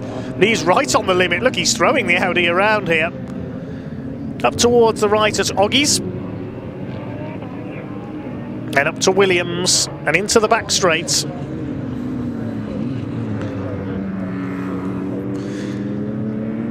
I suppose it's really a race between Marcus Clutton and the clock here to see what the fastest lap time he can get is. He comes up on the Mac G Racing Ginetta to put another lap on it. It was past the Ginetta almost like it's standing still at the end of the Bentley Straight.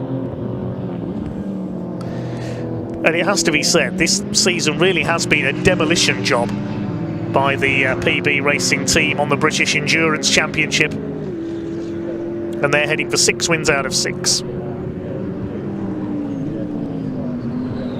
Let's hand down to Ian in the pits once again. Let's see who he's got to talk to.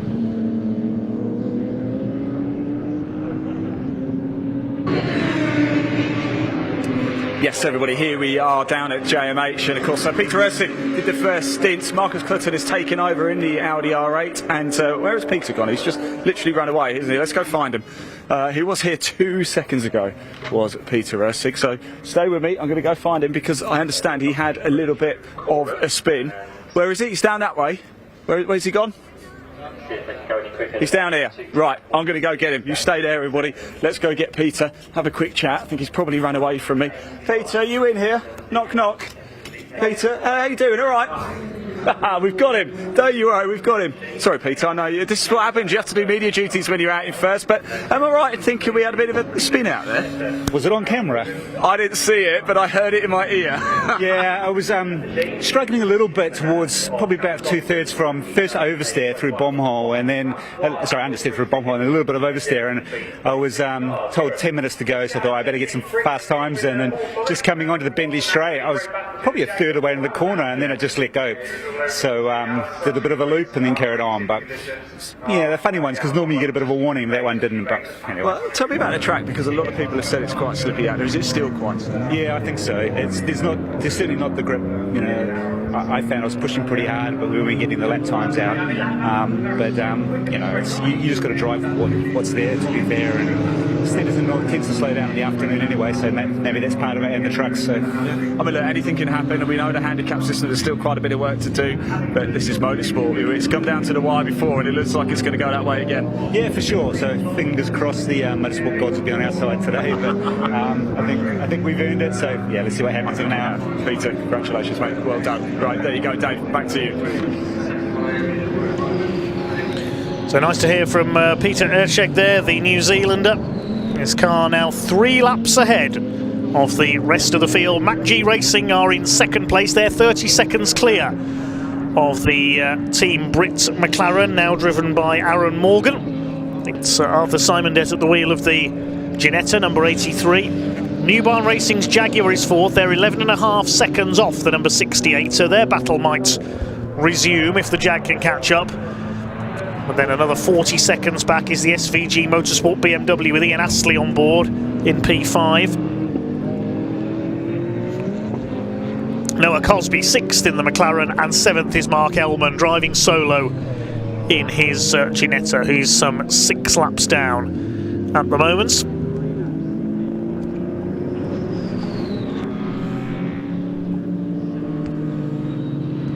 "46 minutes and a bit of change of this race left to go."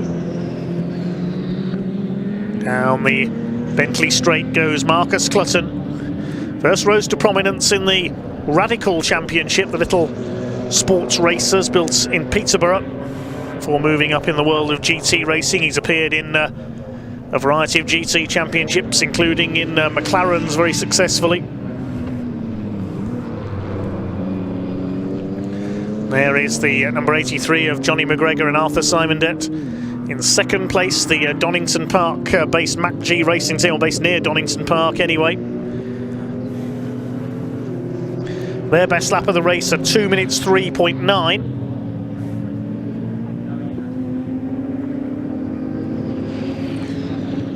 Car to keep an eye on could well be the SVG Motorsport BMW, because Ian Astley is now on board that machine, and his best lap has been a 2:01.763. His last lap, best lap, a 2:016, but last lap a 2:017. So that's a good 5 seconds quicker, near enough, than the New Barn Racing Jaguar ahead of them. So that BMW could start to close in on our top 4.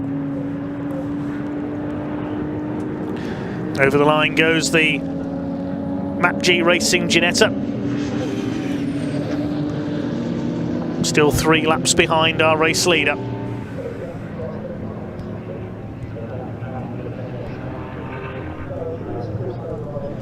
Through the heat haze down into the Wilson's hairpin comes our second place man.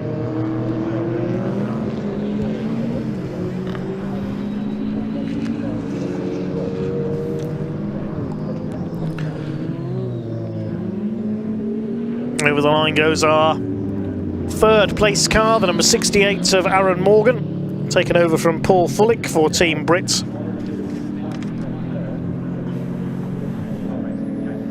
That car 5th in the championship, 2nd in Class D, 10.5 points behind Nick Hull and Richard Avery, so it looks like they're going to move up to P4 in the overall standings. 2nd in Class D behind Balsidou and Josh Steed. They can't catch the Porsche crew for the Class Championship. Neil Wallace and Ian Astley 3rd in the points in Class D, ahead of the KTM Crossbow of Mike McCollum and Sean Cooper, the Track Focus team.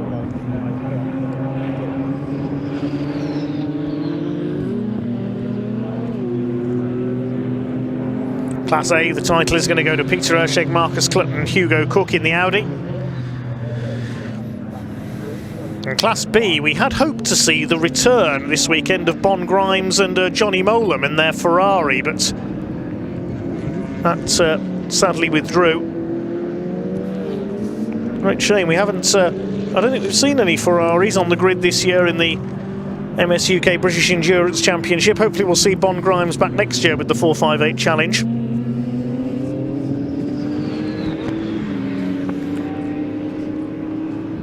Through Williams goes the 4th place car, the Jaguar.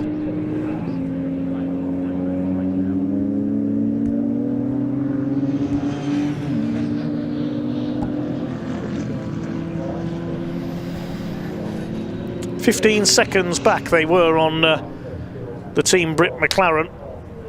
And it's lapping about 3 seconds slower than the 68 car at the moment, Callum Thompson.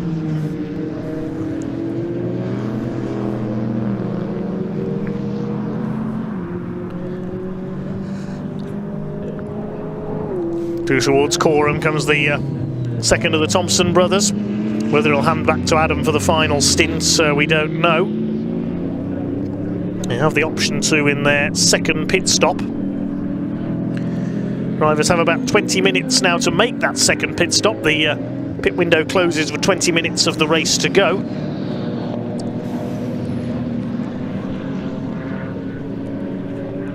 It's a big penalty for missing the pit window.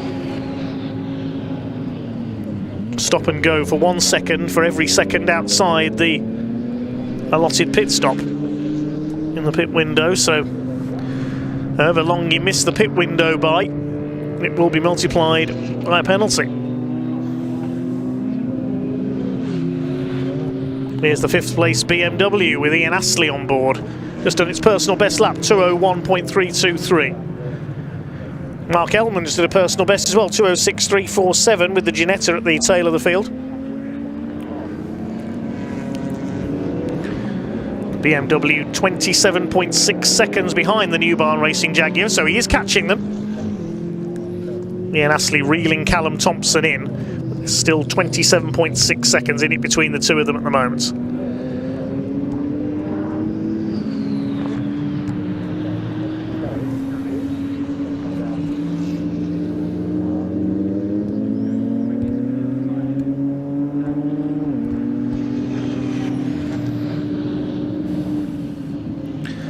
Marcus Clutton still lapping in the 1:48s at the front of the field.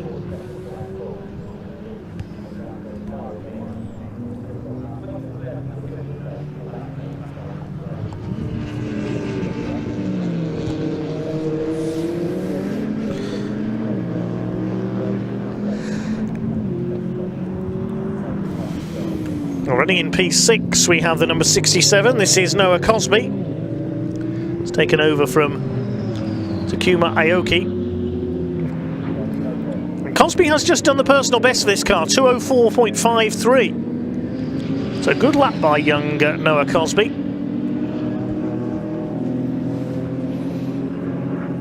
He's a lap behind 5th place SVG Motorsports, I believe. Wait to see when he comes over the timing line next time through what the gap is.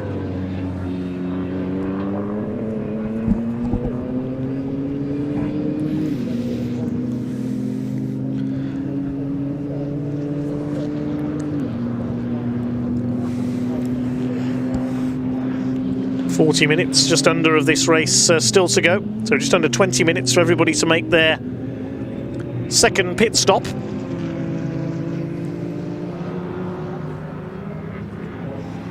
'67 car 3rd in Class D behind its teammate and the 24 BMW.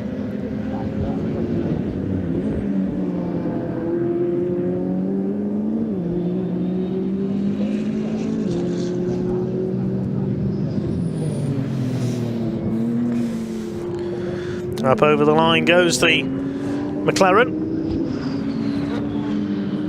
And that's a lap behind the number 24 BMW now. Another personal best for number 67 by Noah Cosby, 2:04.261. He's getting quicker and quicker as he learns the car. And here's Mark Ellman, and he's being lapped by the New Barn Racing Jaguar.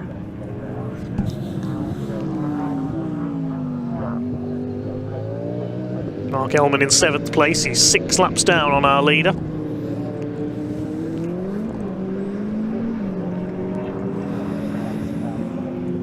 As the Audi goes through to complete another lap. It's 41 laps in the book for Marcus Clutton and Peter Erscheg. His last lap was a 1:49.4, so he's maybe backed off just a little. There is our 7th place car, the number 8. Second in Class G behind Map G Racing, number 83. And into the pits comes Mark Ellman, so he's the first man to make his second stop. And we can go down to Ian in the pits. I believe he's down at Team Brit.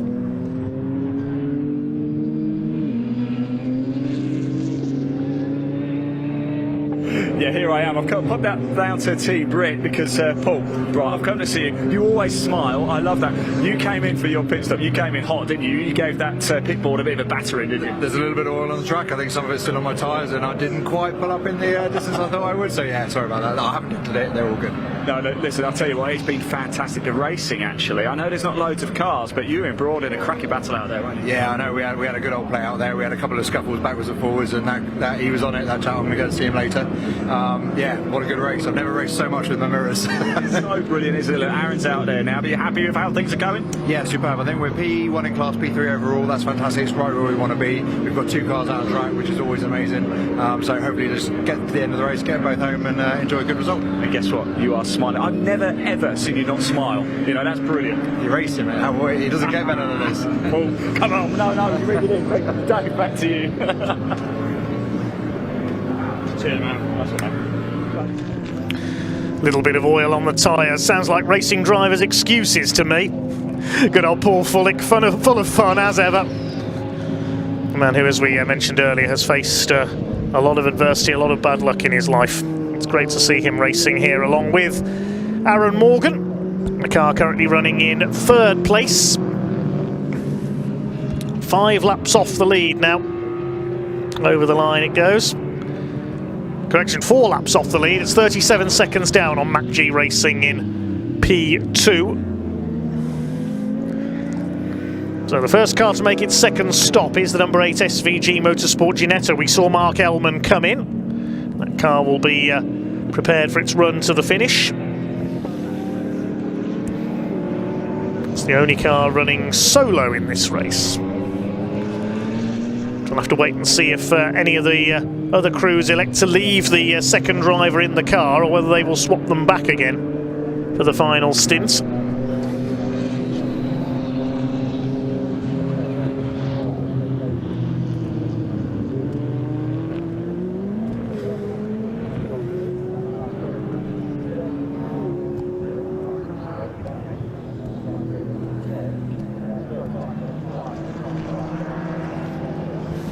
Aaron Morgan just keeping it steady in that 3rd place. Leader of Class D. Nearest class rival Ian Astley's BMW, which is about 37 seconds down the road. 2nd through to 5th are all on the same lap, but they are fairly well spread out. SVG Motorsports Ginetta back on track just behind the BMW.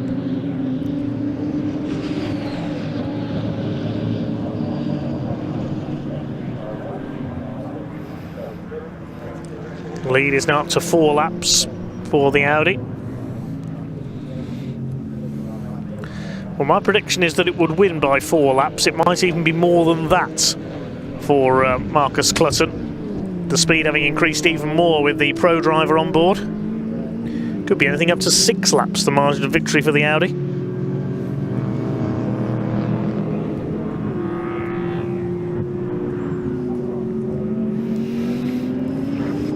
There is Marcus Clutton again, running that little bit wider coming out of Agostini.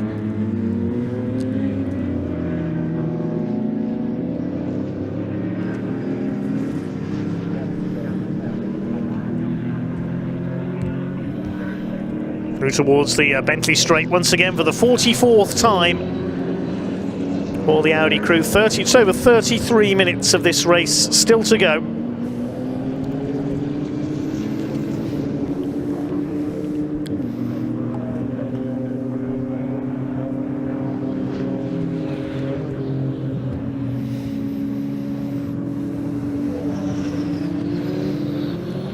Into the final quarter of this MS UK British Endurance Championship season finale here on the Snetterton 300 circuit. 2 more races to come after this, don't forget. We've got the British Truck Racing Championship. Hopefully we'll see Ryan Smith and David Jenkins back in action after they took a bit of damage in the first race. And then we've got the pickup trucks as well. A little bit of news on that one. I can tell you one of the leading contenders, Dale Gents, after a totting up of penalty points and yellow cards, is going to be starting from the pit lane. There's the number 8, Mark Elman. It'll be certainly an endurance race for him. 2 hours in that car, driving alone. I've passengered in a GT3 car in the past at Croft Circuit, and it was very hot in the car after only 2 laps, never mind 2 hours. No wonder they call it endurance racing. There's the number 83 in second place, the Mac G Racing Ginetta. He's got one of the Team Brit McLarens in front of him there.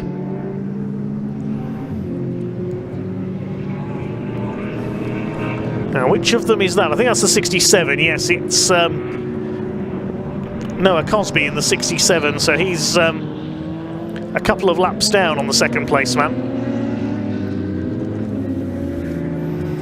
Still nobody making that second pit stop. They're all going to leave it relatively late. They're going to have to come in the next 10 minutes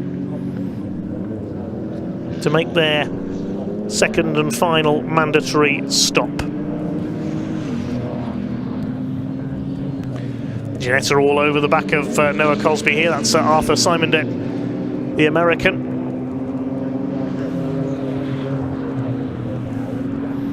Good to see how evenly matched the rest of the field is, with the Ginetta up there amongst the GT4 cars. And the F-Type as well, of course, running fourth.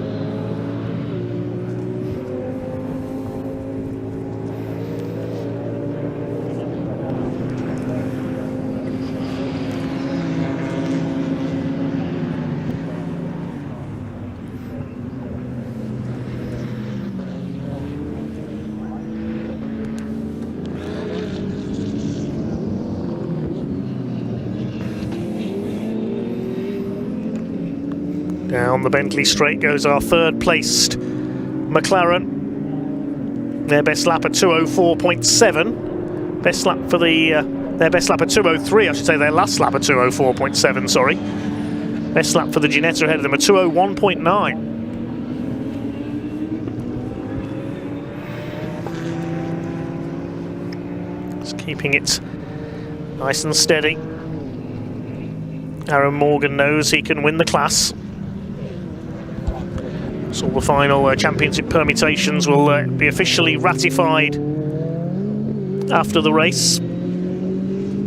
It's looking certainly provisionally as if the Audi is heading for the championship, as in comes the McLaren from third place, the number 68. In comes Aaron Morgan. Will we see a driver change, or will Aaron stay in the car? We will wait and see. Of course, to refuel the car, he has to get out anyway.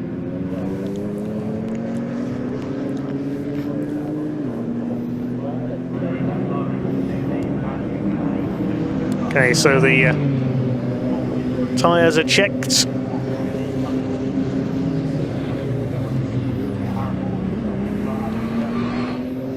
Fuel will be going in.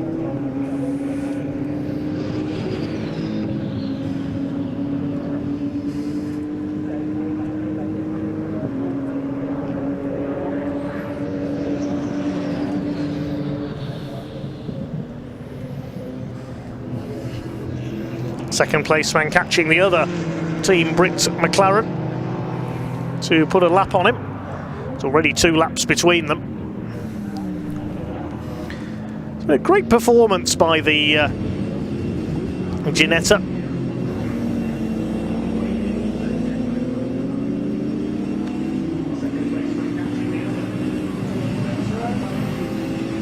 So this pit stop will promote the Jaguar into 3rd place for the time being, with Callum Thompson aboard. There he is, coming into Williams. Be good to see a steady run for this car with no problems so far. I won't say too much, so I don't want to put the curse of the commentator on New Barn Racing. There's the BMW behind him. Now, are they on the same lap, those two, the BMW? Yes. So Ian Astley, we said if you want to watch, has got the gap down to 5.5 seconds. And he is surely going to catch the Jag in the next lap or two. Ian Astley, the quicker of the 2 drivers in the BMW. He's lapping 4.5 seconds a lap quicker than the New Barn Racing Jaguar as the Audi goes by again. Marcus Clutton still with the fastest lap of the race, 1:48.145. Last lap was half a second off that, and the Jaguar comes in. So it's academic anyway. The BMW will go through into P4. The overtake not happening on the track though, because the Jaguar chooses to pit, and Mac G Racing have come in as well for their second stop. Team Brits McLaren, number 68, has headed back out. We didn't see if there'd been a driver change there.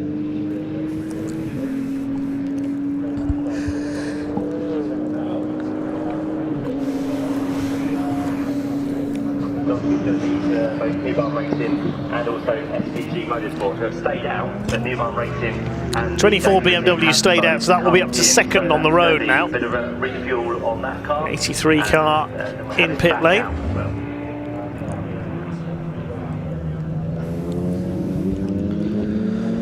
Along with the 88 Jaguar, Adam Thompson, I suspect, will take back over behind the wheel of the Jaguar. And I imagine Johnny Mack will get back into the 83.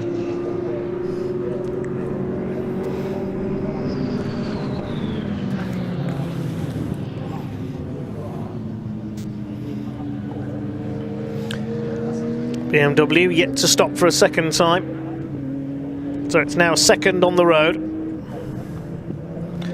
The other cars that have yet to make their second pit stop, the 2nd Team Brit McLaren, number 67, and of course our race-leading Audi.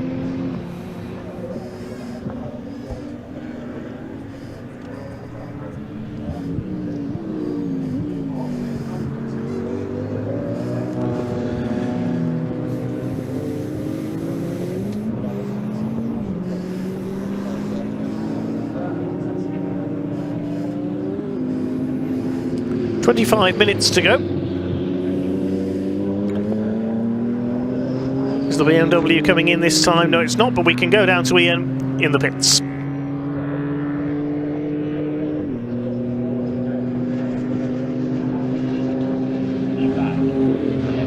Yeah, hello everybody, welcome to the pits. I'm down here, I'm allowed to do the speed check for the car. It's 40, isn't it, that it's allowed to go? And it's doing 30.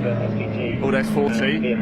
That's the speed limit, and that's okay. That's all right. Yeah, so you're in charge of giving people parking and speeding fines. You're in charge of giving people speeding fines. Yeah. Has anybody broken it yet? Not this race, no. Last one there was one person. But there you go. Everybody's behaving themselves at 40 km/h. Nobody's exceeded it so far. We are starting to get to the latter stages of the final race this season for the British Endurance Championship. Dave, back to you. That's very good to hear. No speeding in the pit lane. The 40 km/h limit not broken by anyone. Of course, that's another way you can get a penalty, as in comes the number 67 McLaren, that will be, for its second stop. Kuma Aoki and Noah Cosby. So only the BMW and the Audi have yet to make their second stop, and who's that in trouble? One of the Ginettas. It's the 83. What's happened for Mac G Racing? That's the car that was in second place. Now, what's happened there? Has it had an off? Or is it a mechanical issue? To be coming into the pits. They've not long gone back out after their second stop. In fact, it was on its out lap, so has there been an issue with the pit stop? The leaders come in as well, we can see there in the background. So back in comes Mac G Racing. This could be disaster for Johnny McGregor's team. Ian will be down there to find out what the issue is as the BMW comes in as well. So that means that everybody has completed their second stop with 3 minutes of the pit window to go. There's the Audi.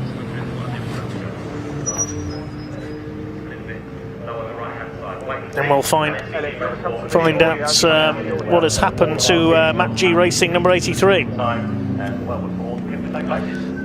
Ian Waterhouse, what can you tell us down there?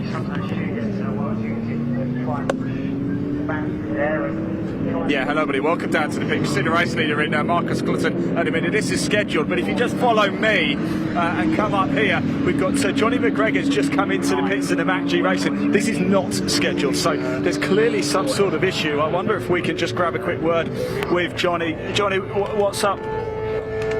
It just came up with an oil pressure warning and the engine just cut out. It's such a shame because you guys have been flying today, haven't you? You've only just come in, retaken over, haven't you? Yeah, so, yeah, don't know. I hope you get it sorted, mate. Thank you for talking to us. There you go. Very disappointed. Johnny McGregor, as you can understand, they have been absolutely flying in this race today. But what a shame that is. Looks like they've got a bit of an issue with the car. Dave, back to you. There definitely seems to be an issue with the team trying to look maybe to the left front. So an oil pressure problem by the sound of it, sadly, for Johnny McGregor's Ginetta. That's a great shame. He was up there in second place overall before this round of pit stops. Now, he'd got a couple of laps advantage over the SVG Motorsport Ginetta, their only class rival, but that could disappear here. And number 8, Mark Ellman, could take the class win in Class G. McGregor and Arthur Simondon have already sealed the Class G title for this year. They're third in the championship overall, but I think their hopes of their remote hopes of catching Balsidou and Josh Steed for second overall that we heard about earlier have now disappeared, as they needed to win the class with pole and fastest lap, and even then it was subject to ratification. Mark Ellman, who has shared with Owen Hizzy and Harry Hickton at various times this season, therefore looks like could inherit the win in Class G. Well, that means that number 68 from Team Brit, the McLaren of Aaron Morgan and Paul Fullick, is now second overall. 5 laps down on the Audi, but that margin will reduce a bit because the Audi's been in for its second stop. In fact, everybody has now been in for their second stop. We'll wait and see where everything cycles back in again. The BMW just leaving the pits.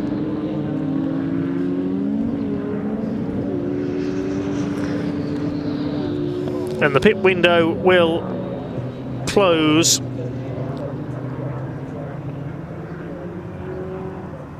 should close now. Yes, 20 minutes on the clock. The pit window has closed,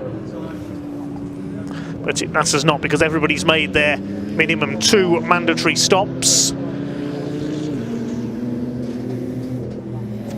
As long as nobody's sped in the pit lane. We heard that nobody had so far. As long as nobody's made a short pit stop, we shouldn't see, fingers crossed, any penalties.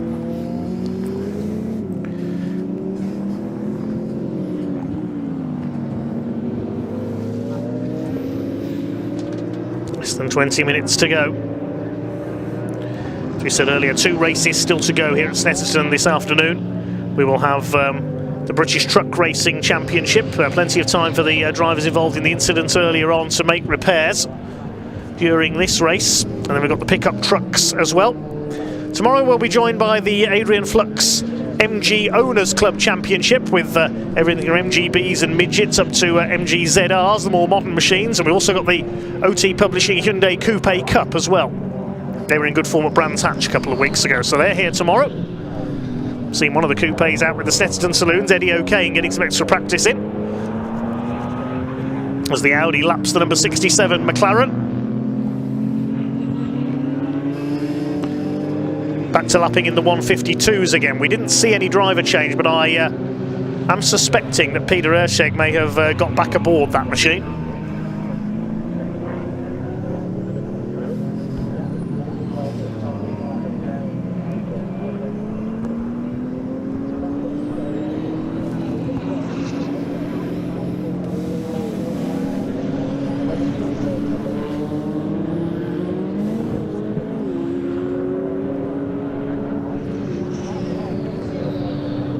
Minutes to go then. Still plenty of time for drama. There's always a variable could be thrown into the mix in a GT race. We could get a late safety car, we could get some mechanical dramas. Ain't over till that checkered flag drops. Just ask Toyota at Le Mans in 2016.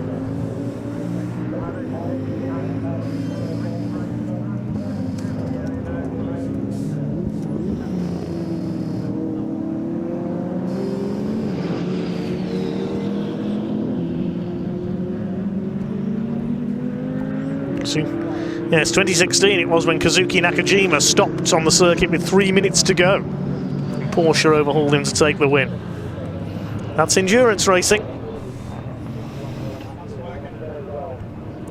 5 laps in it now between PB Racing and Team Brits.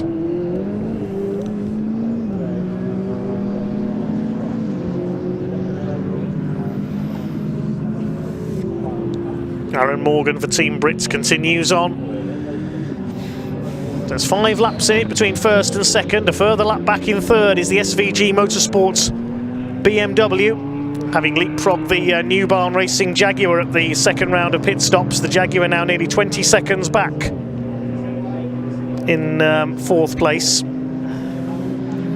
5th is the other McLaren, the 67. And SVG Motorsport are now 6th. They've overhauled MacG Racing to take the lead of Class G, so any hope that the MacG Racing team may have had of overhauling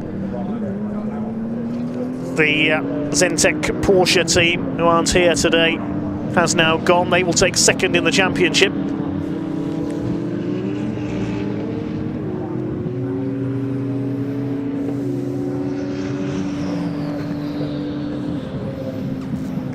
Going up towards the final 1/8 segment of this race, the final 15 minutes. There's the BMW, that's run nice and reliably today.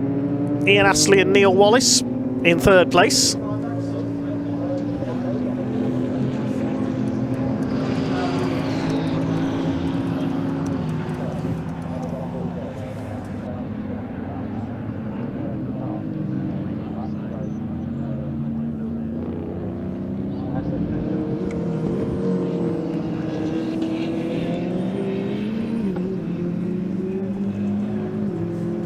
So will the Audi put another lap on the rest of the field as they head for 6 wins out of 6, a perfect record which I don't think has ever been achieved before in the MS UK British Endurance Championship.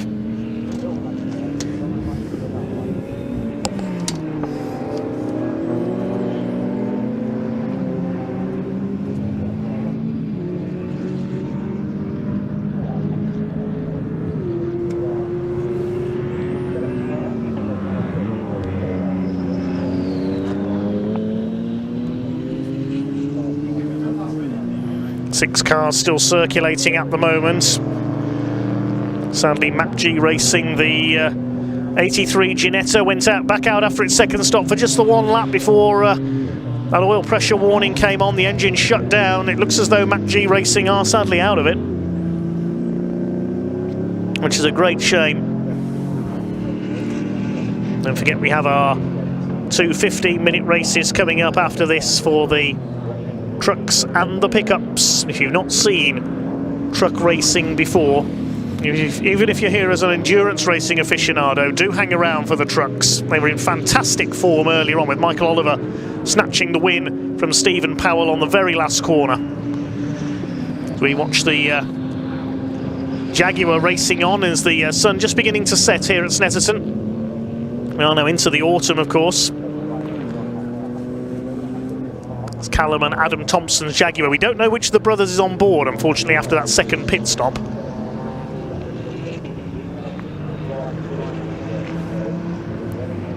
Would believe it's Adam back on board. He's taken back over, I think, after the second of the 2 mandatory stops.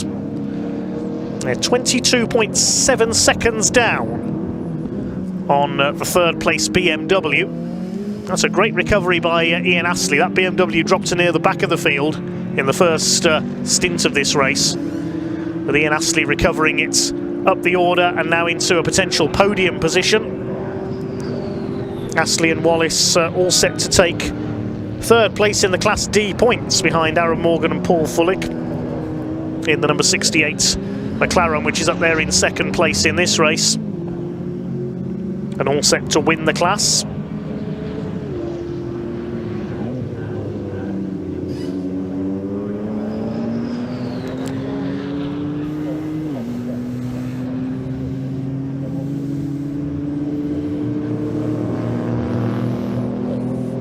What's the gap between 2nd and 3rd now? Can SVG Motorsports take 2nd here? Ian Astley, his last lap was over 2 seconds quicker than the number 68 McLaren ahead of him. They're 12.5 seconds apart. With 12 minutes left on the clock, it's going to be close for 2nd place overall, you know. I reckon the BMW could catch the number 68.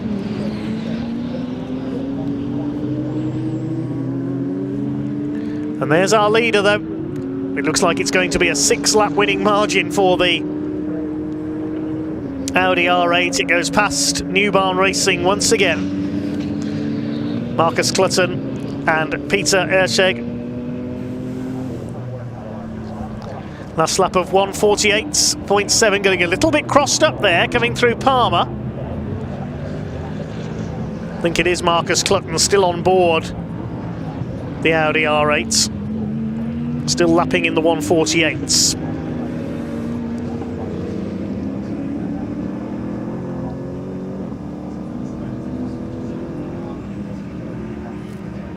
What about Ian Astley? That's the car we need to keep an eye on here. The BMW, there he is. Now, can he catch Team Brit? The gap was 12.5 seconds, 12.48 to be precise. You can see on our timing tower at top left. Is the BMW going to catch the Team Brit McLaren for 2nd place here in the closing laps? We've got just under 11 minutes to go. So that'll be about 5 or 6 laps left of this race. Now, what's the rate he's closing at? Team Brit's last lap was a 2 minutes 5. What's Ian Astley going to do in the BMW? You can see the McLaren ahead at about the length of the straight apart. It's down to 8.9 seconds now, so it's going to be close. That was a 2:01.5 for Ian Astley. So about 3.5 seconds taken out of him on that lap. This is going to be close for 2nd place between Team Brit and SVG Motorsport.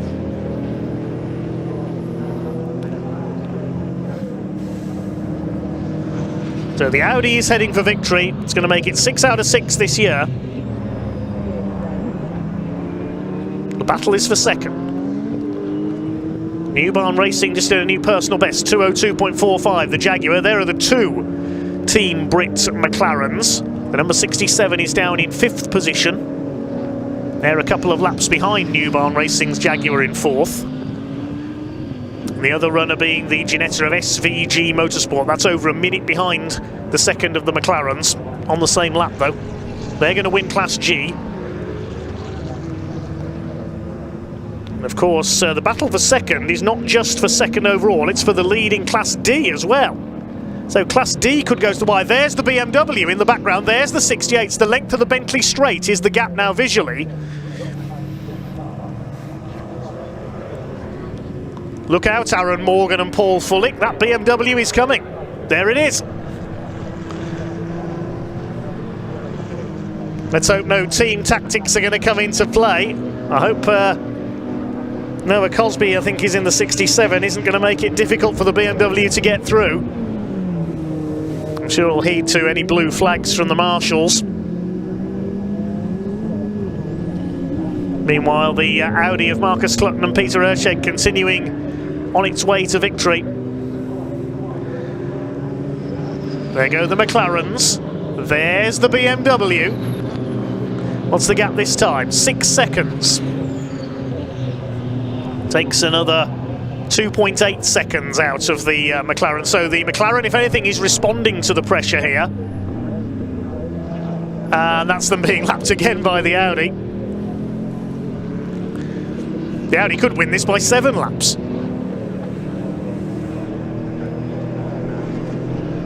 Really is a spectacular car, that Audi R8. Less than 8 minutes of the race to go now.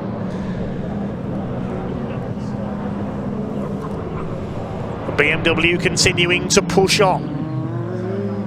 In the hands of Ian Astley, there he is.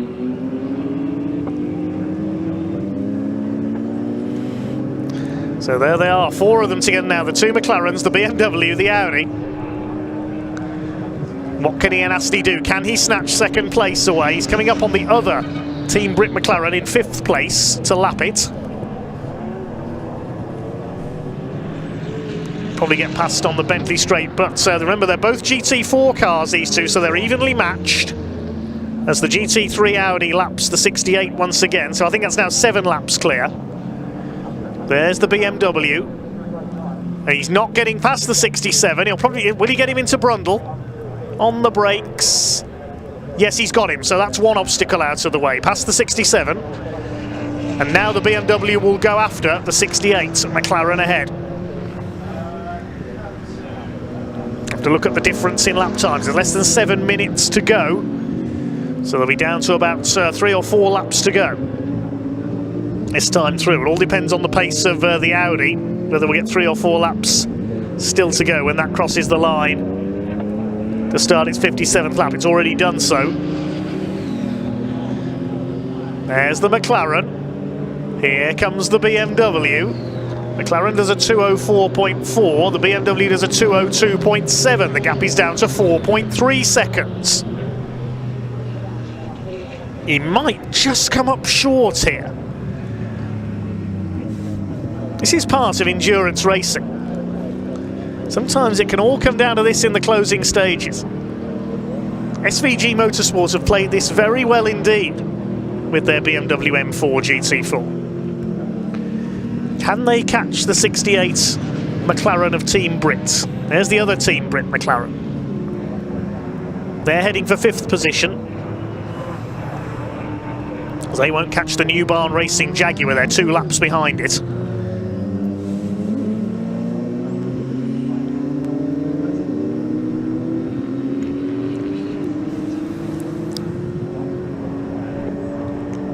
So it's looking likely to be, I think, a 6-lap victory for the Audi R8 of Peter Erceg and Marcus Clutton. Can Ian Astley in the BMW catch Team Brit for 2nd? There's the McLaren. And he can now see the BMW starting to loom in his mirrors. McLaren with, I think it's still Aaron Morgan on board the 68 car. We didn't see a driver change at the last pit stop for them. He's almost on him now. There's less than 5 minutes to go. The BMW is going to catch him. But catching is one thing. We've said it before. Catching is one thing. Passing is another.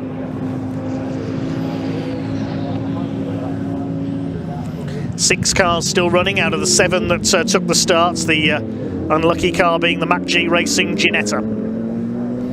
Oil pressure problems appear to have put them out of the race. But here come the battle for 2nd and 3rd. 4.2 seconds was the gap.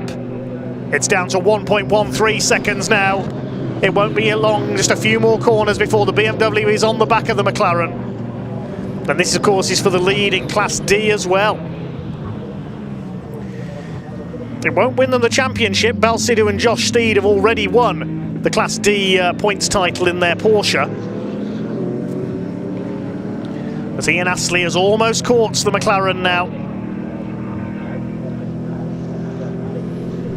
Closes up on him. Where's he going to make the move? Down towards Agostini. I don't think he'll be quite close enough there. They come into the left-hander. He has a look. He has a look. He pressures the McLaren out wide, and he's got him. I thought he was a bit too far back there, Ian Astley, but he's got him up into second.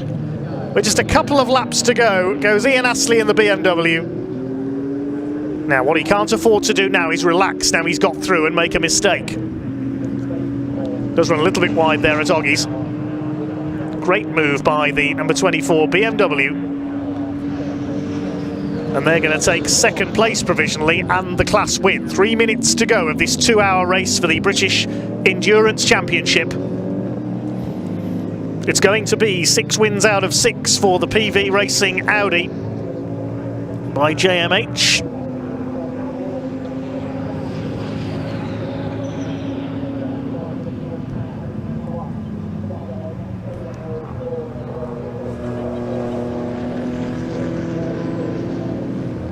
But a great drive by Neil Wallace, who started the car, and Ian Astley in the BMW M4 GT4. Flicks it a little sideways out of Murray's corner.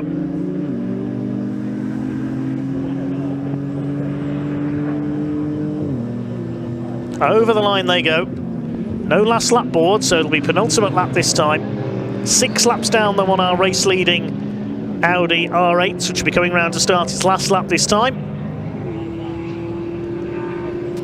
Really has been a virtuoso display by Peter Ersheg and Marcus Clutton. Once again, they've barely even been led all season long in this championship. Not forgetting the efforts of Hugo Cook as well, who raced with them at the start of the season. Here it comes. Down the Bentley straight, into Brundle, through the right-hander at Nelson. I think they'll get one more lap out of this. Through the bomb hole, runs it a little bit wide onto the curbs there.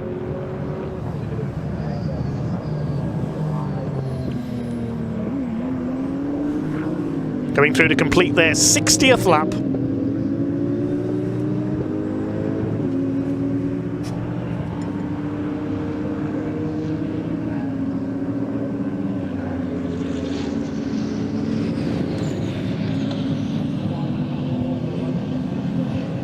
Into the final lap then goes the Audi.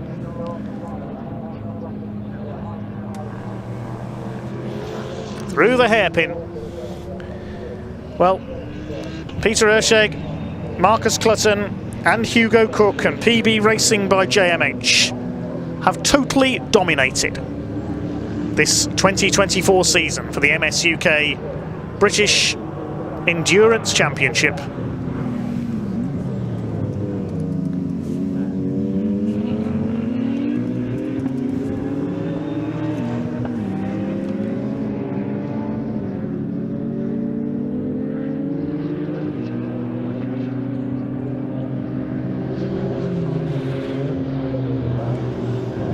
It's been a perfect season for them. They won at Donington in March, here at Snetterton in April, in June on the Silverstone Grand Prix circuit, at Alton Park in July, Donington in August, and now here on the Snetterton 300 circuit in the September sunshine. They are going to complete a perfect record.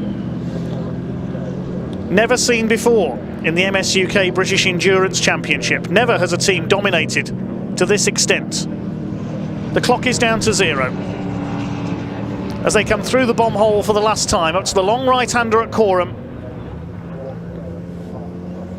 It's going to be a perfect 6 out of 6. Through Murray's for the final time. Peter Ersheg, Marcus Clutton, PB Racing by JMH come up to the line, the checkered flag, to win the MS UK British Endurance Championship for 2024. A perfect season for the Audi R8 GT3 crew.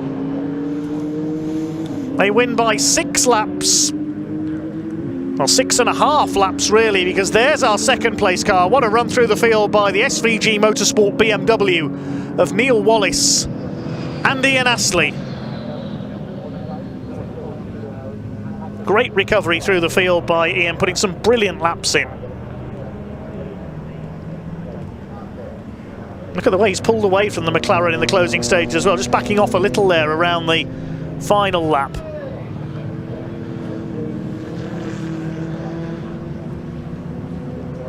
Up towards Murray's for the last time, the former Ginetta crew of Wallace and Astley. They will win Class D for the GT4 cars with an excellent second overall. The team applauding them home from the pit wall. Great drive. SVG Motorsport takes second. And third place it will be Team Brits. The McLaren of Aaron Morgan and Paul Fullick takes third place. Fourth place and the win in Class F is going to be the Jaguar F-Type of New Barn Racing. Adam and Callum Thompson, the brothers, bring the car into Murray's for the final time. The lap behind them is the Team Brits McLaren of Takuma Aoki and Noah Cosby ahead of them. The Jag takes fourth, the McLaren fifth. Sixth and final finisher, the number 8 Ginetta, winning Class G for SVG Motorsport, driven solo by Mark Ellman. Bad luck to Mac G Racing. Their engine letting them down after the second pit stops for Johnny McGregor and Arthur Simon Depp. The provisional results reads as follows. PB Racing by JMH in the Audi win by 6 laps ahead of the resurgent SVG Motorsport BMW, takes Class D ahead of Team Brit in third place. New Barn Racing in Class F in fourth. 2 laps down in fifth were Team Brit, SVG Motorsport sixth, and we lost Mac G Racing. Let's head down to Ian very quickly in Parc Fermé.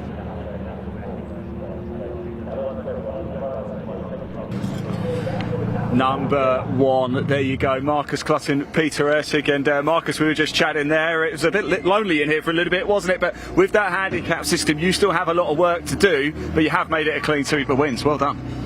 Excuse me. Yeah, no, it's been a good season, hasn't it? And we've performed really well, and Peter's performed really well, and that's, you know, the journey's been about getting Peter up to speed. Yeah. I'll tell you what, his improvement over the season has been remarkable, hasn't it? I think over the last 3 years I've been working with Peter now, he's just getting better and better and better, and you know, he's proven himself to be a very good amateur driver. Here he is. There you go, look at that as well. I wasn't sure if I was allowed to say, but here they are. Let's just save it a moment, guys. Congratulations. How does this sound? You boys are the 2024 British Endurance Champions, Peter. It hasn't quite sunk in it, to be fair, but it's been a pretty tough journey, hasn't it? It has. Yeah. We worked really hard for this, and yeah, could be a bit. Come on, boys. Come on. Let's all bring it in. There we go. It's going to be a party later. Let's grab Ian Astley over here as well, because what a drive that was at the end as well, just to ended up beating the McLaren there close right to the finish. There's been some cracking races in this race, hasn't there? And that was a great one from you as well. Just getting the McLaren in the final few laps. Yeah, brilliant. Really enjoyed it. Could see the gap coming down all the way. Yeah. The team were giving me, you're gaining this, you're gaining that. Just chipping down. I thought, for a moment, I didn't think I was going to get there. Yeah. And yeah, at the end, brilliant. What point did you think, actually, yeah, I'm going to do this? When I passed him. Great answer. Look, congratulations. What a day it's been for you guys. We'll catch up a little bit later as well. Thank you so much. Let's find, I think, is it Aaron still in the car? Aaron, congratulations, buddy. Third outright. You've got to be delighted with today, right? Oh, yeah, it's been a fantastic day. And what a season it's been for you boys as well, eh? Another incredible season. Can't thank everyone at Team Brit enough for all the support they've given us. To all our amazing sponsors, just enabling us to do what we do. My personal sponsors, Rhino Products and CW UK. So grateful to them, and that's a wrap on another fantastic British Endurance Championship season. Congratulations, buddy, and to Paul as well, and of course everybody at Team Brit. I will see you later though as well. Right, there's going to be a lot of celebrations going on. Let's just, there you go, I don't know if you can see that. There it is, the British Endurance Championship 2024 champions, Peter Ertig and Marcus Clutton. It is confirmed they have done it. They've won every single race this year. What a year it has been. But that is it for the British Endurance Championship in 2024. They will be back next year, but don't go anywhere. We've still got more coming up for you. In fact, guess what? Again, turn the volume up, because coming up now is the second race of the British Truck Racing Championship. Dave, over to you.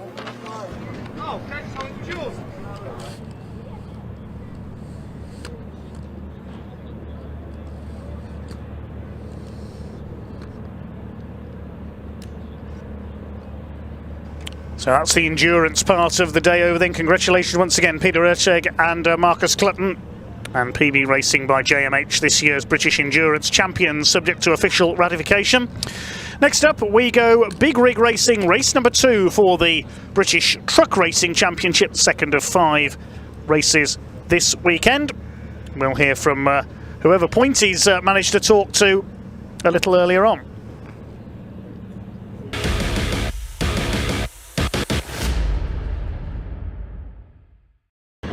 Right then, how are we? Good afternoon, world. How the devil are we? So we're down here in the assembly area just before the second race of Saturday, and a quick update on what's going on in the paddock. So you saw in the previous race we had 3 trucks leave the race before they were meant to. Dave Jenkins, of course, will be joining us, having repaired some front end damage during the lunch break. Ryan Smith, however, is not as well off, bringing up the second place for the worst damage, meaning he won't be out until tomorrow now, hopefully having swapped his engine overnight. He apparently dropped a piston or had seal issues, which means he'll be swapping his lump out tonight. And then Paul Rivette.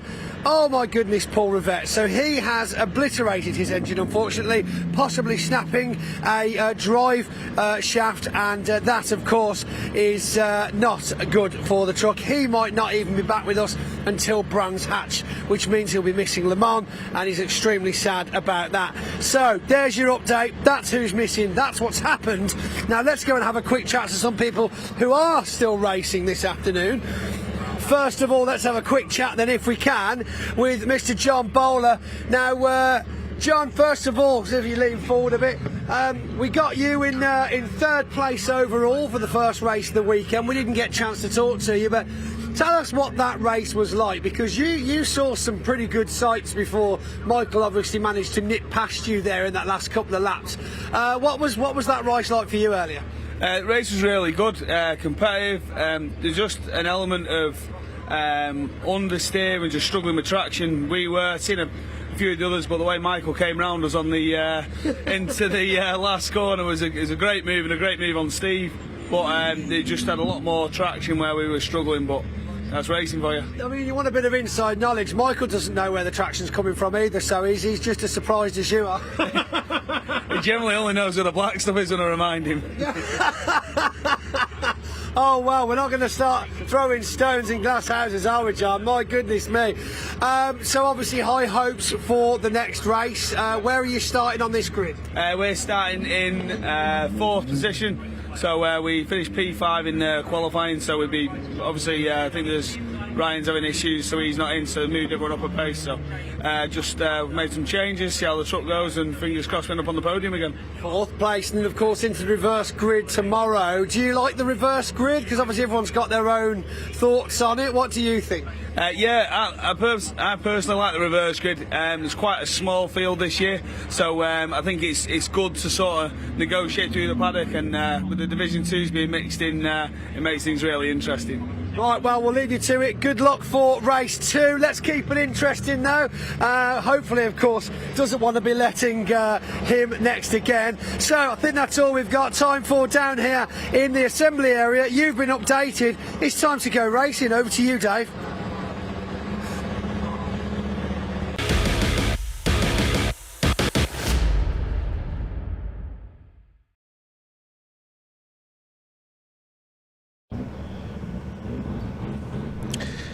Thanks very much, Pointy. Well, big news after our first race. No Ryan Smith and no Paul Rivette. Both our championship favourites out of action. Of course, Paul Rivette was down in 3rd place anyway after missing a round early this season. Sounds like he'll be missing for the rest of this round and possibly Le Mans as well, which means, quite simply, he won't be winning this year's Division 2 title. So it's between Simon Cole and John Powell now for Division 2, if that's the case. Engine failure for Paul Rivette. Ryan Smith will have to replace his engine as well, so he misses our next race after that damage earlier on. Things not really going Ryan Smith's way this year. He's leading the championship, but he's had a few problems this year with the Daimler Freightliner, and will miss this next race. So an amended grid has been issued. This grid, we mentioned reverse grids there during the interviews. That's coming up tomorrow, the partially reverse grids. This grid is based on the second fastest lap time for each driver from qualifying. So it's 69 David Jenkins who is on the pole. He's back out, the damage only minor to his truck. Alongside him, number 3, Stephen Powell. Second row, number 7, Stuart Oliver, alongside 14, John Bowler. Third row, 86 of Tom O'Rourke, 11, David Smith. Fourth row, Neil Yates, alongside our Division 2 pace setter, John Powell.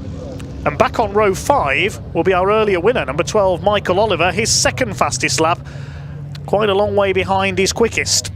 That's the lottery that this system of first and second fastest times can bring you on the grid. Simon Cole, number 41, completing the top 10, and Archie Handy, number 40, completing the 11 trucks on the grid.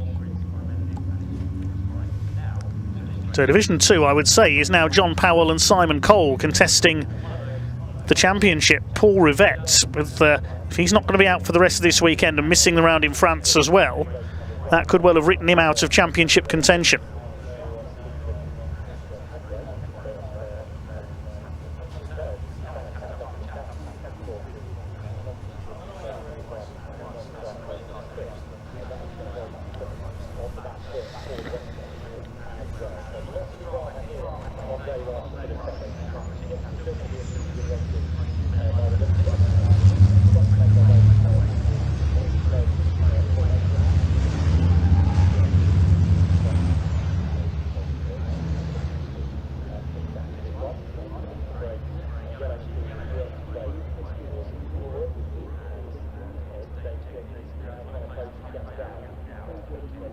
So it may be a slightly reduced field with a couple of leading players absent, but that's going to add to the drama potentially here for our next 15 minutes of racing.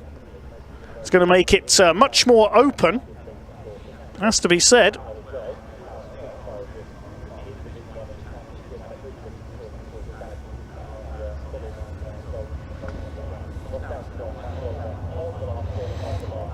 Well, Ethan Dancer said in the YouTube comments he wants number 12 to win. That's Michael Oliver. He's back on the fifth row of the grid for this one, Michael Oliver. He won on the last bend earlier on, taking Stephen Powell into the very last corner in our 10-minute sprints. The race is about to get underway then. Here they come up to the line, the lights out already, and away we go with race number 2 this weekend for the British Truck Racing Championship, side by side between David Jenkins and Stephen Powell. There's contact and Powell spins. Round goes the number 3. He's off on the outside. Disaster for another leading player. The man who's third in the championship goes off. Let's hope he can rejoin. And it's going to be Stuart Oliver who takes the lead. Who's that coming up the outside? That's not Stephen Powell. It's the similarly coloured truck of Neil Yates. He got the hairpin right this time. And he's up into 4th place, I think. Let's hope Stephen Powell can get going again. Your leader is Stuart Oliver ahead of David Jenkins. Tom O'Rourke's up into 3rd place, then Yates. Bowler, not a good start for John Bowler. He's dropped back a bit. Well, it's all happening here at Snetterton. Simon Cole and sideways there in the background. He caught a glimpse of the bright pink and white machine. Into Agostini they go for the first time. Great to see O'Rourke up there in 3rd place. Yates under fire now. Look at Michael Oliver having a go up the outside. He'll be out onto the grass there. Kicks up the dust. He's got ahead of David Smith. He's going for John Bowler. But out in front it is Stuart Oliver, the number 7. The wily old fox himself. Michael Oliver's off again. Come on, this is truck racing, not auto grass. Michael Oliver challenging John Bowler. It's not the widest of circuits, Snetterton, for these trucks. Then again, no circuit is really wide when you're racing a 5-ton truck.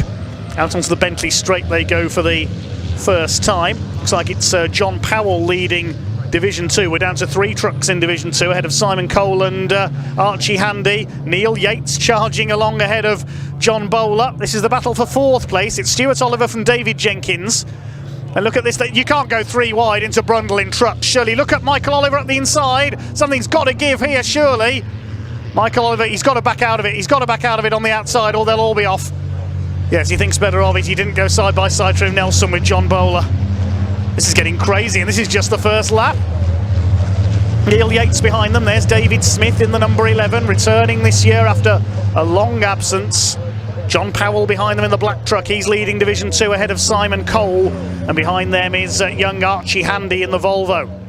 Well, what a frantic first lap.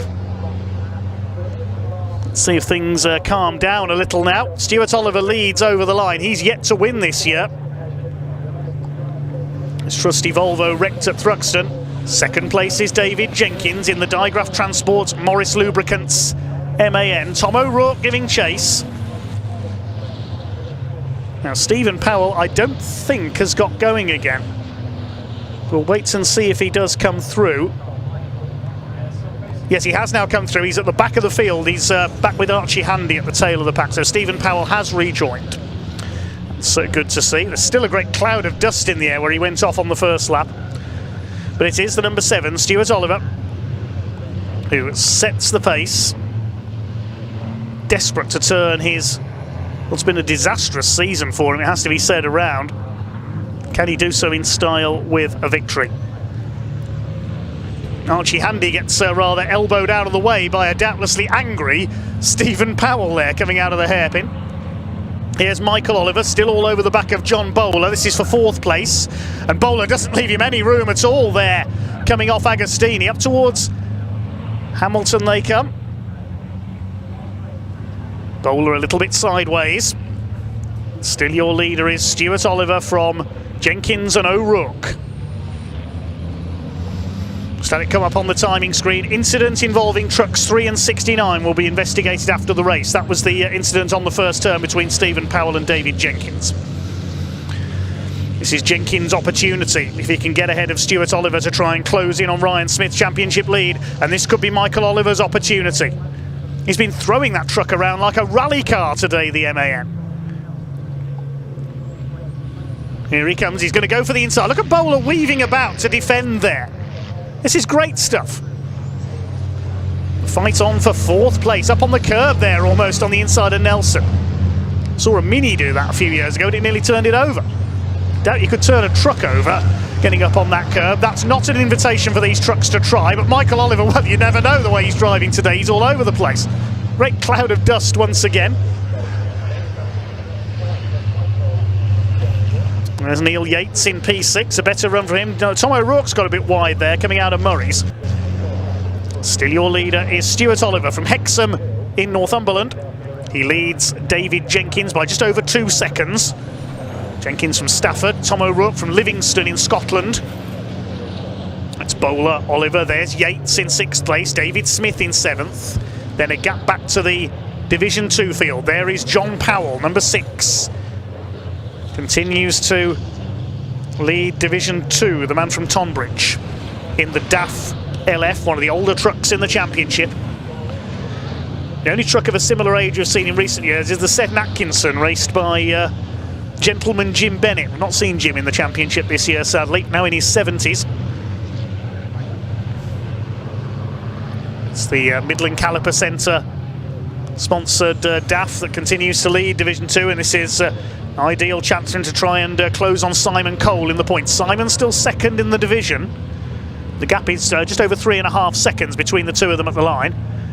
And then further back Archie Handy, who's lost out now of course to Stephen Powell, who's trying to make his way back up the order.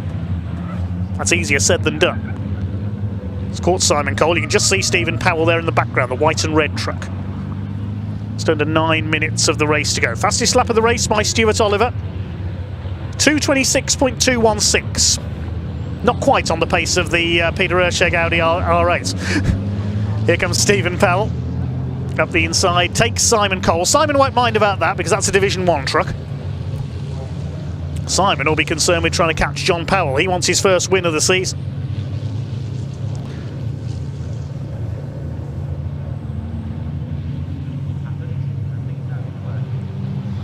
Just over 2 seconds in it for the lead between Stuart Oliver and David Jenkins. Stuart desperate for his first win of this season. Best he's had is a 2nd at Brands Hatch and a 2nd at Donington Park. I can't remember the last time we had a season where Stuart Oliver didn't win a British truck race. His first championship came in 1999. He was unbeaten through till 2004. Then from 2007 to 2010, 4 more titles. over the line he goes. Jenkins in second place. 3.2 seconds now the gap, because new fastest lap for the race leader, 2:25.646.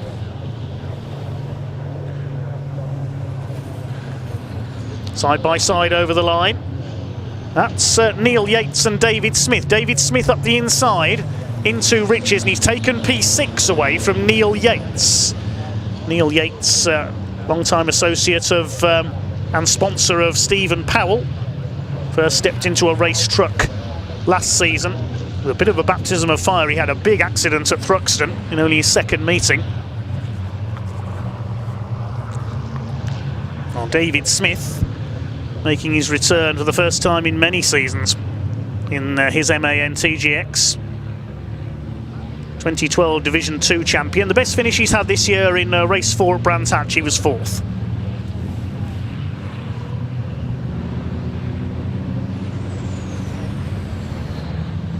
Six and a half minutes to go now. Things have calmed down slightly, I think. Yes, Michael Oliver's dropped back a bit from John Bowler. We just see them in the distance there going around Hamilton's. So, whoops. Neil Yates puts a wheel onto the grass and flicks sideways.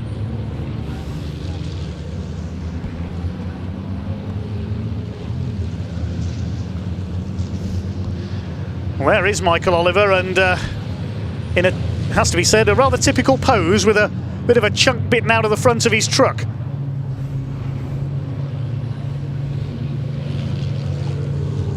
Hope that doesn't start dragging on his tyre. Yeah, a little bit of smoke from the GT tyre there, or that might be a bit of steam from the water-cooled brakes. Now, if you are new to truck racing, these trucks are electronically limited. Road-going trucks limited, of course, to 56 miles per hour. Race trucks are limited to 100 miles an hour.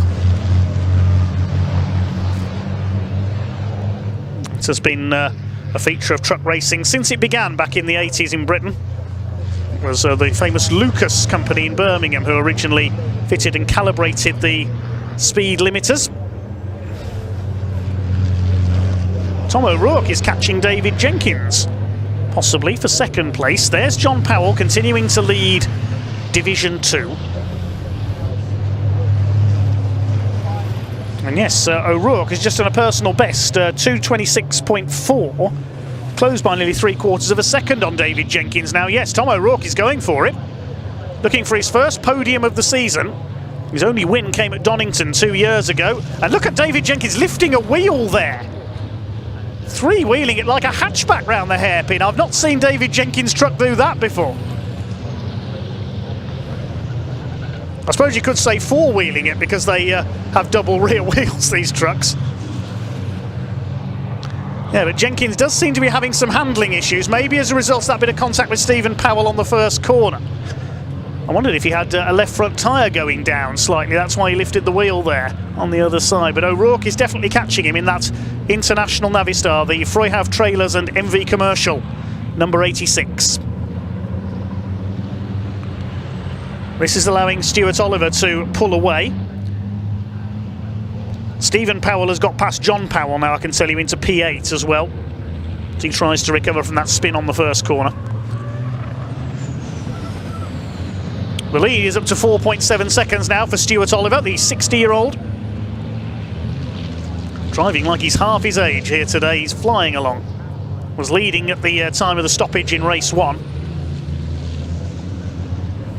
Son Michael it was who took the win on that occasion. Here comes Michael. Started further back on the grid this time, but he's fighting his way through, and he's having a go at John Bowler again. This time he gets alongside him a bit earlier down the Bentley straight, but no, the number 14 truck stays ahead. Into Brundle, up towards Nelson.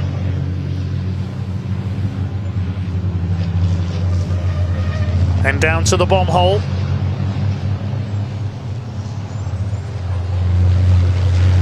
Three minutes to go. I know the races don't seem too long at times. Something flew off Michael Oliver's truck there. Another bit of bodywork goes flying. Souvenir for our marshals. Doesn't seem like many laps here at Snetterton. Remember, it's a long lap on the 300 circuit. Stuart Oliver away and gone. 4.7 seconds. Yeah, 4.67 now, so the gap has stabilised. What about O'Rourke on the back of... no, he's dropped back a bit from Jenkins now. 5-second penalty for exceeding track limits, I presume, and guess who's picked that up? You can probably tell from the way he was driving early in the race. Yes, it's Michael Oliver. Jenkins 3 wheels it again. So Michael Oliver has got a 5-second penalty, unfortunately. He is quite a way clear of David Smith, so he should be okay, I think. Somebody else kicking up some dust in the background there. Stuart Oliver continues to lead.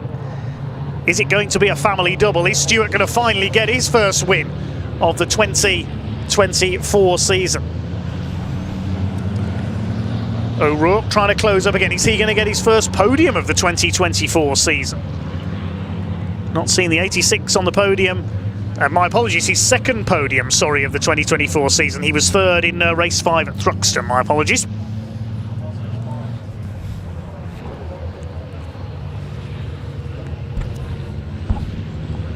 So Tom O'Rourke on to equal his best result of the season, unless he can get past David Jenkins for P2.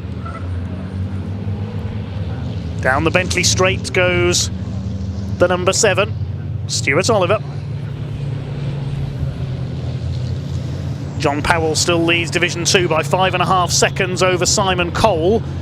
And now Michael Oliver's going to have another go at John Bowler for 4th. But if he does get ahead of John Bowler, now he's got that 5-second penalty. He's got to get more than 5 seconds clear of him. And with only 50 seconds left on the clock, I don't think he's going to do that unless John Bowler was to go off. A little bit of understeer there for Bowler, but he makes it round Nelson.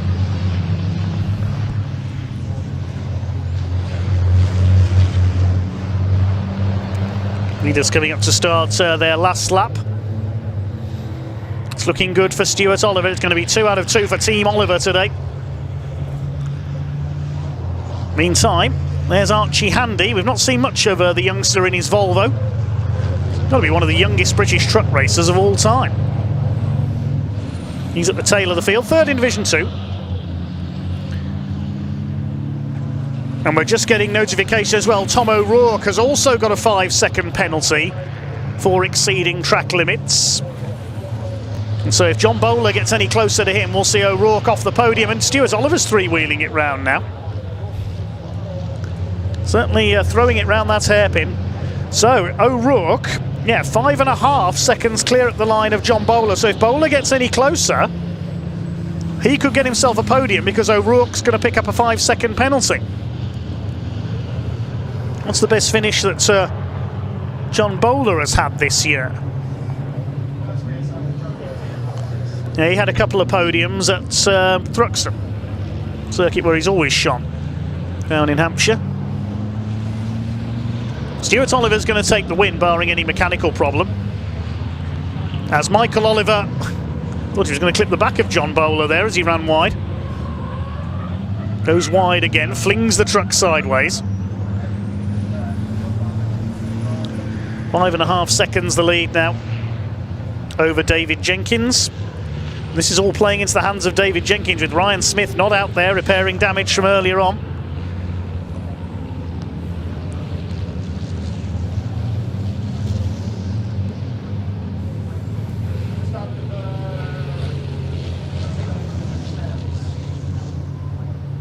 And here he comes in the GT tyres, Tahuna Honey MAN, built to replace his damaged Volvo VNL, the familiar bonneted Volvo, after that crash at Thruxton.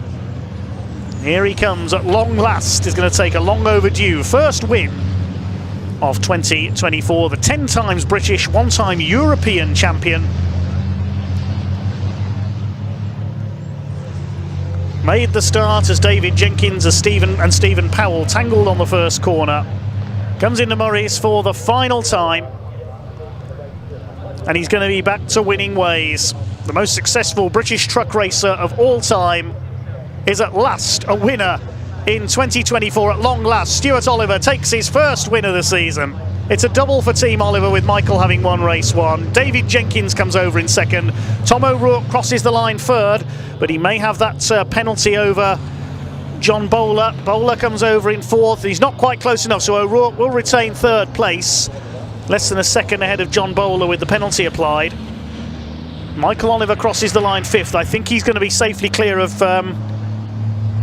David Smith. David Smith comes over in 6th position.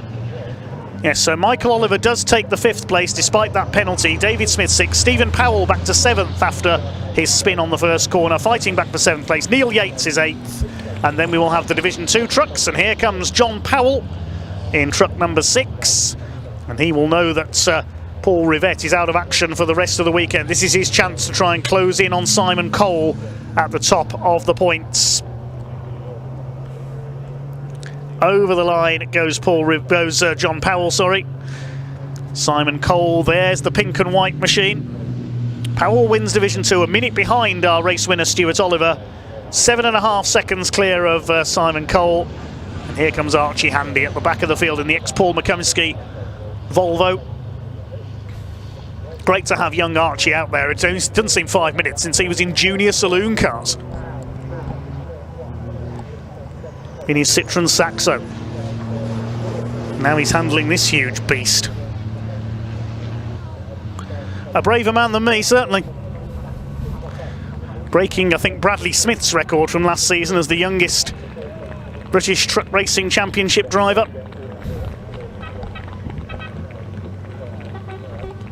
Throws it through the last corner to a big round of applause from the crowd.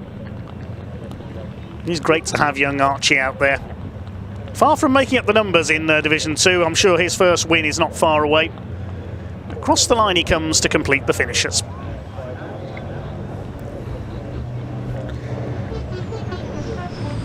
Provisional result then as follows. The win goes to Stuart Oliver by just under 6 seconds ahead of David Jenkins. Closes the gap on Ryan Smith in the points.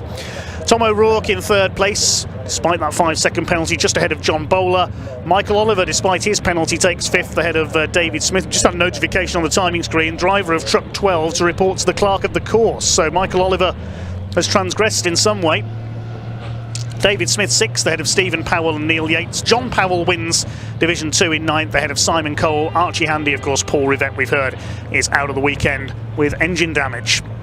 Ryan Smith also a non-starter. Hopefully he'll be back out tomorrow, though, repairing his damage from that incident in race 1.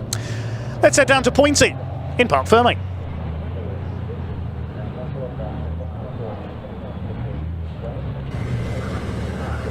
Wow, look at this. Oliver, do we want to jump around a bit? There we go. I'm too old to be jumping about.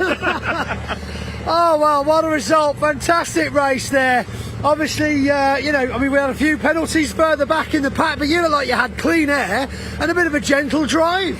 Yeah, it's Saturday, isn't it? I was going to say a Sunday stroll, but no, it's Saturday. But I believe you got the fastest lap as well. Oh, that's good. I saw I was pinging up, getting fast. I was getting faster and faster as the race was going on. This is all right, but yeah, I don't know what happened. Obviously, I was started 3rd, and Dave and Steve had a bit of a coming together, and you win some, you lose some, and I just happened to win there, so it was great. That was great to see. And Dave as well, come on in here, fantastic race from you as well. Glad to see you back on the circuit, more importantly. Yeah, no, we obviously went off on Ryan's oil earlier, and team worked quite hard, well, very hard, sorted the steering issues out, but we've got a broken shock absorber on the front, so I've just got no pace, got terrible understeer.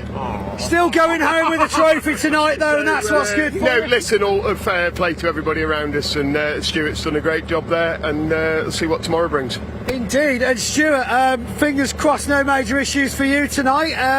Watch the trucks and have an early dinner, can we? Yeah, watch the trucks, early dinner, and I wish, but I'm sure there'll be things to do. But but we're certainly going in the right direction. It's a new machine to the team, and worked hard since before Donington to get it right, and Donington will learn a lot, and then we've put it in place here, and step by step we're going forward. Well, it's been a fantastic start to the weekend for Team GT. Thank you very much for talking to us, Dave. Fantastic result. Congratulations to the team, of course. And again, another phenomenal result for John Powell as well. Where's he? Is he about? Tom O'Rourke. Actually, Tom O'Rourke, come here, sir. How are you? Good, great. Point, I tell you what, now you had a track limits penalty, 5 seconds. I did. John Bowler, 4th place behind you, was 5.3 at one point behind you, Yes. finished at 5.9 behind you, so you're beating by 0.9 of a second, even with the penalty. Yeah, no, I know. Are you happy? I'm delighted. The truck's coming together. The handling's good. I can get out the corners. I've always had that problem. But we're really getting there. It's coming together. I'm It's chuffed great with to it. see. The pace was there. It was I mean, good. you were Yeah, keeping yeah, up yeah. there, definitely. I was. Defensive driving. I thought I could have maybe nailed Jenkins towards the end there, but I thought. I don't think Jenkins would have liked that. No, no, it was really good. Yeah, That's fantastic. No, It's great to see you up there. And a trophy. Yeah, well, no, we've not had many this year. Oh, well, half an hour to come and get it off the podium, okay? Fantastic. Phenomenal. Well done, Tom. Very good job. Lovely bloke, Tom. Never shy or short of a story, our Tom O'Rourke. Quick word with John Powell then. Just to say another congratulations, basically. I mean, this is what we want to see, isn't it? Well, it's nice, but it'd be nice with a few more trucks and a bit of a race. But at the end of the day, to be fair, we've been doing it lots and lots of years, and maintenance-wise and everything else, it all costs money. Yeah, of course. It's. You can race with anybody, but if you haven't got the money to do it, you can't do it. No, indeed not. Simple as that. Looking at the really. bigger I don't picture. mean that in a No. So of course, yeah. But looking at the Division 2 bigger picture now, obviously coming into the weekend, Simon Cole leading the championship. You've had 2 great results now. Do you know where that's going to put you around him? Or I think it's about 3 points. So it's 3 points extra for first. Right. And the fastest lap. So that's where we got to try and go. You'll soon start clawing it back. Well, yeah, we haven't got top gear anyway, so. You don't need top gear.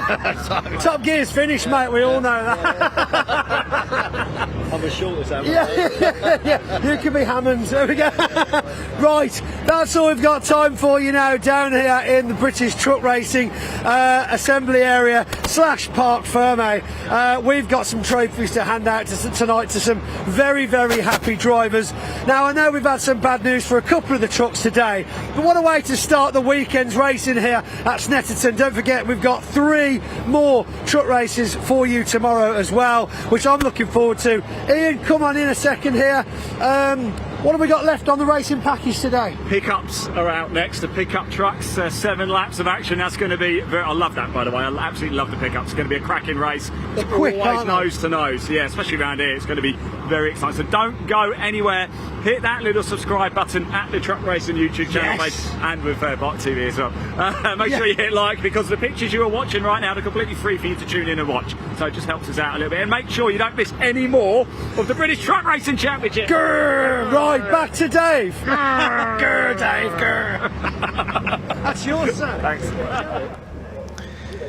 Well, John Powell might be Richard Hammond, but I don't think we'll see those 2 replacing Jeremy Clarkson and James May anytime soon, will we? Good old Pointsy and Ian, full of fun as ever down in Parc Ferme. Well, race number 5 of the day then, and something a little bit different, the Pickup Truck Racing Championship.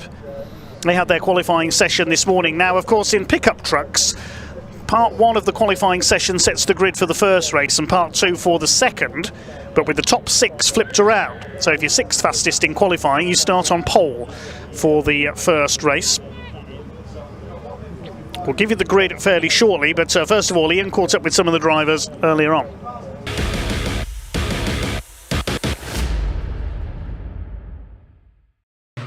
Okay, pickup truck pre-record. We're going 5, 4. Right, everybody, we've come down to assembly here actually. The pickup trucks aren't quite in there yet, but almost time to go racing for the final race of the day. Don't forget, we've got a lot more action coming up tomorrow, but one of my favourites actually, these. And Chris is here. Chris is going to have a quick chat with us. Chris, it's been a bit of a wait for you guys, hasn't it? You qualified about 11 o'clock this morning, and now you're the last race. What have you been doing today? Thankfully, we haven't had an awful lot to do today. The truck sort of behaved itself this morning, which is quite a surprise, really, because it's been sat in the garage for about 2.5 years. Oh wow! So we haven't actually had to do an awful lot, so it's been quite nice to chill out and have a bit of a watch of some racing. So, what's your expectation from this race? I'm not really expecting anything other than to finish. That's a fair expectation. I mean, it's quite nice actually knowing that you go into tomorrow with a few races as well, so you can kind of almost use this as a bit of a test session, I suppose. Yeah, I mean, this morning's qualifying was a bit of a test. Like I said, we haven't really done anything. It's the first time out in 2.5 years, so yeah, we just want to come away from the weekend, hopefully with some clean finishes and the truck in one piece. What's brought you back, Chris? An itch. Well, I hope this scratches it. Look, best of luck with the race. Thanks for talking to us. And, of course, good luck, and we'll see you later on. Right, time to go racing for the pickup trucks. We will see you in Parc Ferme to find out who is going to be crowned the winner. See you soon. Dave, over to you.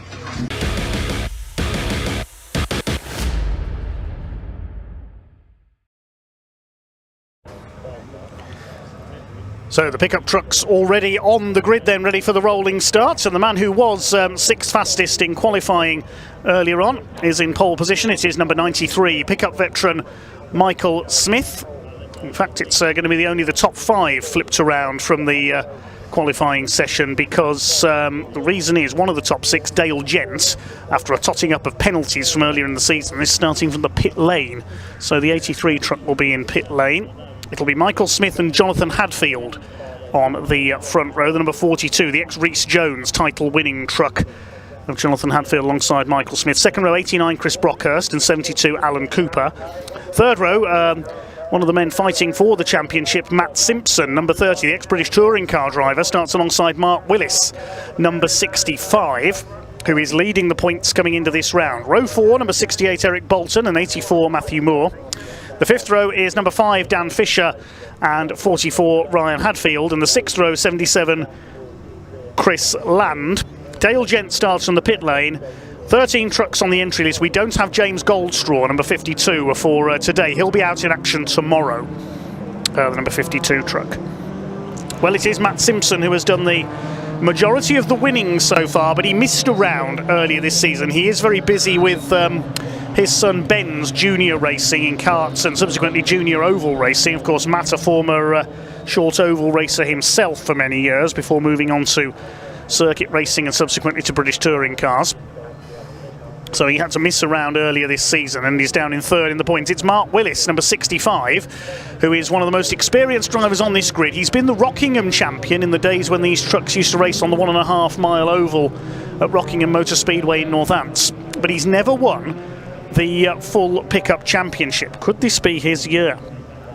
83, Dale Gent is 2nd in the points. He's starting from the pit lane in the Dale Earnhardt lookalike, number 83. Simpson 3rd in the points. 4th is Chris Brockhurst, number 89, and 5th in the points, Eric Bolton, number 68. He scored his first win earlier this year in the championship at the American Speedfest meeting at Brands Hatch. Now, these pickup trucks are certainly nothing like the pickup trucks you will see your local tradespeople using, full of ladders or building materials. They are very specialised, race-tuned machines built by Sonny Howard and his team. Sonny, who's been the boss of this series since it began in the 1990s as part of the Eurocar package. Space frame chassis powered by 2-litre race-tuned engines. Very evenly matched. A lot of the drivers are ex-short oval racers. Michael Smith is ex-Formula 1 stock cars. The Hadfield family came from short oval racing at their hometown raceway of Buxton in the Peak District. We've got Ryan and Jonathan, the 2 brothers out there. They've raced Formula 2 stock cars. They've competed in Ginettas on the circuits as well. And there's Chris Land, number 77 at the back. His comeback race, so he starts from the back of the field. Hasn't raced pickups for a couple of years, all the way from St Austell in Cornwall. He's a former autograss racer.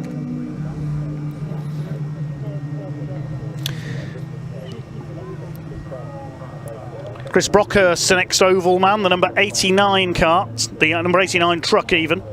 That's the turquoise and grey truck.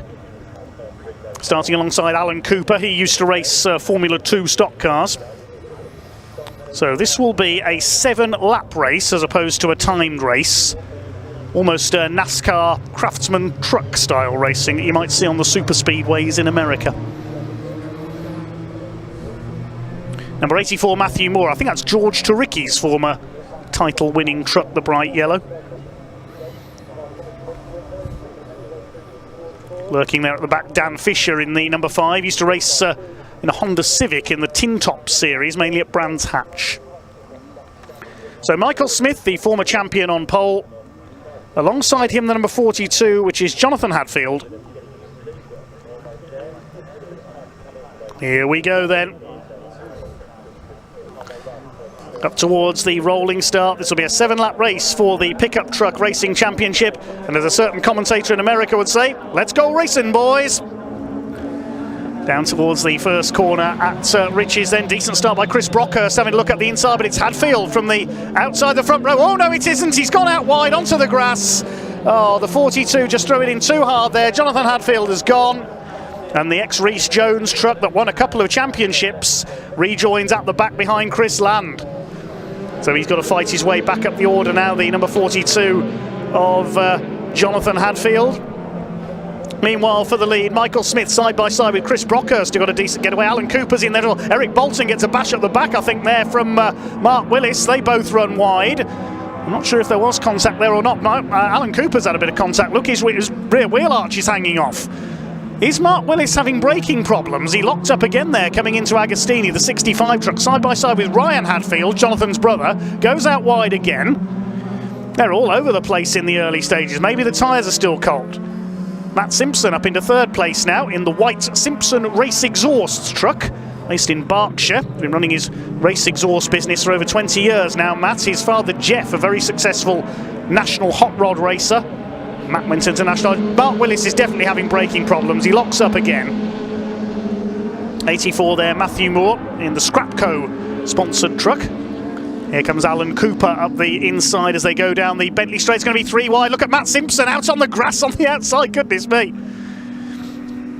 He's up to 2nd. Cooper's taken the lead. They were on either side of Michael Smith in the 93. He's down to 3rd. Well, we're not even completed early lap yet, and this is typical pickup truck racing action. Alan Cooper's got 1 win to his name this season from Brands Hatch. He leads the way. Shame we haven't seen the pickups race on the 1 mile oval at Mallory Park this season. Okay. Are things starting to calm down a little then as they come up to complete the first lap? Of course they're not. This is pickup truck racing. It's like this all the time. Out in front it is Cooper as they come up to complete the first lap from Simpson, Smith, Brockhurst. Then it's Eric Bolton. Raced various saloon cars over the years before moving to the pickups. Scored a win at Brands Hatch earlier this year. Change for the lead coming through Riches. Matt Simpson has taken up. He's done the majority of the winning this year. Side by side for 3rd. Brockhurst up the inside. Now that's a hot rod racing move. The man who began his racing career at Ringwood Raceway down in Hampshire in the DLRD, Dave Longhurst Racing Developments truck. Dave Longhurst, a former hot rod world champion, former pickup racer, now race preparation expert. He's run British touring car teams in the past. Here comes Brockhurst. He goes straight past Michael Smith. I think Smith a bit compromised on the exit of Palmer's there, and Eric Bolton's going to go through as well. That shows how evenly matched these trucks are. Also in behind them is Willis, who seems to have recovered from his rather over-enthusiastic start in the 65. He's been racing hot rods for donkey's years, Mark Willis. He's on the back of this group trying to protect his championship lead, looking for his first title. He's always been the nearly man of pickup truck racing. Matt Simpson continues to set the pace then. 2nd group is headed up by Dan Fisher in 7th place. He's got the yellow truck of Ryan Hadfield behind him.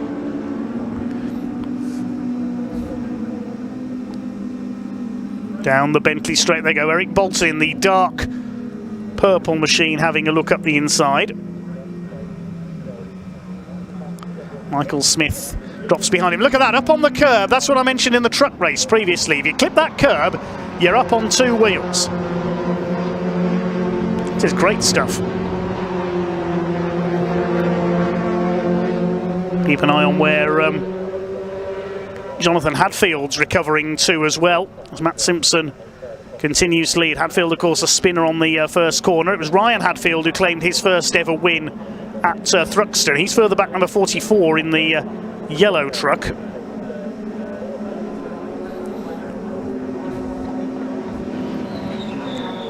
Looking at the timing screen, Dale Gent as Michael Smith up the inside retakes Eric Bolton. So Bolton battling away for 3rd and 4th. Dale Gent, I can tell you, is up to 9th, having started from the pits, and he's done the fastest lap, 2:06.856.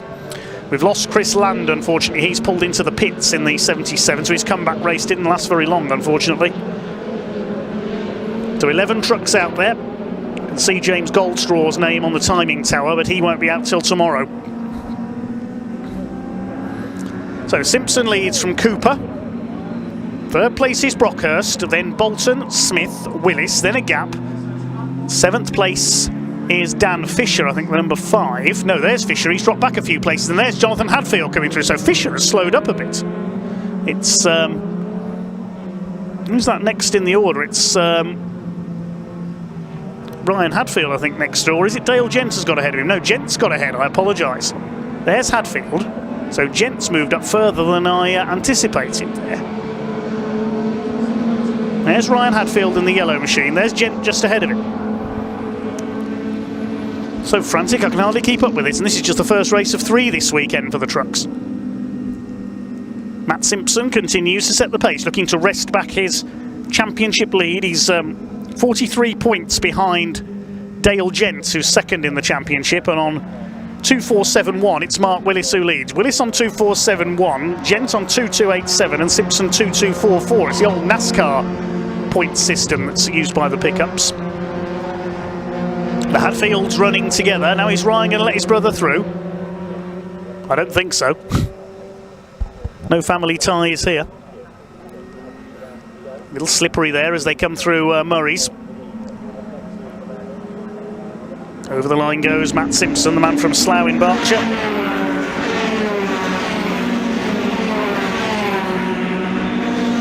Buzz of these 2-litre engines sounding fantastic as they go over the line. Simpson from Cooper by 1.2 seconds. Another fastest lap for Dale Gent, 2:06.367. Watch for the black number 83 coming through. There's Smith, there's Willis. Now where is Gent? There he is. I think that's Dale Gent next in the order, the 83. Try and pick him up if he catches Mark Willis here. He's up to P7, heading the 2nd group. In fact, he's left the 2nd group behind, look. Somebody kicking up some dust there in the background. It wasn't Dale Gent, because there he is, the number 83. Not quite in the Dale Earnhardt colours he ran last season. Still a menacing looking machine, the black and grey. Dale Gent, who previously a short oval man, as was his father Mark. Mark used to run in the super rod category. He raced on the ovals in the Netherlands as well. Dale used to race in lightning rods, super rods, and I remember him running in classic Thunder Saloons with a very modified Subaru Impreza as well. There are the Hadfields, 8th and 9th. Jonathan's got ahead now of his brother. There's the lead train with Gent hunting them down.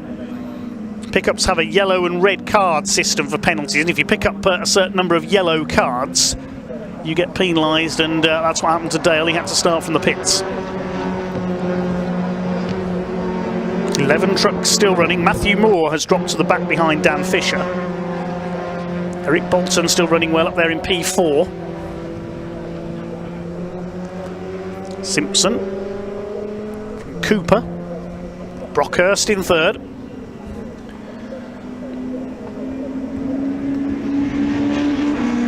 Four laps completed, on to lap 5. Chris Brockhurst trying to chase down Alan Cooper for 2nd place. He's getting closer. Still see that little bit of bodywork damage on the back of the 72.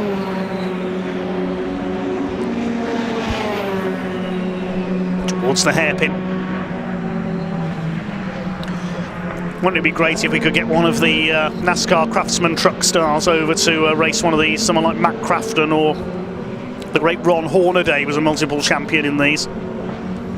On the American, mainly on the speedways. They do the occasional road course race as well, of course. More so these days in NASCAR.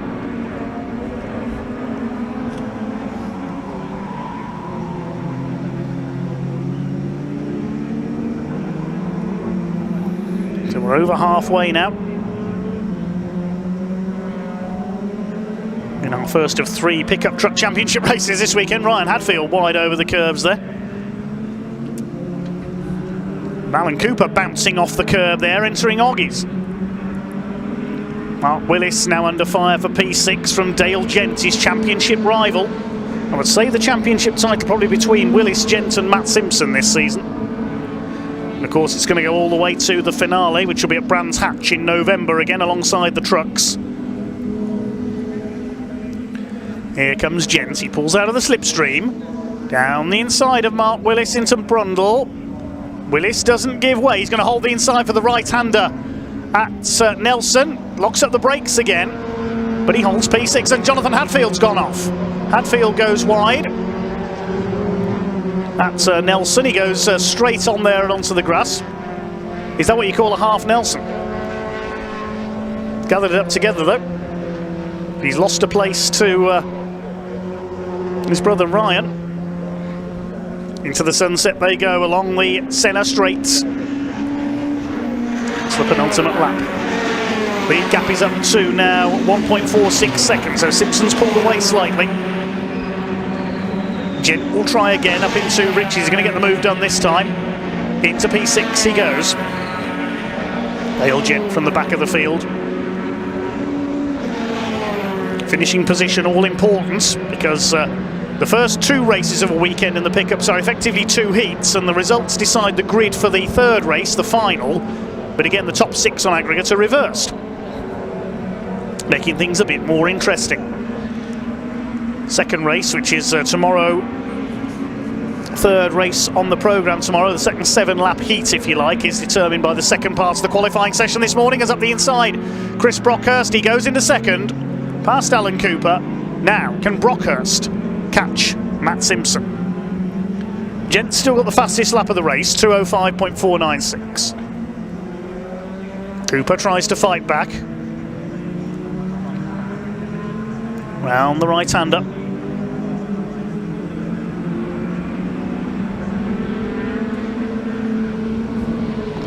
$72 Alan Cooper, one of his sponsors is a butcher's shop, and yes, the back of the truck a bit butchered there.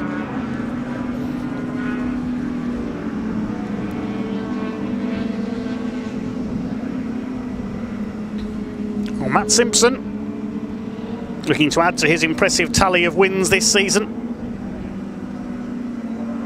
Going round to start his final lap in the Simpson Race Exhaust Simpson Recycling pickup truck.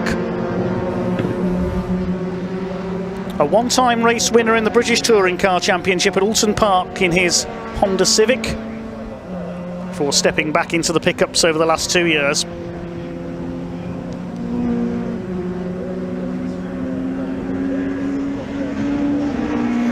Into the last lap we go, there's the board. Brockhurst and Cooper 2nd and 3rd, then Bolton, Dale Gents up to 5th. He's got past Smith as well now, he saw him pass Mark Willis earlier on. He's past Michael Smith, the pole sitter as well. The battle is still for 2nd place, Alan Cooper all over the back of Chris Brockhurst. Into the hairpin. 2.23 seconds the lead margin. Taking a bit of curb there, Brockhurst and Cooper. Eric Bolton just looking on from 4th place.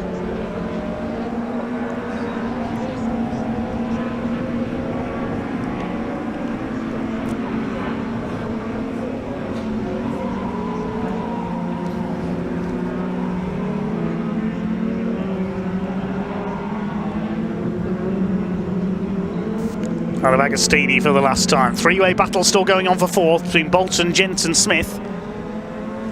Alan Cooper's not finished yet.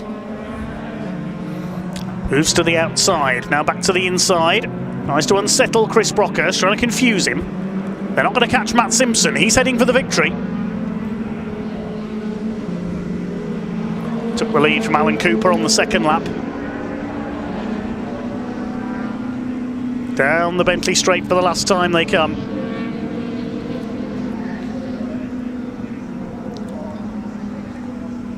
Into Nelson, he comes for the final time. Matt Simpson desperately trying to fight back, claw back towards the championship lead. only really wins will do with how close the points system works in pickups now. He's going the right way about it here at Snetterton. Up towards Murray's for the final time, flings it through the left-hander. The checkered flag is awaiting, took the lead on the second lap from Alan Cooper, and here he comes up towards his latest victory of this season. Matt Simpson wins our first pickup truck race of the weekend. Chris Brockhurst comes over in second, Cooper third, and Eric Bolton almost pushed over the line by Dale Gent for fourth. Michael Smith, the pole sitter, takes sixth. Mark Willis down in seventh, he won't be too happy with that. Ryan Hadfield eighth, Jonathan Hadfield after a spin on the first corner ninth. And in 10th place we should see the yellow machine of Matthew Moore, just holds off Dan Fisher. They're the final finishers because, of course, Chris Land was a retirement. And James Goldstraw, a non-starter. He will only race in tomorrow's 2 races.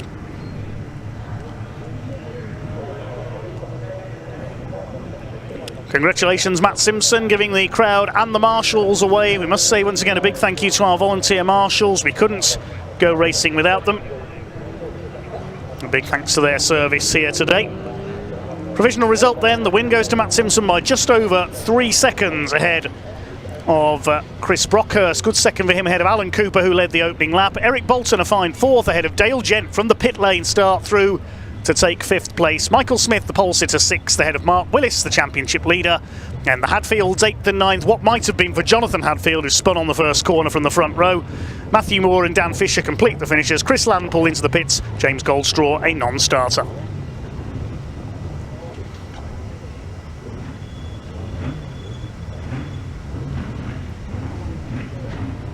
Let's head down very shortly then into the pits to hear from Ian Waterhouse. He'll be with the drivers in Parc Fermé.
Right, everybody, we're going to make our way down to the podium. I do love the pickups, and every time I do the pickup truck racing, this man always seems to get the win, don't you? How was that?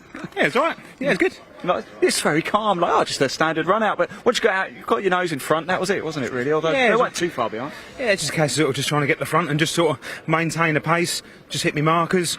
And obviously lap time just keeps coming and coming and coming. So, yeah, no, it's a good race, and, you know, well done to Chris and Alan as well.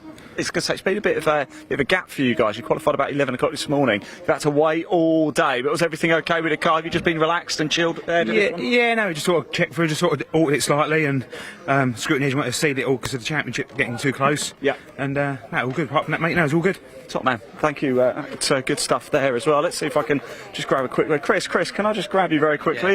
Yeah. Congratulations. That was a good fight you had with Alan. Yeah, no, it was brilliant. Yeah, it was really good.